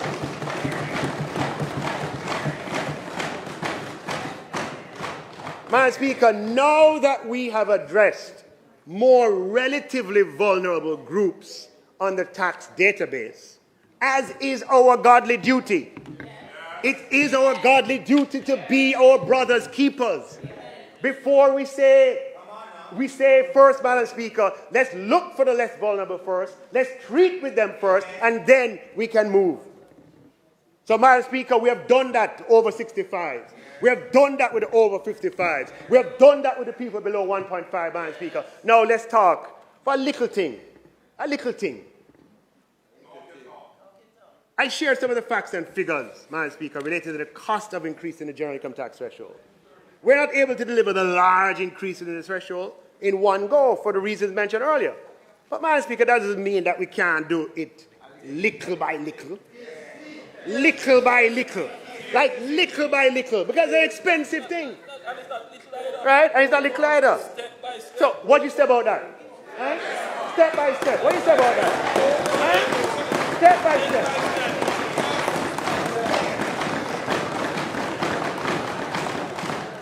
Step by step, Madam Speaker. So, Madam Speaker, in the context of everything else that we have announced, Madam Speaker, I'm announcing that effective April 2024, the income tax threshold on personal income tax will move from $1.5 million to $1.7 million, Madam Speaker.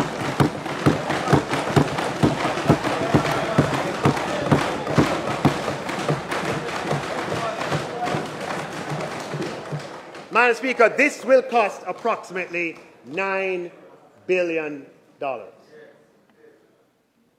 So, Madam Speaker, when I started this presentation, this was we had 6 consecutive years of no new taxes. I'm now reaching the end.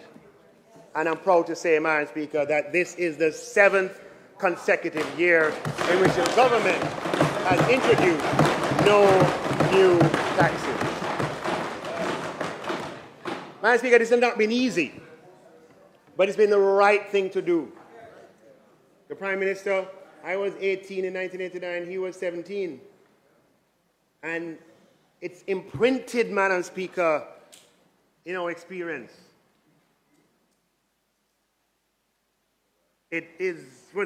Jamaica should never go through that again. Never. That is why go back to that again. Never. That is why I'm serving, to make sure that we never, and we know who are the people who can do it, and we know who are the people who have done it, and we know who are the people who could destroy it, and therefore we must never allow that.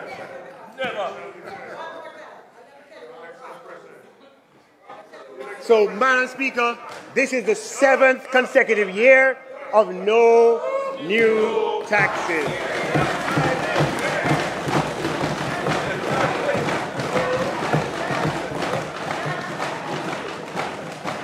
Now, I want you, Madam Speaker, this is not easy, you know. Nor is it automatic. I don't want to give anybody the impression that this is easy.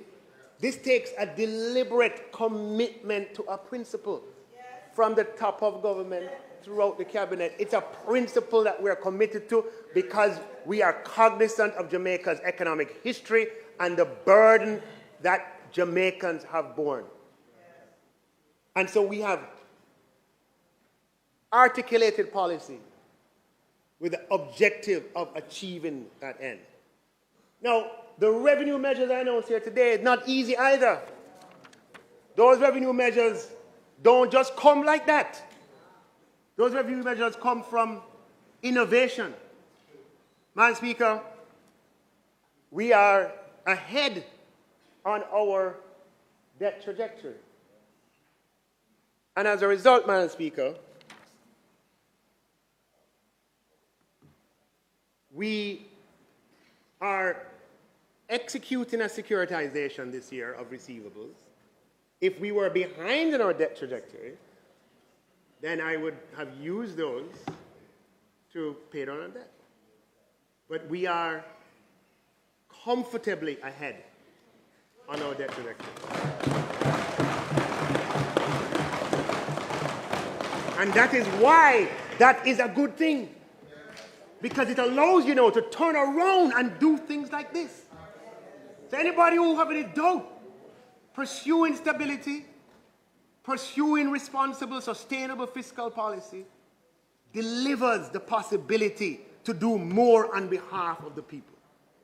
So because we are ahead on our debt trajectory, Madam Speaker, we are executing a securitization of receivables this year, a transaction that will involve discounting receivables over future periods, and that will generate a flow of $45 billion. That's a transaction that we have originated. Jamaica has, to the best of my knowledge, never, even though securitizations are a damn a dozen in the private sector, the government of Jamaica has never done a securitization transaction. They've sold receivables, but they've not done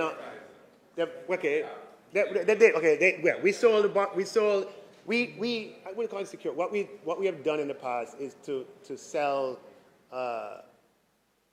Let's not go into that.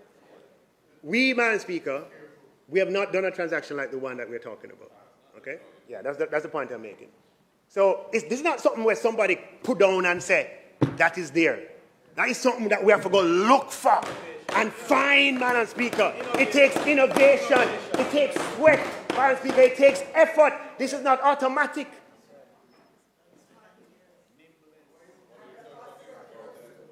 And, Madam Speaker, this flow of $45 billion, the only way we could get the capex to $80 billion this year was $20 billion of that flow is already in for the capital expenditure budget. And remember, capex is sort of one-off.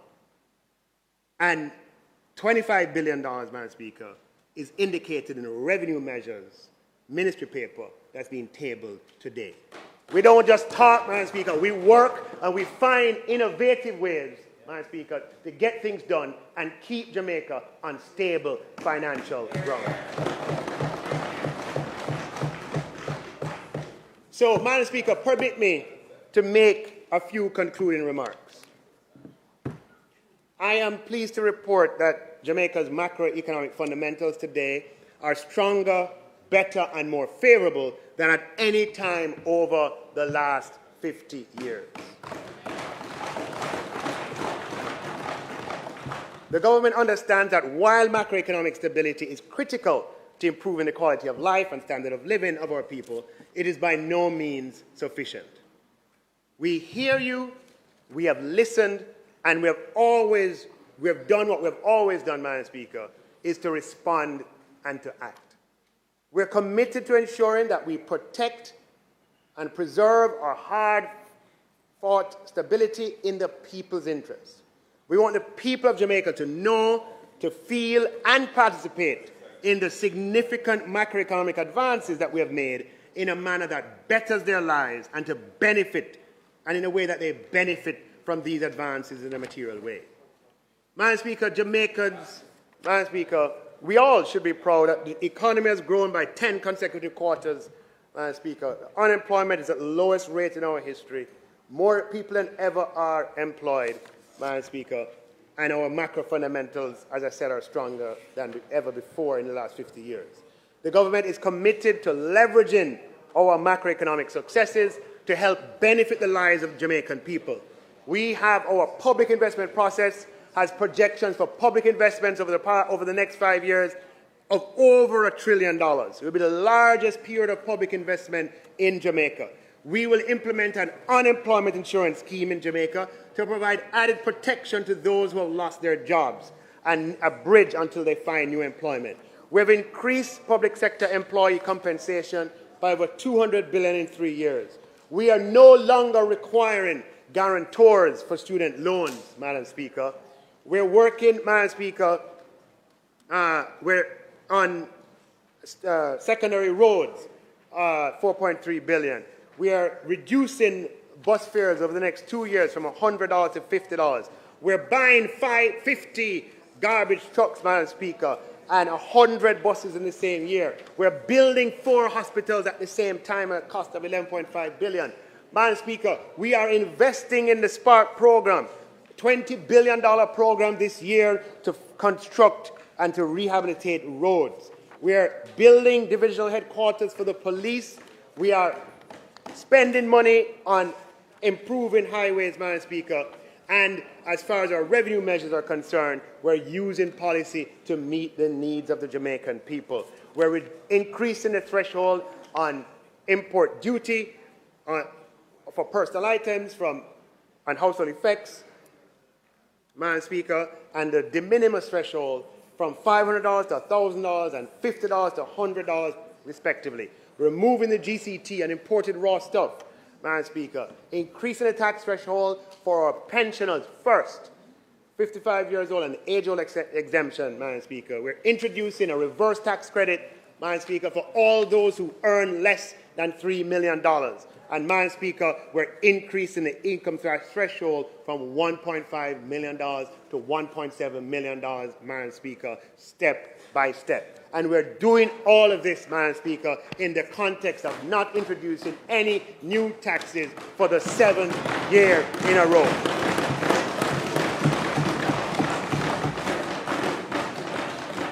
Madam Speaker, we will always and continue to listen to the Jamaican people while we protect, preserve, strengthen stability, and leverage this to the people's benefit. Madam Speaker, it's an honor and privilege to serve the people of Jamaica. I have done so with all my strength and capability, and because I believe that we are a people of destiny with a message for the world. I thank all those who have supported and guided me on this journey, because without you, it would not be possible. And I continue to ask for God's guidance and favor and blessings as we seek together to improve the quality of life for all Jamaicans and make our country a better, safer, and stronger place. I thank you, Madam Speaker.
Thank you, Minister of Finance and the Public Service. House Leader. Madam Speaker, I'm sure all members of this honorable House will in fact agree that this was a truly masterful presentation by our Minister of Finance. Indeed, Madam Speaker, in my years in this honorable House, and it is perhaps only equal to that of two members who aren't here at the moment, I have never heard a more comprehensive budget presentation in this honorable House. And I must say, Madam Speaker, that this today was the greatest statement of fiscal engineering that I have ever experienced in this House. And so today we can say a fiscal engineer has been born in Nigel Clarke. Madam Speaker, I beg to move before I move for the suspension of the debate for the recommittal of the item announcement in order for the ministry paper with the tax measures for this year to be tabled. May it please you, Madam Speaker. Thanks, House Leader. Those in favor? Those against? The ayes have it. Clarke.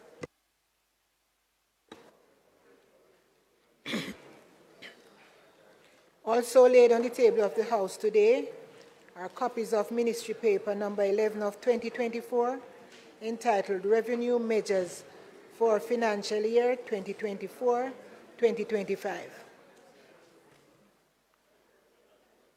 House Leader. Madam Speaker,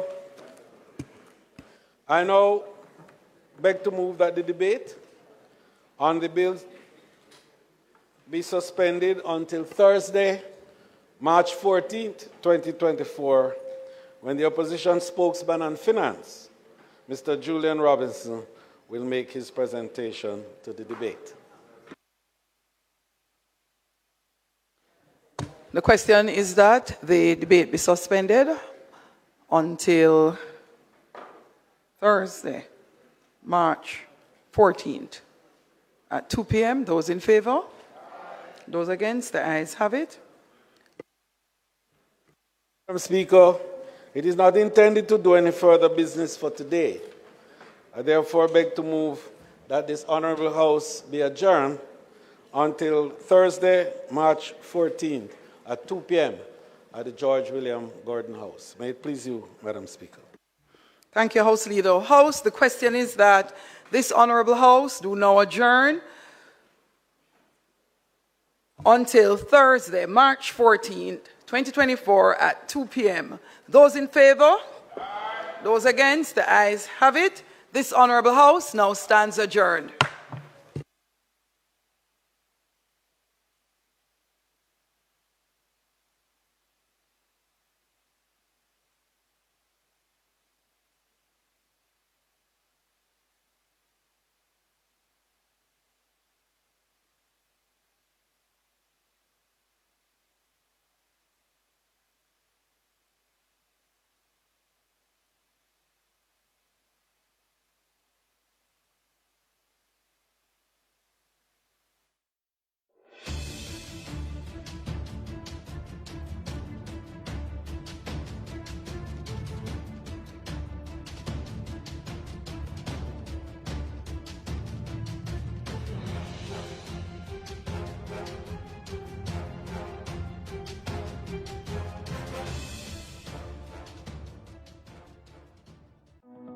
$1.3 trillion. That's the figure budgeted for the fiscal year 2024-2025, which begins on April 1. The national budget is everybody's business because it impacts every Jamaican. Join PBCJ via live broadcast and on our online platforms to hear how the government is proposing to use these funds. Finance Minister Dr. Nigel Clarke will open the debate on Tuesday, March 12. Shadow Finance Minister Julian Robinson will have his say on Thursday, March 14. Opposition Leader Mark Golding will make his contribution on Tuesday, March 19. Prime Minister Andrew Holness will speak on Thursday, March 21, and on Tuesday, March 26, the Finance Minister will close the budget debate. It's your money, our money, the nation's money. PBCJ, the People's Station, bringing you the 2024-2025 budget debates live.